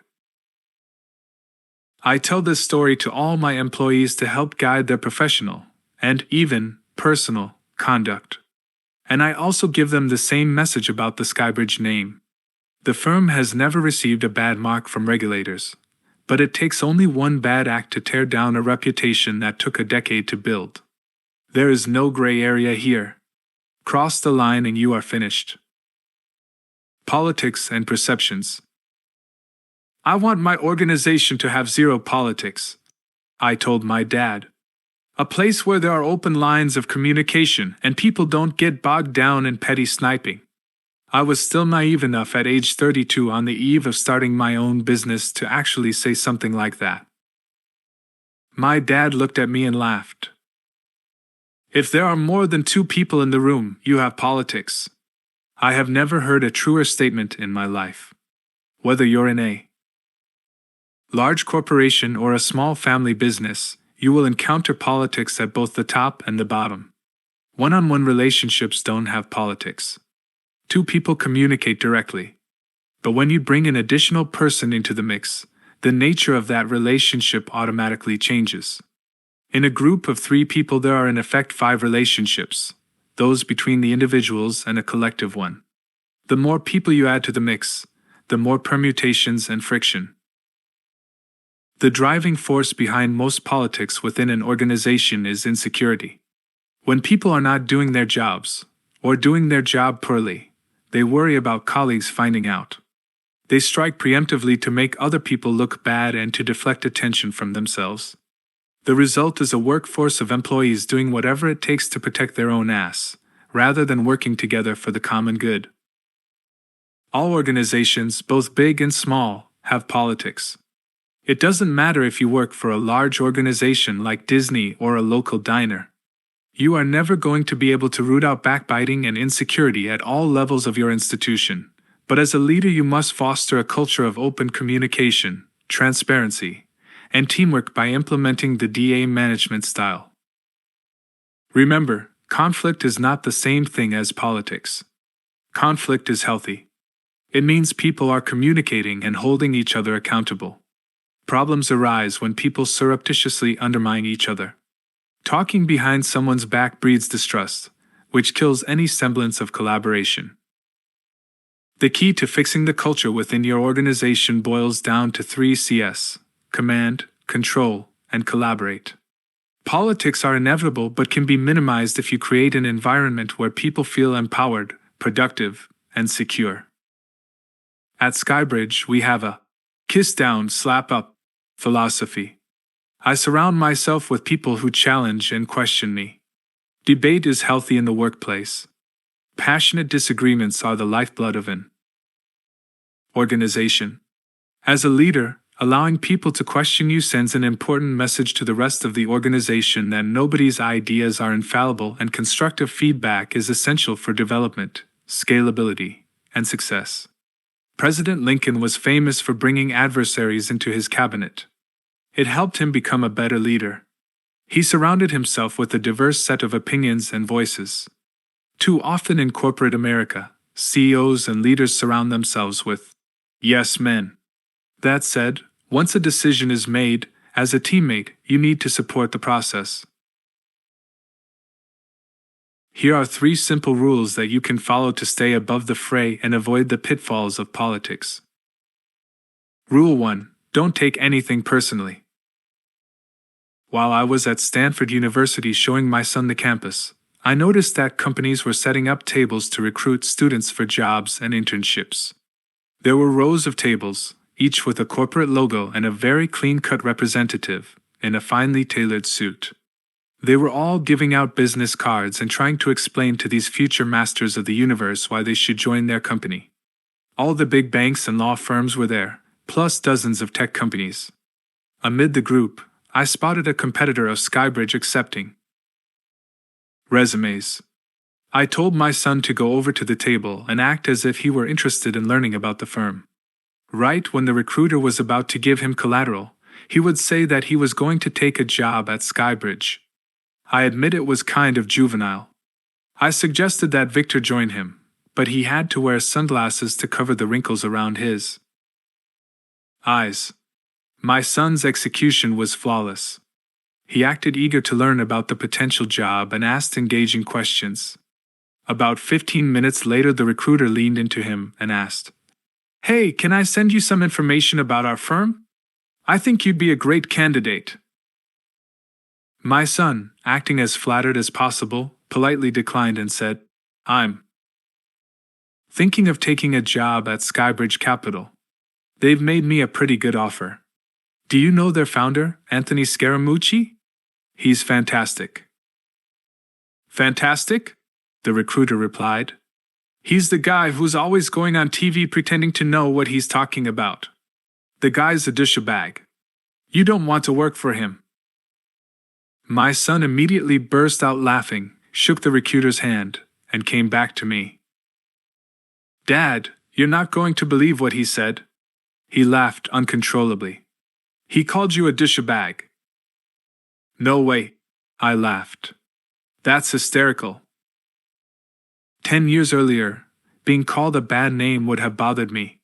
I would have tapped into my inner Italian. I might have walked over to the guy and shouted at him for insulting me and my firm. Instead, I calmly introduced myself, flashing a genuine smile the whole time. "How are you? I'm Anthony Scaramucci," I said. "I'm the guy you just called a douchebag." "Oh, you're Anthony Scaramucci," the guy says to me in a high-pitched, nervous voice. He looked like he was about to piss his pants. "That's me. Hey, please take my card. I would welcome the opportunity to change your opinion about me at some point." The reason I was able to laugh about the incident was because after countless years of getting angry at small stuff, I finally learned to embrace one of the most basic and fundamental rules of being an entrepreneur: don't take anything personally. Earlier in my career, I took everything personally: how people looked at me, the assignments I was given, even the way other people dressed often seemed like a vague insult to me. "That guy is wearing a $3,000 Brioni suit and I'm not. He must think he's better than me." I was in desperate need of a shrink. Looking back, that mindset hurt my career. For all the success I'd been blessed with, I could have had a lot more without all the anxiety. Taking everything so personally caused me to make irrational decisions.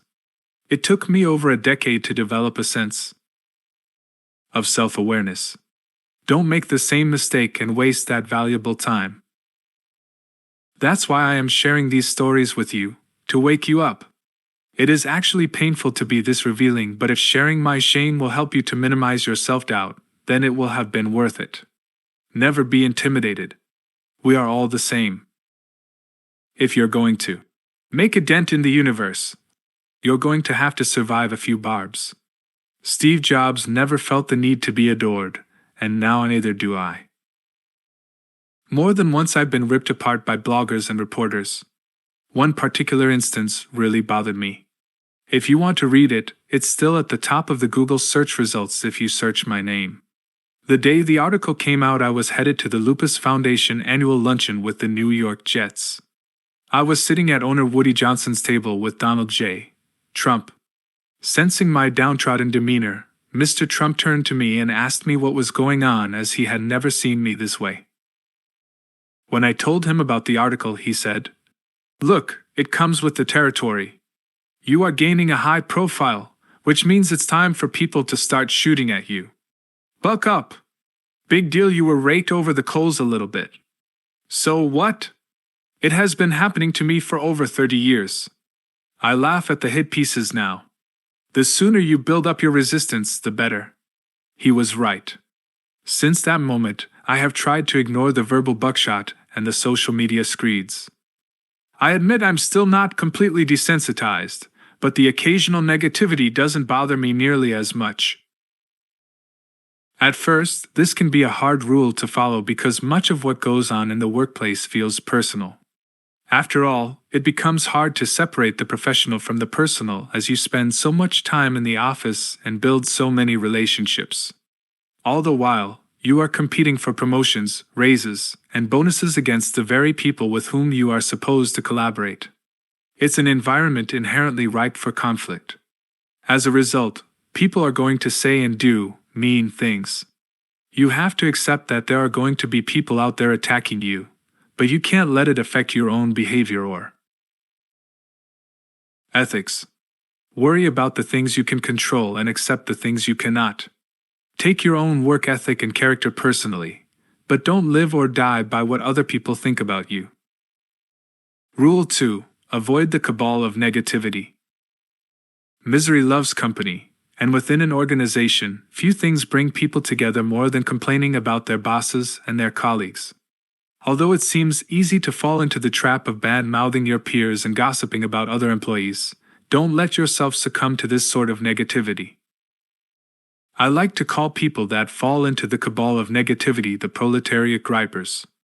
Every office has them. They are anti-authority by nature, distrusting of their superiors, allergic to structure and rules, and, as a result, constantly bitching and moaning. In most cases, they are talented and productive, but never likely to get far in an organization because of their overly critical mindset. They bring other people down and damage morale. As a young person in an organization, you might be tempted to join that crowd, to ease your own angst by sharing your frustration with others. That's not a good idea. Do not let gossip and negativity consume you. Reputations take years to make and seconds to break, and if you get pegged as a complainer, that stigma will be hard to escape. Rule 3. Scout out the influencers. Do you remember the great Peter Sellers and Being There, the fabulous film adaptation of Jerzy Kosinski's terrific book? If you don't, go watch the movie and read the book. Kosinski tells the story of Chance, a simple gardener who has spent his entire life tending to the plants of a rich man's estate. When that man dies, Chance is pushed into the real world, where people mistake his simple-minded utterances for profoundly brilliant simplicity. In truth, Chance is a moron whose only knowledge of the outside world comes from television. By his own admission, he can't read or write and simply likes to watch TV. But that doesn't stop him from eventually becoming a top advisor to the president. In one scene, the president asks Chance when he thinks the economy will start growing again. Chance, who can only talk about the garden he's been taking care of his whole life, responds by talking about his plants. "In the garden, growth has its seasons," Chance says. "First comes spring and summer, but then we have fall and winter. And then we get spring and summer again." After a long pause, the president appeared impressed. Well, Mr. Gardner, I must admit that is one of the most refreshing and optimistic statements I've heard in a very, very long time," he told Chance. And after a second, he concluded, "I admire your good, solid sense. That's precisely what we lack on Capitol Hill." The point of the scene is that politicians' views are often impacted by their limited number of influential advisors. If you want to have a large impact on an organization, you have to be part of the inner circle. The best way to get there and climb the ranks is to be your own consistent, authentic self. To get on the right track, it's important to figure out who the influencers are in your company. Who are the 2 or 3 people who have the ear of your manager? Identify them. Get to know them. Make sure they respect you because their impression of you will color your boss's perception. They are going to be either your ticket to a promotion or your ticket out of town. As I said before, all business is local. Bosses don't rely on advice from dozens of people. They trust managers to deliver news. They trust a select few lieutenants to be their eyes and ears. In trying to figure out just who the influencers are, don't simply go by the organizational chart. Observe and listen for the opinions that matter within the firm. If influencers in the company are not your biggest fans, figure out a way to change their perception. Look for situations where you can connect with them personally. Make clear to them your willingness to work hard and sacrifice for the firm. That's not politics. That's common sense. Chapter 12. Image is everything, owning your message. There's only one success, to be able to spend your life in your own way. Christopher Morley. This is the best effing party, man, exclaimed the junior associate to a group of Goldman Sachs senior managers after emerging from the bathroom, hair disheveled and reeking of booze. For emphasis, he felt compelled to reiterate the point. I mean like effing ever, man. It was near the end of the year. Up until that point, the young man had a good reputation within the firm. He was seemingly a straight-edge kid, Ivy League alum, smart, hardworking. But that entire facade came crashing down when he started drinking. In an instant, the diligent professional turned into frat boy. The more drinks he put down, the faster he ruined his hard-earned reputation. Dude, you know what we need at work? He mumbled to one of his bosses, a mild-mannered senior executive who wore a slightly bemused smile as he enjoyed the spectacle. More tail like that, he said, gesturing to his boss's secretary walking by. That comment was the straw that broke the camel's back. The executive walked away and asked that the young man be sent home. He wasn't fired right away, but for all intents and purposes he was done at the firm. He stopped getting invited to meetings. His bosses stopped assigning him work. He was isolated. Right after he learned he wasn't getting a bonus, that his job prospects at the firm were non-existent, he quietly left, relegated to a punchline and cautionary tale about drinking too much at the company holiday party. Harsh? You bet. But that's life. If a kid doesn't have enough self-control to behave at a company party, how can he be trusted to work on multi-billion-dollar deals or to keep quiet about a confidential transaction? You can't, and in business, liability trumps all. Much like your personal life, the arc of your career will be determined by a number of crucial moments and decisions. As often as possible, you have to be the best version of yourself so that when those moments come, they turn out positive. While you may be a good person, deep down, how people perceive you plays an important role in determining your lot in business and in life. The most important step in building relationships is getting comfortable with your authentic self. After you've embraced your vulnerabilities and learned to cope with your shortcomings, you can change how you are perceived. There are forgivable and unforgivable offenses. You can't get wasted at the company holiday party and vomit in the bathroom or bring 3 strippers to a holiday party. If you're having a tough time in your personal life, don't self-medicate with drugs and alcohol, especially in front of work colleagues. Trust me, nothing positive will come of it. I'm not moralizing.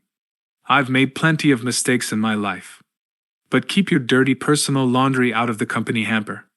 If you make an honest effort, do the right things, and demonstrate an ability to learn from mistakes, you will be on the right track. Contrition, the mea culpa, is one of humanity's most sacred acts. The same goes for forgiveness. In order to rehabilitate your reputation, improve your image, and get a second chance, you have to first be willing to admit wrongdoing and be accountable. In a professional setting, you have to be able to walk into your manager's office, apologize, and accept responsibility, sometimes even if it isn't completely your fault. When you are accountable and willing to accept blame, You're telling your managers you are a stand-up person worthy of trust, which is the most important quality in a relationship. You can't go halfway on a genuine mea culpa, you have to be all in. Mea culpas demand full ownership. Companies also have the power to alter their reputations, but it requires the right corporate communication strategy. To be successful in the corporate world, you need everybody pulling in the same direction, and you need the world to hear that story. Prior to SkyBridge's acquisition of Citigroup's alternative investments unit, our core business, the hedge fund seeding fund, was on the brink of closing, and our clients knew it. After the acquisition, we realized the need to reshape our firm's narrative, further define our brand, and market ourselves more boldly. Immediately, we devised a strategic plan that would inform the public of SkyBridge's new business offering, Fund of Hedge Funds Products, and our pioneering role in the alternative investment arena. It was time for us to establish SkyBridge as industry experts in the world of hedge funds and define who we were before other people did it for us. So I went on TV and radio. I conducted interviews with industry and mainstream media outlets, including the Wall Street Journal, New York Times, Hedge Fund Alert, and Institutional Investor. We evolved the SALT conference. Although I didn't expect the increased exposure to be all positive, SkyBridge suddenly became part of the story. Of course, not all of the press or feedback was positive, but the fact was that SkyBridge was starting to matter. We became a household name. We also actively engaged our customers. More accurately, we smothered them in superb customer service. We hit the road, employing a Sam Walton-like approach to marketing. We focused on small cities like Tuscaloosa, Alabama, and Davenport, Iowa, because we thought those cities were underserved markets. I didn't want our team to focus only on competing against the other big asset managers for money. I wanted to bring high-quality alternative investment solutions to people who previously had no access or exposure to them. In our model, small customers were valued just as highly as large ones. Once we had a modest base of capital, we could demonstrate our expertise to the world, and the rest would follow. Slowly but surely, the strategy worked. Our reputation changed, our performance improved, and people talked about us differently. We started a positive feedback loop that helped SkyBridge nearly triple in size. Although I'd like to think we're geniuses, we really just followed a time-tested approach to staging a turnaround. It has been done millions of times before with both big and small companies alike. Remember when people thought Johnson & Johnson was dead and buried? In 1982, 7 people died in Chicago after taking cyanide-laced capsules of extra-strength Tylenol. The pain reliever accounted for 17% of Johnson & Johnson's net income the previous year and was the company's best-selling product. Marketing experts predicted the brand would never recover, that people would never take Tylenol again. Tylenol's market share soon fell from an industry-leading 37% down to 7%. But instead of throwing in the towel, Johnson & Johnson set about fixing the problem and changing the narrative. Tylenol was back on the shelves within 60 days, this time with a tamper-proof top. At the same time, the company launched a massive media campaign to build awareness of its new safety measures. A year later, Tylenol had recaptured 30% of the pain reliever market. How did the company do it? First, they took ownership of the mistake despite the fact the issue was related to tampering. By taking responsibility, the company maintained at least a semblance of trust with customers. They took the time and paid the money, $100 million, to pull 31 million bottles from shelves. They didn't panic and point fingers. They made bold decisions first and asked questions later. Second, the company's chairman, James Burke, didn't hide. He was decisive and went in front of the camera. He talked directly to his customers, explaining in detail what had gone wrong and how the company would fix the problem. At the time, the aggressive approach was revolutionary. Before 1982, product recalls were extremely rare. 40 years later, J&J is stronger than ever, and the Tylenol incident is a case study in crisis management. Entrepreneurs and founders must make it their business to implement strategic and effective marketing strategies that will ultimately shape the way clients perceive the brand. Below are 3 rules you should follow when trying to manage your and your company's image. Rule 1. Mount a public relations strategy. An effective public relations strategy is 1 part controlled through advertisements and 1 part uncontrolled through the media. As a controlled strategy, ads are designed to make consumers associate a certain feeling with a product so that they are more likely to take notice. Advertisements can help, but they have to embody your company's vision for the world. When Boeing or General Electric advertises on Meet the Press, they don't try and sell you a turbine or a plane. They talk about how aviation is changing the world and how alternative energy production is saving the planet. The spirit of the ads is aspirational. But to me, the key to an effective public relations strategy is media. In order to take this strategy from potentially uncontrolled to controlled, you must develop a relationship with the press. A classic mistake that some entrepreneurs and business owners make when someone is writing a story about them or their company is to make like an ostrich and offer a no comment. Never do that. You have to respond. Invariably, it will make the piece more objective. That said, you can't control everything that is written and said about you, but by making yourself a resource and opening a dialogue with journalists, they're more likely to give you the benefit of the doubt or be willing to hear your side of the story. When you pay for an ad or write an op-ed, people always look at the content with skepticism. Of course, you are going to paint a positive picture of yourself. When an independent third party writes a story about you or seeks you out for a quote on a big story, it is a much more powerful affirmation of your credibility and expertise. When we first started the SALT conference, many media outlets didn't take us seriously. As mentioned in Chapter 1, it wasn't until year 2 that the media took interest in large part because of our great content and lineup of relevant, newsworthy speakers. And after a couple of years, the media had no choice but to cover SALT. Reciprocally, we went out of our way to provide the media with access to our speakers and noteworthy events. New York Times reporter Peter Latman wrote a front-page story in the newspaper's business section about the conference, describing the event as a potent mix of business and celebrity that was, above all else, a good time. At the same time, you can't expect the good without the bad. We've had our share of tough press too. We do our best to put on a good show with great content, and let the chips fall where they may. As long as coverage falls within a reasonable range of honesty, I don't bat an eye. In fact, sometimes I enjoy the critical stories because they help reinforce the idea that we can never rest on our laurels. Besides, sometimes the press provides extremely valuable feedback and good ideas. It's okay to be vulnerable. Vulnerability makes you more approachable, and to grow your business you need to connect with your clients.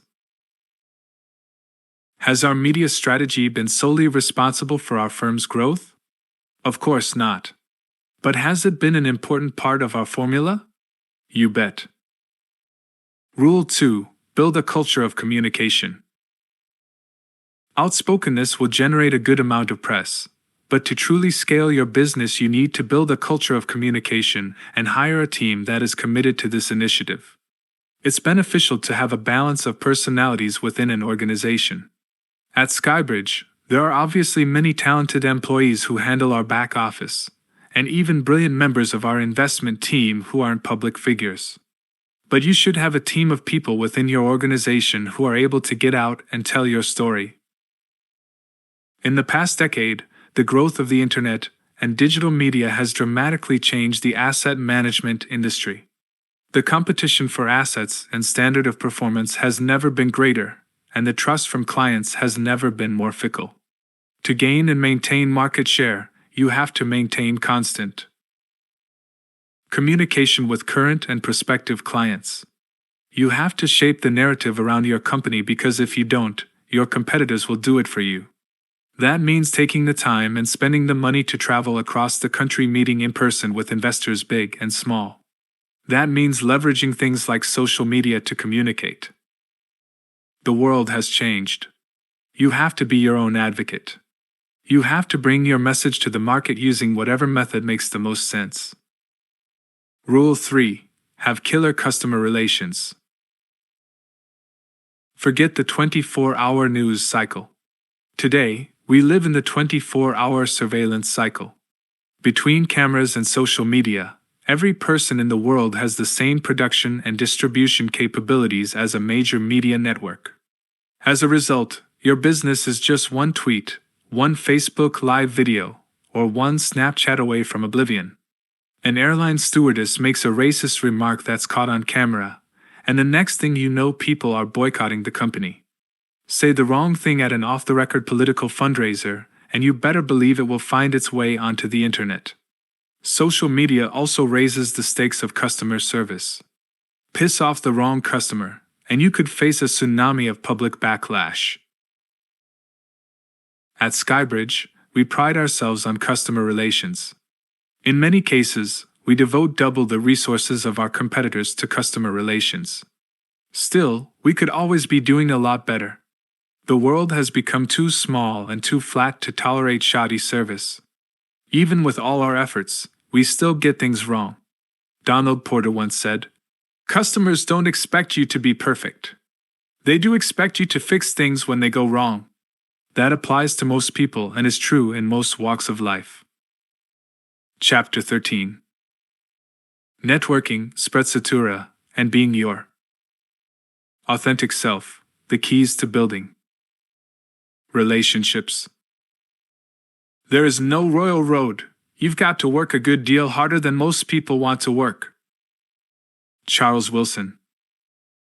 It felt like a wake. All first-year analysts had gathered on the top floor of Goldman Sachs's gleaming office tower for the opportunity to meet and schmooze with company directors and executives. Beer, wine, and hors d'oeuvres were served, but to call it a happy hour would be to insult the word happy. Everybody was nervous, scared to say the wrong thing to the wrong person. Anonymity, they figured, was better than someone finding out your name for the wrong reason. I was part of that insecure and anxious group. Just blend in, I thought. Please don't let them notice me being too awkward and realize I don't belong here. By the end of the event, after a lot of forced smiles, cursory handshakes, curt hellos, and obligatory small talk, the number of contacts I made was a big fat 0. The hospitality staff made a better impression than I did. As I sat at home that night, I was disappointed in my performance. I was disappointed that I wasted such a great and rare opportunity. I was in a room with some of the most influential people on Wall Street for the express purpose of building relationships, and I couldn't bring myself to have a meaningful conversation with a single person. Sure, I introduced myself to a few people, but I didn't connect with anyone who would remember me in an hour, let alone a week later. Instead, I gravitated toward people who I knew in my associate class. Mistake number 1. Talked strictly about business. Mistake number 2. And failed to hand out a single business card. Mistake number 3. That night, I promised myself I'd never make these mistakes again. One of the things that I had going for me was my affability. My congenial disposition basically got me through lots of rough patches over the years. What I lacked was self-confidence, the belief that I belonged in that room. I felt like a fraud who would be exposed at any moment if I said the wrong thing. I was convinced everyone was watching and judging me all the time. I was fixated on the thought that everyone else had a nicer suit than I had, came from a wealthier family than I did, and was better than me. The first 2 facts might have been true, but it took me several years to realize those things didn't make one person better than another. Sure, I finally changed out of polyester into wool. But perhaps more importantly, I realized that my humble upbringing was actually an advantage, providing me with the hunger and motivation to chart my own path. And now I tell my kids not to take anything for granted and to work hard. Otherwise, some middle class grinder will be coming to eat your lunch.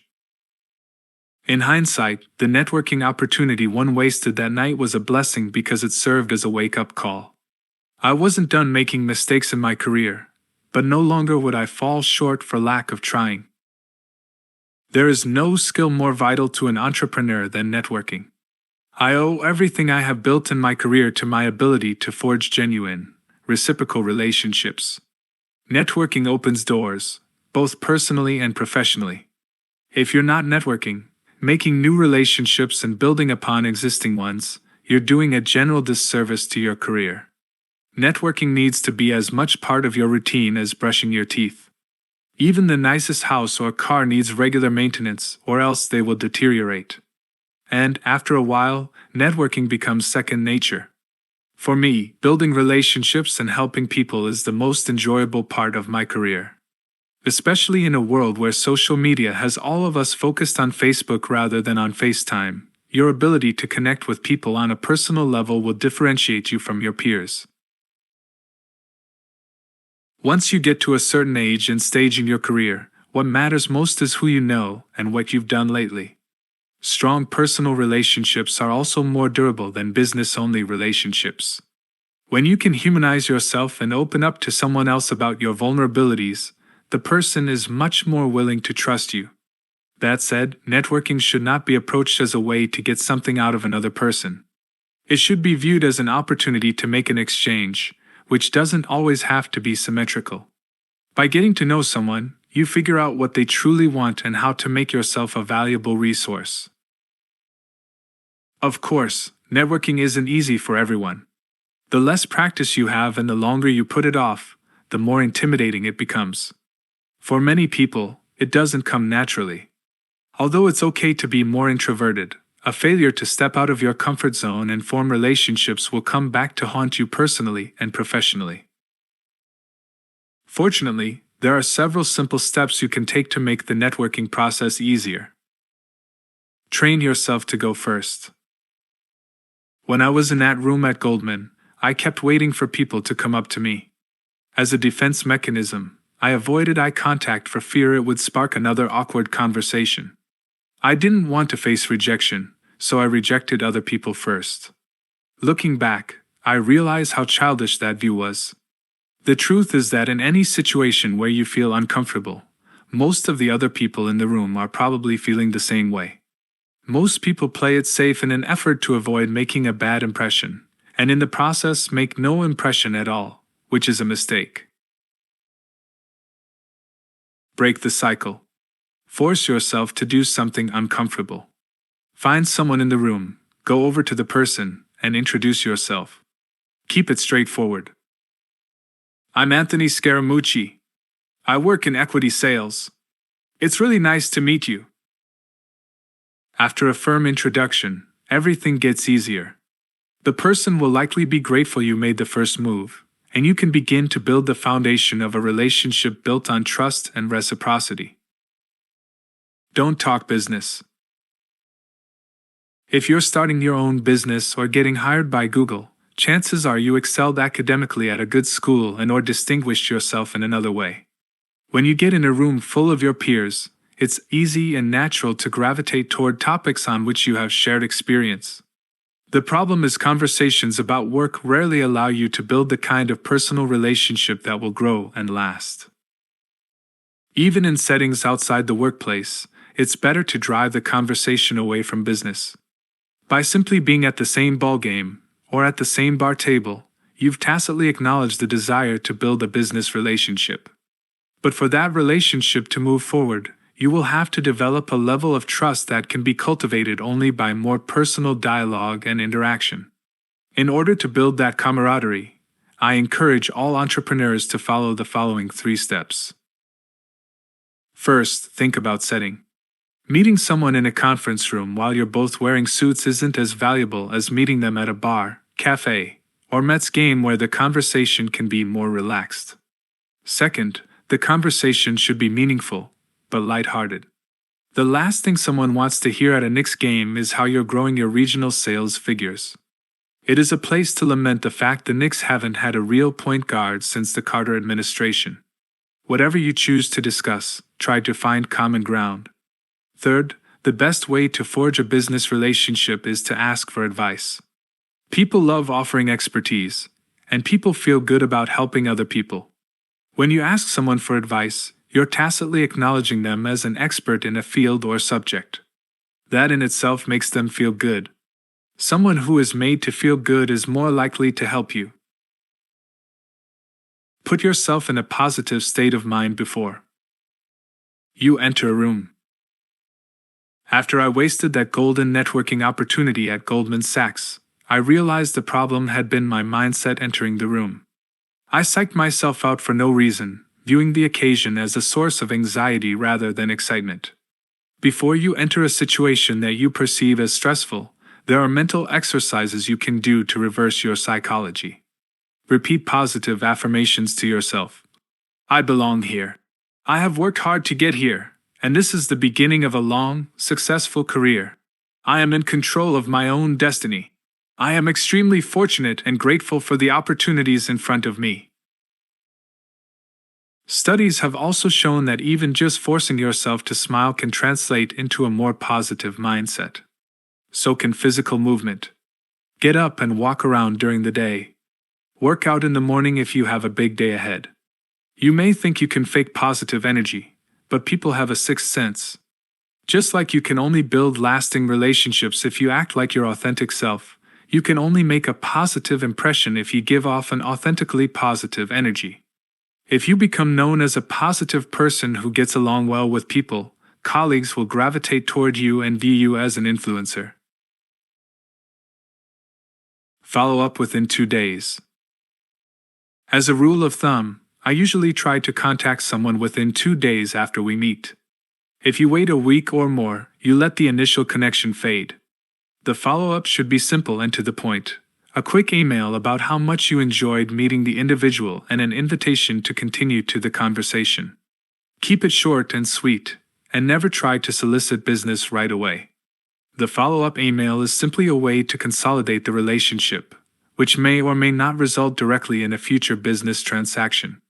If the person doesn't respond initially, follow up a few weeks later, but always keep the tone conversational and positive, not demanding. Networking should be fun. Believe it or not, networking can be fun, and I'm not talking about the free food and drinks. While networking can help advance your career, you don't need to treat it like work. In fact, done properly, after a while networking won't even feel like a chore. Tap your alumni association. Reconnect with former classmates. It may lead to conversations and relationships you never expected. The Harvard Club and the Core Club have been invaluable tools for me in meeting new people and reconnecting with old friends. Relax and don't be bashful. Get referrals. Not every person with whom you connect will be able to directly add value to your career or life, and that is not how you should view relationships. Building a relationship is personally rewarding, but also increases your derivative connections. Once you have developed rapport and trust with someone, it is much easier to get referrals. Referrals will almost always exceed the number of personal relationships a person can maintain.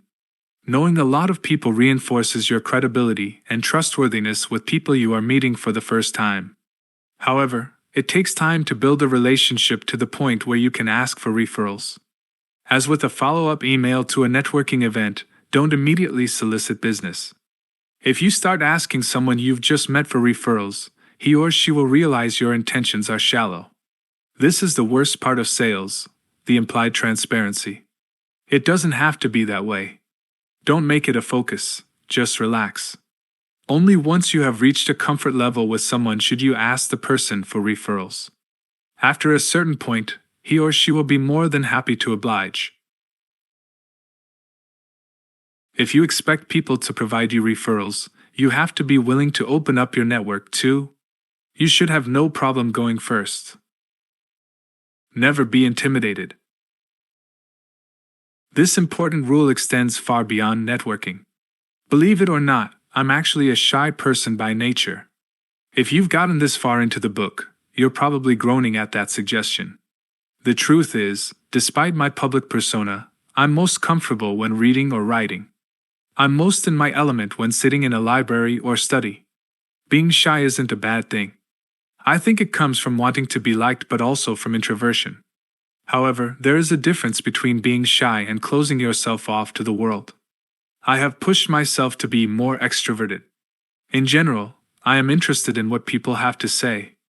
Over time, I've become more comfortable in public situations. A big reason I feel that professionals sometimes feel intimidated in recent years is because of the lack of personal interaction in today's world due to email, smartphones, and social media. Networking opportunities, such as conferences, provide the opportunity for people to take a break from the overstimulation of technology and tap into the social coding that has been in our genes since we lived in caves. Many people have forgotten what it's like to sit down, look someone in the eye, and get to know them. In a twist of irony, despite our increasing number of connections on social networks, we've forgotten how to be social and network. Overcome your insecurities. I've been around so many talented business executives whose careers were held back over insecurity. I know because I used to be one of them. When I started at Goldman Sachs, I felt inferior to my colleagues, despite having excelled at Tufts and Harvard Law School. The night before my first day at Goldman, I couldn't fall asleep because of the crushing anxiety. Walking into the iconic office at 85 Broad Street, I was immediately intimidated by the surroundings. And the clothes. Everyone seemed to be wearing finely tailored Armani suits, perfectly matched their Ferragamo belts and shoes, expensive cufflinks, and exquisite Hermes ties. Meanwhile, I was wearing a wool suit and Cy Sims was my fashion consultant. The shoulders were a little too broad, the cut too boxy, the pants too loose, the lapels too thick. I wore a simple red and blue striped tie. I looked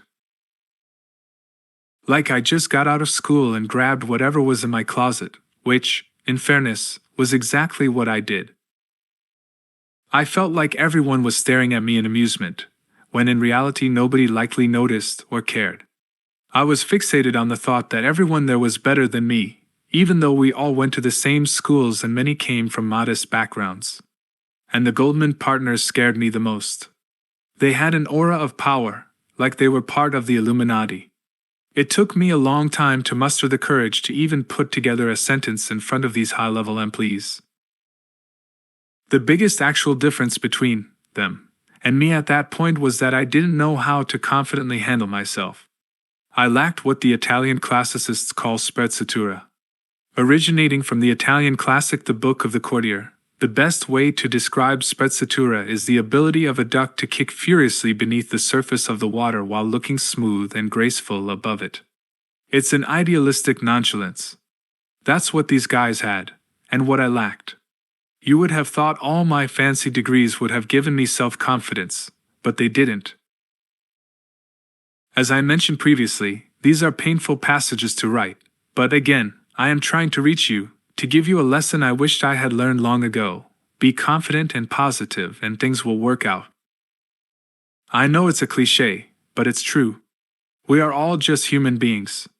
The realization that helped me finally get comfortable being in a room with powerful people was simple. Everybody's shit stinks. I used to subscribe to the notion that rich people were somehow superior. I believe somehow being wealthy helps eliminate all problems, anxiety, and insecurity. Now that I have my own company and financial security, I realize that everyone has problems, everyone has insecurities, everyone has fears. If somebody had given me this lecture when I was buried under a mountain of student debt, I would have told them to save their breath. But it's true. Given time and perspective, I realize now that we're all the same. When I was rehired into Goldman Sachs sales division, my job was to build a relationship with some of the richest people in the world and convince them to invest with us. Sounds simple, right? Well, there is no manual for establishing trust with a billionaire. When I walked into my first day at Goldman, the feeling of dread and insecurity washed over me once again. I had some practice coping with the cutthroat environment, but perhaps getting fired had reset my brain and erased any progress I made on the self-esteem front. One sales visit in particular made a big impression on me and helped me start to realize that rich people weren't superhuman. I was sent to visit a wealthy client in Connecticut. He had started and sold a tech company for a ridiculous sum of money and was apparently looking for the best way to invest his bounty. The guy's house, actually compound would be a better word, was this exquisite structure right on the water. I had truly never seen anything like it. It wasn't an ostentatious display of wealth, but rather an incredibly elegant and stately manner. The landscaping alone must have cost hundreds of thousands of dollars a year. So there I come, chugging up to this tasteful palace in my powder blue 1987 Honda Civic. The bumper was scratched up, but not as bad as the driver's side door. There was a big dent in the rear bumper courtesy of the New York City public garage. The interior touches included a missing radio, manual roll-up windows, and a non-functioning air conditioning unit. The anxiety had already started to take hold of me before I even stepped out of the car. By the time I got to the front door, I was overcome with this horrifying realization. Oh my God! I work at Goldman Sachs. I'm supposed to be this big shot, and I drive quite possibly the world's ugliest car. I should get something new, a Mercedes or a BMW, but then again I don't have any money. I made a good salary at Goldman, but I was still paying off school loans from Tufts and Harvard, where I got an expensive education on why I didn't want to be a lawyer. When I knocked at the door, the butler, yes, he even had a butler, cut right to the chase. Are you here to sell insurance? He asked. No, I'm here from Goldman Sachs. I have an appointment, I said, biting my lip to hide the anxiety bubbling up inside me. Just a moment, he replied, leaving me alone at the doorstep. I turned around and looked at my Honda Civic behind a backdrop of well-manicured gardens. 2 minutes later, my client arrived at the door. As we shook hands and exchanged pleasantries, I prayed he would quickly turn around and walk back inside before catching a glimpse of the Moochmobile. But then it happened. His eyes zeroed in on the heap of junk over my shoulder, and a ping of embarrassment shot down my spine. Is that your car? He asked. Indeed it is, sir, I replied with a sheepish smile on my face. Let me ask you something. Do you have any money? Money? I have absolutely no money, sir. He immediately burst out laughing and invited me in, proceeding to tell the story of his modest upbringing in Australia. His story was not all that different from mine. It took him 25 years to build his business up from nothing. That's right. An overnight success takes about 25 solid years of hard work. He seemed more amused by his newfound wealth than anything else. Once we started talking, the anxiety melted away. I no longer felt the nagging inferiority complex. We weren't so different. In fact, I think my modest circumstances and vulnerability helped me make a connection that eventually resulted in a hefty sale. Today, I spend time with all kinds of powerful and accomplished people, and it's not always true that everyone maintains humility in the face of power. Some people grow, others swell. One of the first things we do out of the womb is develop facial recognition skills. We need to identify our primary caregiver in order to survive. As we get older, those facial recognition skills help us figure out emotions and empathize with people. In most of our day-to-day interactions, we experience symmetrical relationships. You talk to a person, that person responds, and each party is an equal participant in the conversation. When you are around a celebrity, the connection is asymmetrical. Simply being in the vicinity of a famous person is enough to make a regular person giddy. I remember my first encounter with a major celebrity. It was 1995 and there were few bigger superstars than Arnold Schwarzenegger. He had just finished Terminator 2 and a series of successful comedies. In addition to movies, Arnold also had a number of real estate and other business investments, including a restaurant in Santa Monica called Scottsea on Main. The lunch was set up by Bobby Shriver, Arnold's brother-in-law and my client at Goldman. I had inherited the account from Roy Zuckerberg, who had a long-standing relationship with the Kennedy family. Bobby was every bit the gracious, smart, generous gentleman as his old man, Sergeant Shriver. Bobby set up a meeting with his sister Maria Shriver and her husband at Scottsy's. I got there early, and shortly after Arnold and Maria pulled up in a big black Hummer. His hand felt like granite, which I guess shouldn't have been a surprise considering he had destroyed communist armies, jumped through walls, and manhandled aliens. He was a physical specimen, unlike any person I'd ever seen. "Hello?"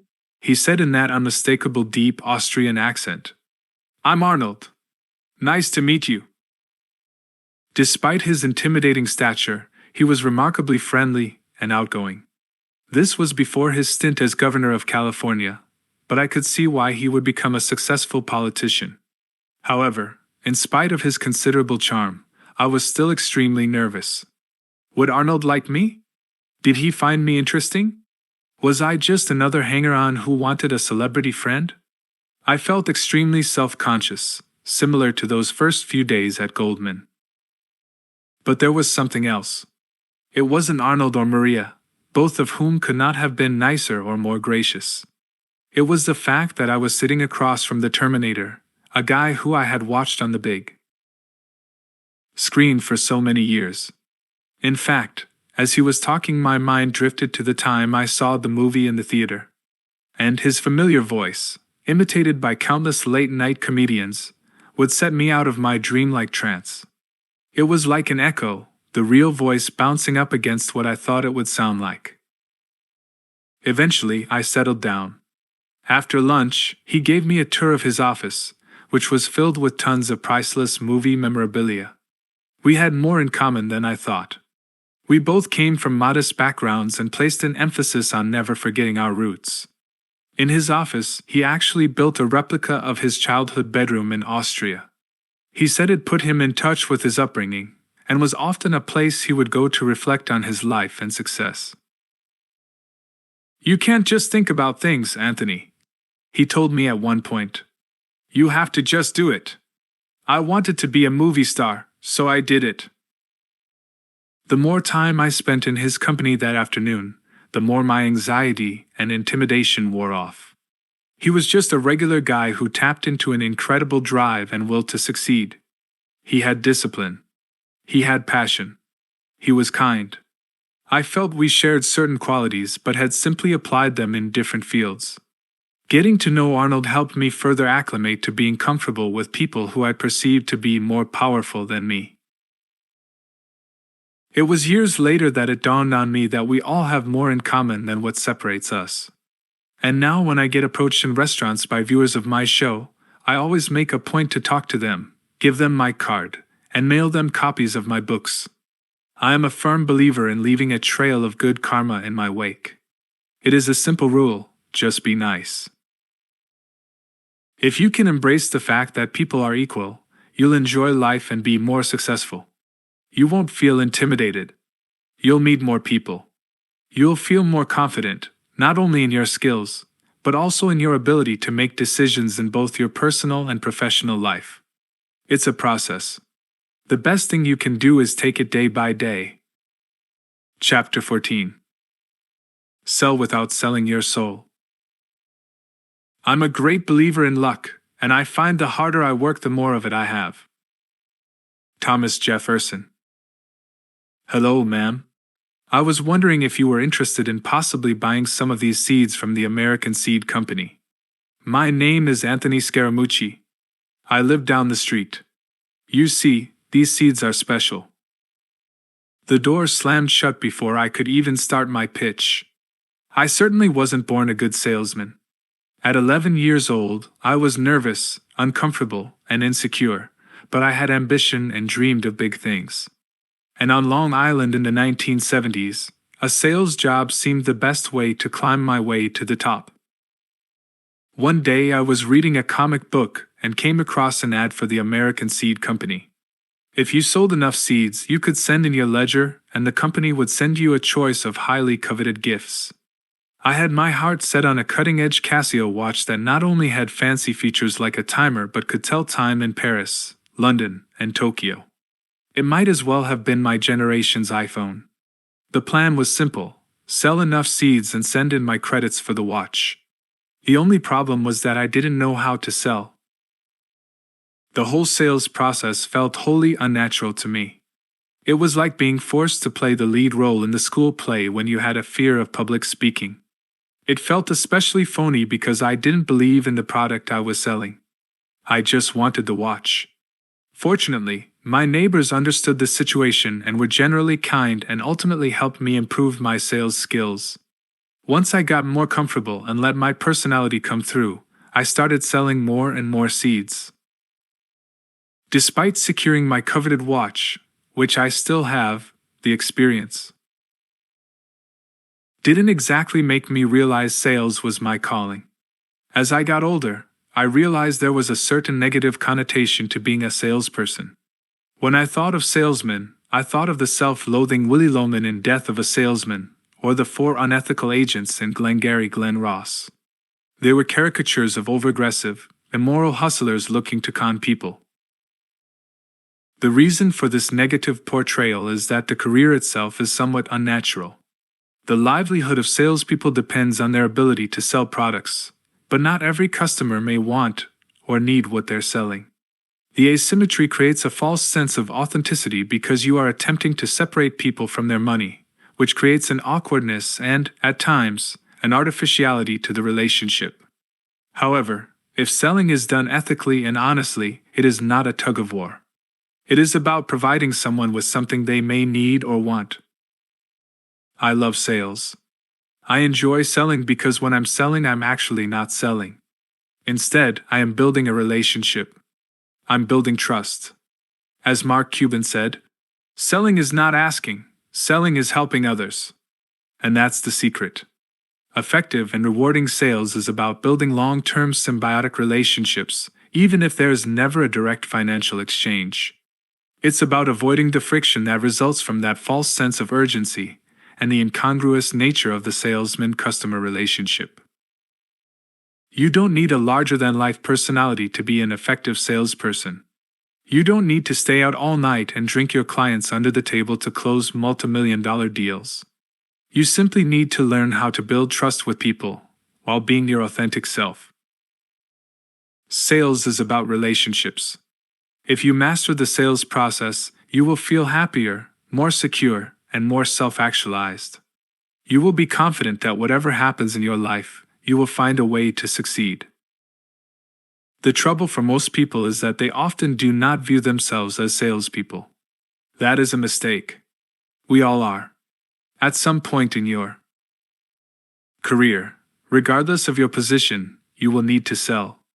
In my nearly 30 years on Wall Street, I have found sales to be one of the most rewarding things I've done. It's allowed me to build meaningful relationships that extend far beyond business. It's given me the opportunity to meet some of the most interesting people in the world. One of the reasons I've done so well in sales is that I've never tried to sell anyone anything. I've simply taken pride in the process of learning about people so I could better suggest a product that met their objectives and needs.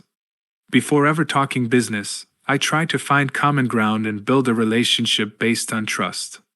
If they are not a good fit for the products I'm selling, I don't push. I know that I have the law of numbers on my side.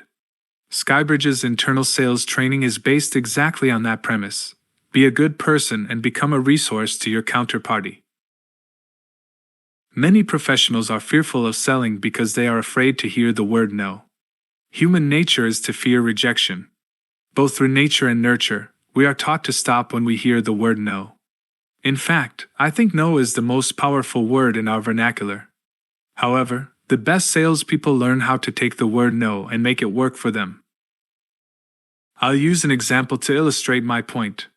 You take a prospective client out for a round of golf. You make all the right jokes, develop a strong rapport, and keep the match close but let him win. After the round, you head up to the clubhouse to drink, eat, and shoot the breeze. When the moment seems right, you bring up the investment opportunity. That sounds like an interesting product, he says. I'm interested in learning more.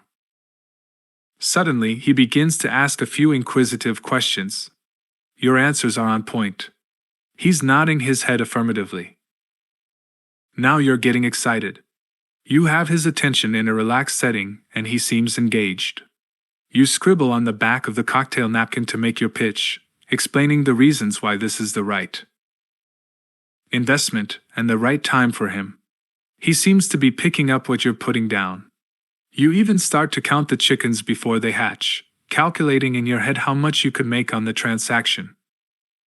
Finally, after more contemplation, the potential client says, "I really appreciate you showing me this. But right now it's not right for me." The reverie is broken, and you do a quick double take. Did he just say no? What just happened?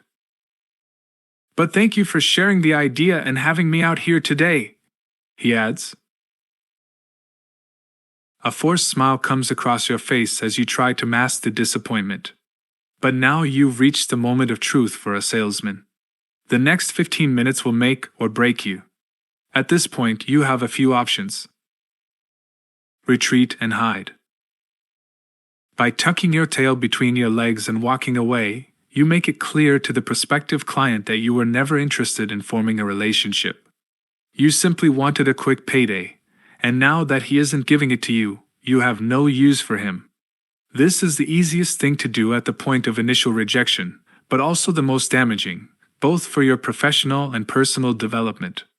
Not only will you have no chance of making that sale in the future, you will have closed yourself off from that person's network.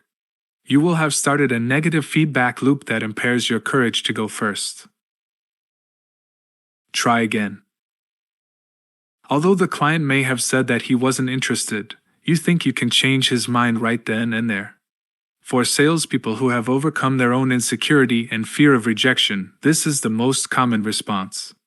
However, when someone politely declines an offer, the last thing he wants is for you to apply pressure. Just like retreating and hiding, being overly persistent will lead to distrust and prevent you from building a relationship. The hard sell never works because it does not facilitate a meaningful transaction. You never want someone to feel like he was sold something. You want him to feel as if he gained something and is the one who took advantage of a tremendous opportunity. If the person feels positive about the transaction, he will be a customer for life and will refer you to future customers. Turn no into on. The word no should not be scary. In sales, no isn't a bad thing at all. When the person to whom you're selling says the word no, that is when the relationship and transaction begins. I often tell newer salespeople at SkyBridge that if you want to raise $500 million, you need at least $3 billion in no's. I love the word no. When a baseball player gets a hit 30% of the time, he's considered an all-star. The reality is that even successful people fail more than half the time. In sales, when you strike out, you don't have to walk back to the dugout.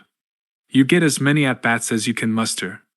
If your batting average is low, make up for it in volume. Schedule 20 meetings per day instead of 10. Even after that initial rejection, you get to continue the dialogue. When someone turns me down, I look for other ways I can make myself a resource. I learn what the person really wants and needs and help him solve problems in ways that may not directly benefit me. I'll send the person a SkyBridge hat or fleece, not because he desperately wants SkyBridge branded paraphernalia, but because it says to that person, "I care about you and want to maintain a relationship." Sales is all about building a relationship with a person to the point that when it comes time to sign on the dotted line, it doesn't feel like a transaction. It feels like a reciprocal exchange of value. You should be wary of the person who never tells you no, not the ones who do. Let's go back to our golf-loving client. After an enjoyable round of golf, he has just successfully resisted your advances and decided not to invest in your new business venture or fund. Being a seasoned salesperson, though, you shake off the disappointment, look him in the eye, and say, "Maybe now isn't the right time for you, but I really appreciate you listening. I'd love to stay in contact and get another round of golf in some time." Your next move is perhaps the most important step of all. Ask for a referral. This fund may not be right for you, but can you think of anyone who might have interest? And if you do, Would you be willing to make an introduction? With the goodwill you built up from a successful day of networking and relationship building, that prospective client is happy to provide you a referral. Now the relationship is not simply about money. It's about a mutual exchange of information. At that point, you and the prospective client have entered the triangle of intimacy, which is the foundation of all relationships. Trust. Karma, reciprocity. The triangle of intimacy cannot be built in one conversation, one day, or even 1 month.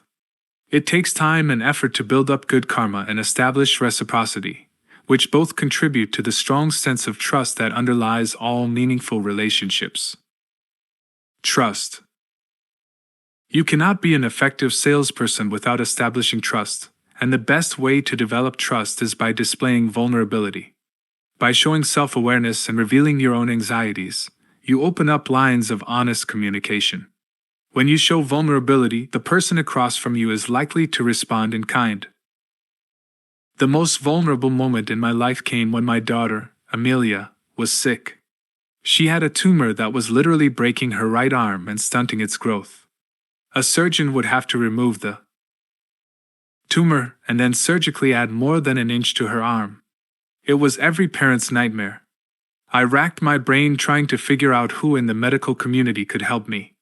At the time, I had a good relationship with Keith Banks, who is now the CEO of US Trust. I used to cover Keith when I was at Goldman, and he worked at JP Morgan. Keith and I were friendly but didn't socialize. When I told him about my daughter, he didn't hesitate to help and suggested I make contact with Dr. David Roy at Yale. Our pediatrician, Dr. Fred Barish, knew Dr. Roy and said he was one of the best doctors in the country at performing this particular procedure. I bring up this story partly to brag again about my daughter, who is one of the bravest people I know, but also to make a point.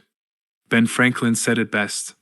If you want to make a friend, ask that person for a favor. I exposed my vulnerability to Keith.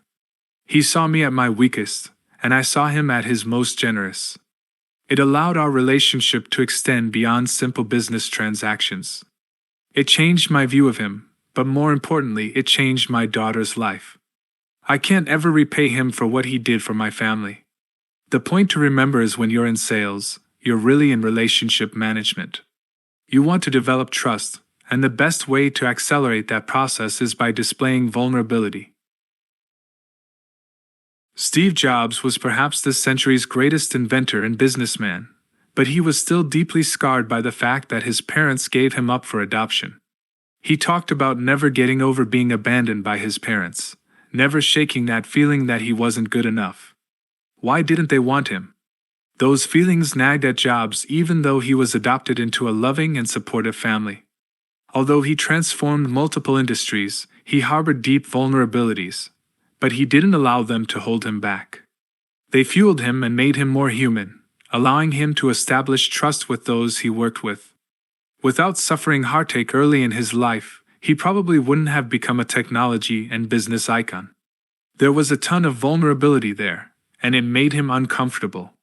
But he used it to his advantage. Many people didn't like him, but he was an incredible motivator because most people could relate to him and trust him. Reciprocity. The second point on the triangle of intimacy is reciprocity. There's a great book by Robert Cialdini, Psychology of Influence, which explains the idea that if you want to have influence over someone, you must establish reciprocity in the relationship. Meaningful relationships can't be one-sided, and saying thank you isn't enough.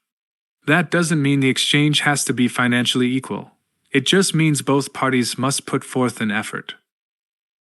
The beginning of reciprocal relationship, though, requires one person to go first. If I do you a favor, you are much more likely to help me in the future. If you do me a favor, I am much more likely to want to return it. Once favors have been exchanged, a sense of trust starts to build. Personally, I like going first and am not a big believer that things have to be linear. Just going first and doing the right thing is a good place to start. Again, it's important to understand that reciprocity isn't the same as quid pro quo. Just because I do something for you doesn't mean you have to do something for me. Never do a favor for the sake of getting something in return. Take a long-term view of relationships. Karma. The third point of the triangle is karma. Many aspects of life are out of your control, but one thing you can control is how you treat people. Everywhere you go in life, leave a trail of good karma. Litter the world with people for whom you have done favors without expecting anything in return. In sales, there are selfish reasons for spreading good karma. You never know from where your next customer or referral will come. You could be in a restaurant sitting at a table over from your next client, and the way you treat your server will reveal important details about your character. In fact, the waiter could be your next potential client. As Wayne Dyer once said, "How people treat you is their karma. How you react is yours." In any case, there was one. When I first started at SkyBridge, I used to take a lot of meetings and do a lot of networking at the Harvard Club. As a result of my upbringing, I always made a point to treat everyone with the utmost respect and dignity regardless of their profession. My grandmother came to this country with nothing and worked several jobs to provide for her family. She turned beds and waited on people, so when I see someone working hard in a service job, I think about my grandmother. I think about how I would have wanted someone to treat her. Nothing upsets me more than people who treat those below them with a lack of respect.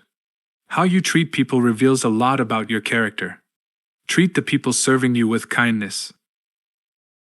In any case, there was one particular young man who worked at the Harvard Club who assisted me pretty much every day. He and I developed a great rapport. We'd always talk about the daily headlines in the news and often joke about the misfortunes of the Mets and Jets. One day the young man approached me and timidly asked, "Mr. Anthony, sorry to bother you, but do you have a moment? I need to ask you some advice." "Of course," I responded. "What can I help you with?" He proceeded to tell me that his family had just won a $35 million medical settlement as a result of his son being badly injured in a chemical spill. And now he needed help managing the money. "I know you work in the finance industry.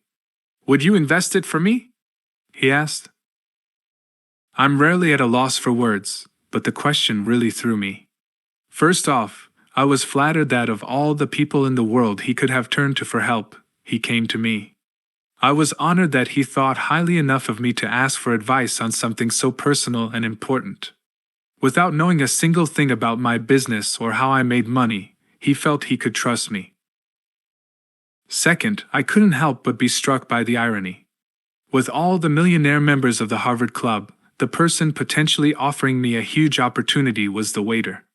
I had developed a relationship with him without expecting anything in return, and there he was offering to give my fund $35 million. Our relationship was able to grow because I treated him as an equal. Ultimately, I was grateful for the opportunity, but I didn't take his money. "Listen, I'm not the right guy to manage your money because you need a more customized financial plan given your situation," I told him. "But I know someone who can help you." I put him in touch with Jerry Kaminsky, who at the time was at Neuberger Berman, and who happened to be both a friend and someone I knew would do a good, honest job for the family. For Neuberger Berman, the situation also served as a case study in the power of a referral. The firm took care of him, and soon enough I stopped seeing my favorite worker in the halls of the Harvard Club. The moral of the story, and the lesson in this chapter, is simple: treat people well regardless of their position and profession. After all, you never know where you will meet your next client. Chapter 15. Be bold, marketing takes courage. Standing out by sticking your neck out. Success is walking from failure to failure with no loss of enthusiasm. Winston Churchill. The asset management industry has never been more competitive. When I started working in finance more than 27 years ago, there were really only a handful of widely respected asset managers and hedge funds dominating the space. Today, There are hundreds of companies vying for your capital. 30 years ago, investors had longer attention spans and were willing to give a trusted manager the benefit of the doubt if he had a bad year or two. Today, people are only long-term investors until they experience short-term losses. When things go south, they make knee-jerk decisions, often selling out of asset classes at exactly the wrong time. It's like the lines in the supermarket. We always think we are waiting on the longest line and have an itch to move. The fact that it might always be better to stick to the plan is lost in the current culture of micro-attention. One bad year can cause long-time investors to start seeking redemptions and inhibit a manager's ability to let long-term ideas play out. In today's fickle and crowded landscape, there are only two ways to separate yourself from the pack: consistent performance and good marketing. In the same way mediocre performance isn't enough to stand out in this day and age, either is vanilla marketing. While the temptation exists for many firms to avoid the press, I believe that this play-it-safe approach is detrimental to your business. Whenever you stick your neck out by going on TV, writing op-eds, or by hosting an investment seminar, the positive externalities from those bold efforts dramatically outweigh any potential negative side effects. That said, when constructing these marketing efforts, you must always remain extremely focused on maintaining the ethical and regulatory integrity of your business to ensure that you will never impair your firm's name.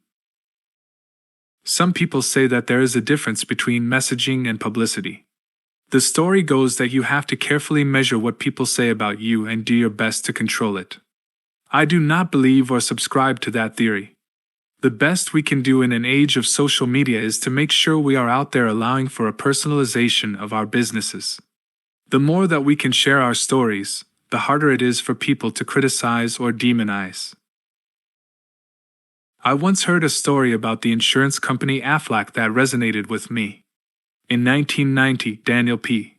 Amos took over as the CEO of the American Family Life Assurance Company. He immediately set about restructuring the company, closing underperforming units, and increasing the focus on the core brands in both Japan and the United States. Despite being one of the largest insurance companies in the world, internal polling revealed the company was only recognized by a paltry 2% of the U.S. population. Why? Well, for starters, the name was too generic. There were dozens of other insurance companies starting with the word American. So, instead of going through the laborious process of changing its name, he simply shortened it to the more memorable acronym, Aflac. With a memorable company name established, Amos also set out to create an ad campaign that would increase brand awareness. The company worked with a number of different ad agencies, reviewing hundreds of pitches. Eventually, management narrowed it down to two concepts.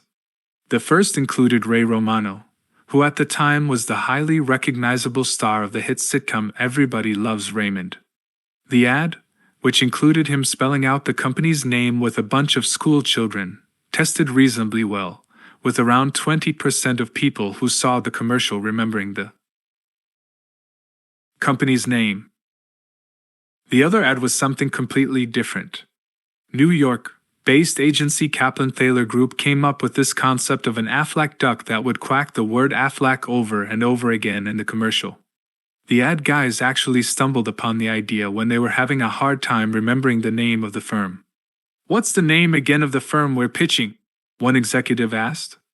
"For the last time, it's Aflac, Aflac, Aflac," a fellow worker responded. Another person in the room remarked that he sounded like a duck, and the rest was history. The duck commercial tested off the chart. Everyone who saw the ad remembered the name of the company, which was the ultimate goal. Amos had a tough decision. Go with the safe ad with the big star favored by most of the company's management, or the bolder, riskier campaign that could be a game changer.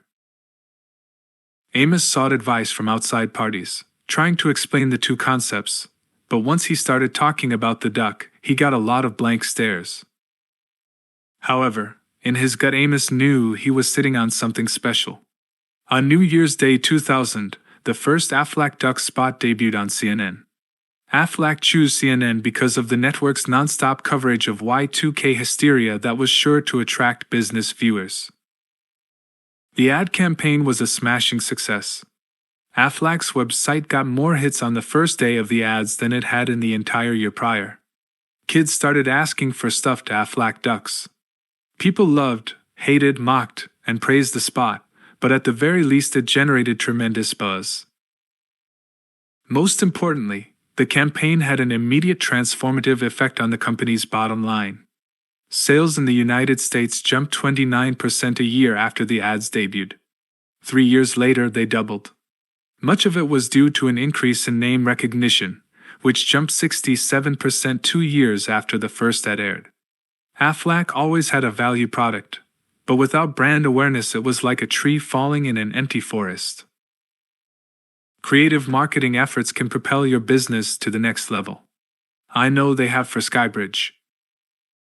To be an effective marketer, you have to be willing to take chances and to live with the consequences of those decisions. There will always be journalists and internet trolls who take a dim view of you and your business. Who cares? Fight through that anxiety and self-consciousness to be bold. At SkyBridge, we are doing everything in our power to move the company forward, ensure that our message doesn't get stale, and continuously hop over any rabbit holes that we may stumble upon. The competition is fierce, and at the end of the day, you need to convince someone why your firm is different and worth their money. Be creative and bold, get over mistakes quickly, and apply skin thickener every day. Here are 4 rules to help you boldly, and somewhat unconventionally, market your firm to your target audience. Rule 1. Get out there and talk to the press. I'm not sure when the tradition started, but somewhere along the way financial firms started thinking that being in the press was a bad thing. Money managers hired public relations firms to keep them out of the news and away from reporters. In my opinion, that is a completely backwards approach. If you become a meaningful player in the industry, the press is going to cover you one way or another. Define the narrative, don't let it define you. The best way to shape the media's view of you is to engage them. Appearing on television and being quoted in stories only reinforces your credibility. At SkyBridge, we've taken a more proactive approach to engaging the media.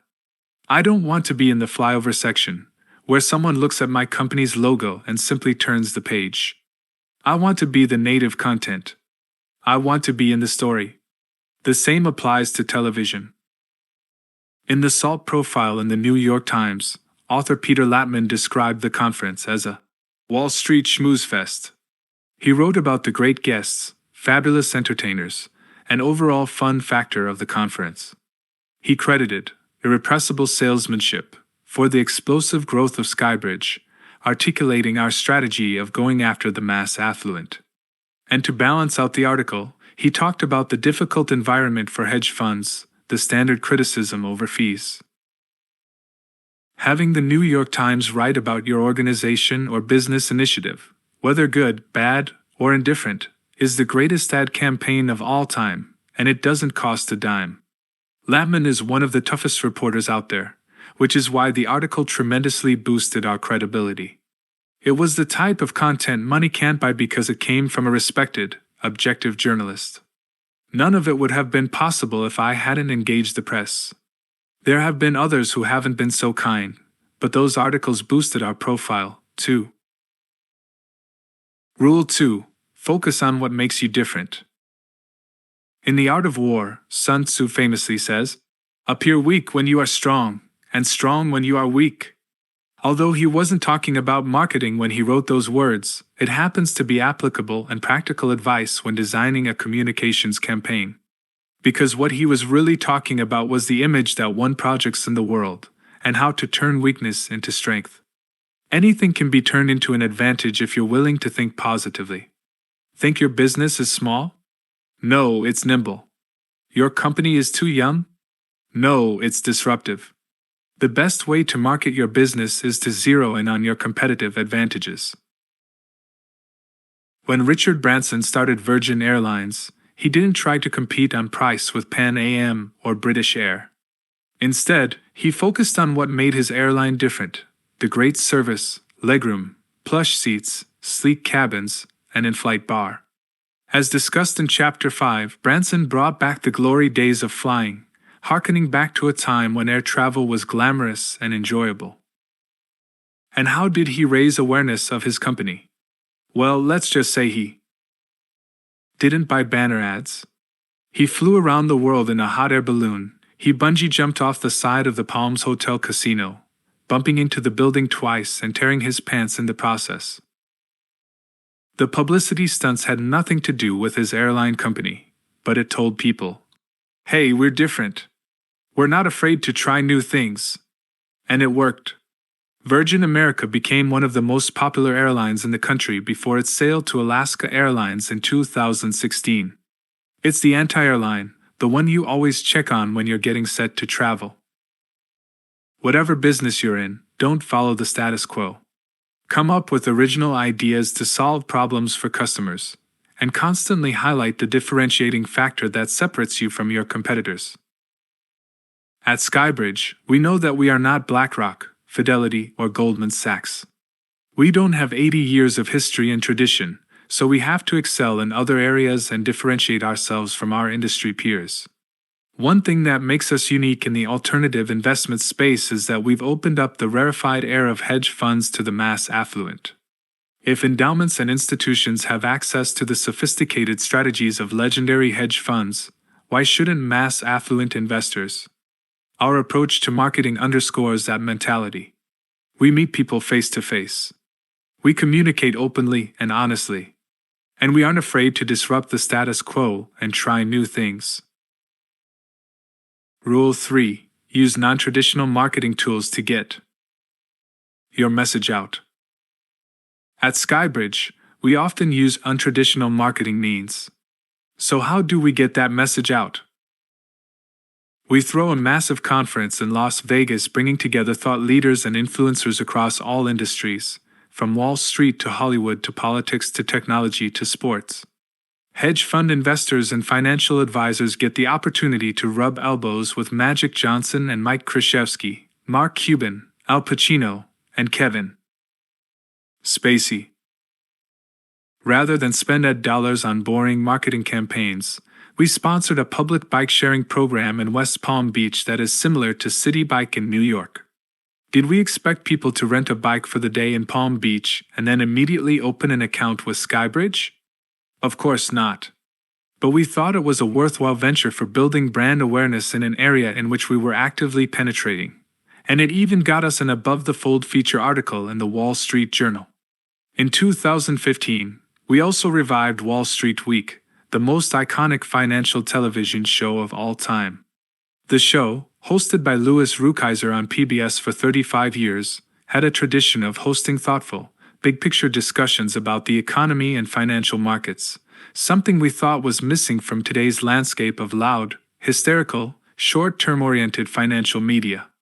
We took a creative approach to distributing the show, buying time in major markets in order to maintain digital distribution rights. We allowed consumers the flexibility to watch the show on YouTube and Facebook, or to listen to it as a podcast. We launched a newsletter to provide a comprehensive weekly recap of financial markets, as well as dive deeper into important topics discussed on the show each week. The over-the-top approach was a smashing success, and the show was picked by Fox after several networks expressed interest.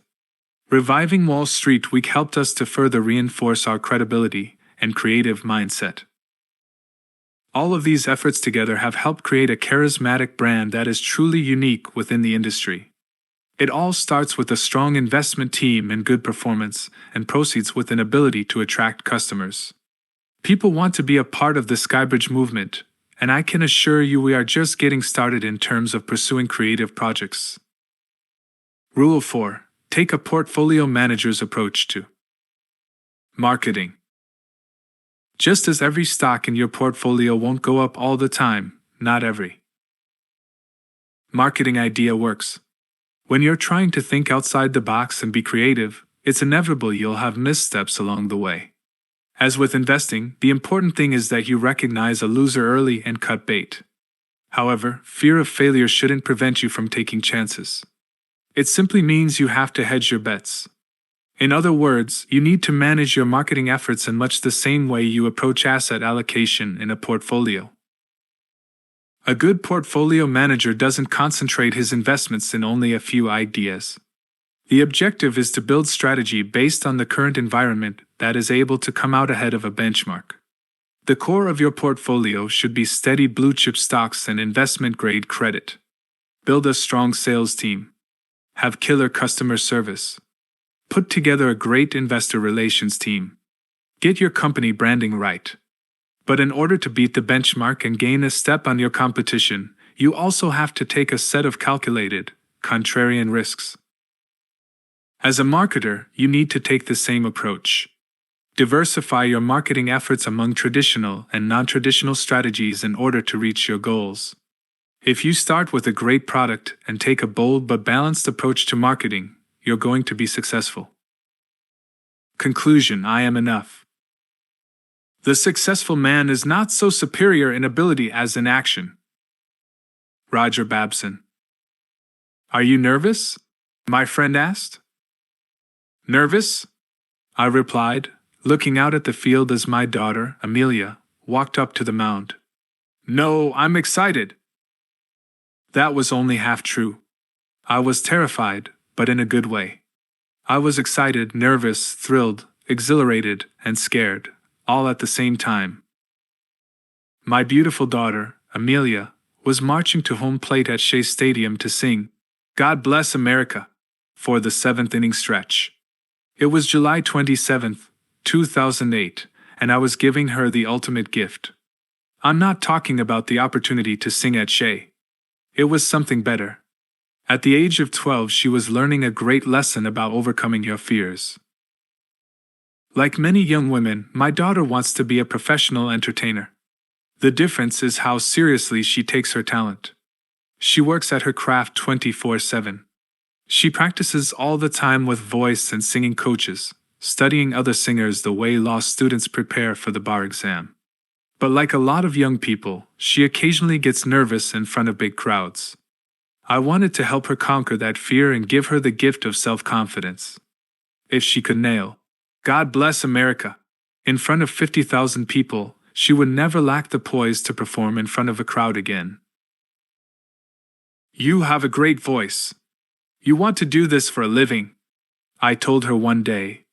I'm going to get you in front of the crowd at Shea Stadium, and you're going to perform. And you're going to learn how to perform under pressure. Amelia had done school plays and concerts before, but nothing close to this magnitude. She let out a shriek and threw her arms around me, exclaiming, "Dad, this is great. I am going to work at this and do my best." If you have kids, you know the drill. 1 second you're a hero, the next you're the bad guy. It's always tempting to spoil your kids so they'll love you all the time, but you have to resist the temptation. It's hard, and I certainly have not gotten the balance right all the time. The greatest gifts you can give your children are not material possessions but rather opportunities to grow and learn. And of course, unconditional love. It took only a couple of days, though, for her gratitude to morph into trepidation. "Daddy, I can't do it," she said in her most dramatic voice. "What if I clam up?" "Amelia, you're going to be great. It's too many people. I can't do this." "Amelia, listen to me. This is really important. You're 12 years old. If you can pull this off, you'll never have stage fright again. You'll be able to face anything. I want to give you the gift of self-confidence, and this is the best way to do it." Most people hate public speaking. It brings out a sense of anxiety and self-loathing, and a fear of failure that's hard to replicate in any other setting. I've seen brilliant people turn into incoherent babblers on stage, and PhDs sound like kindergartners.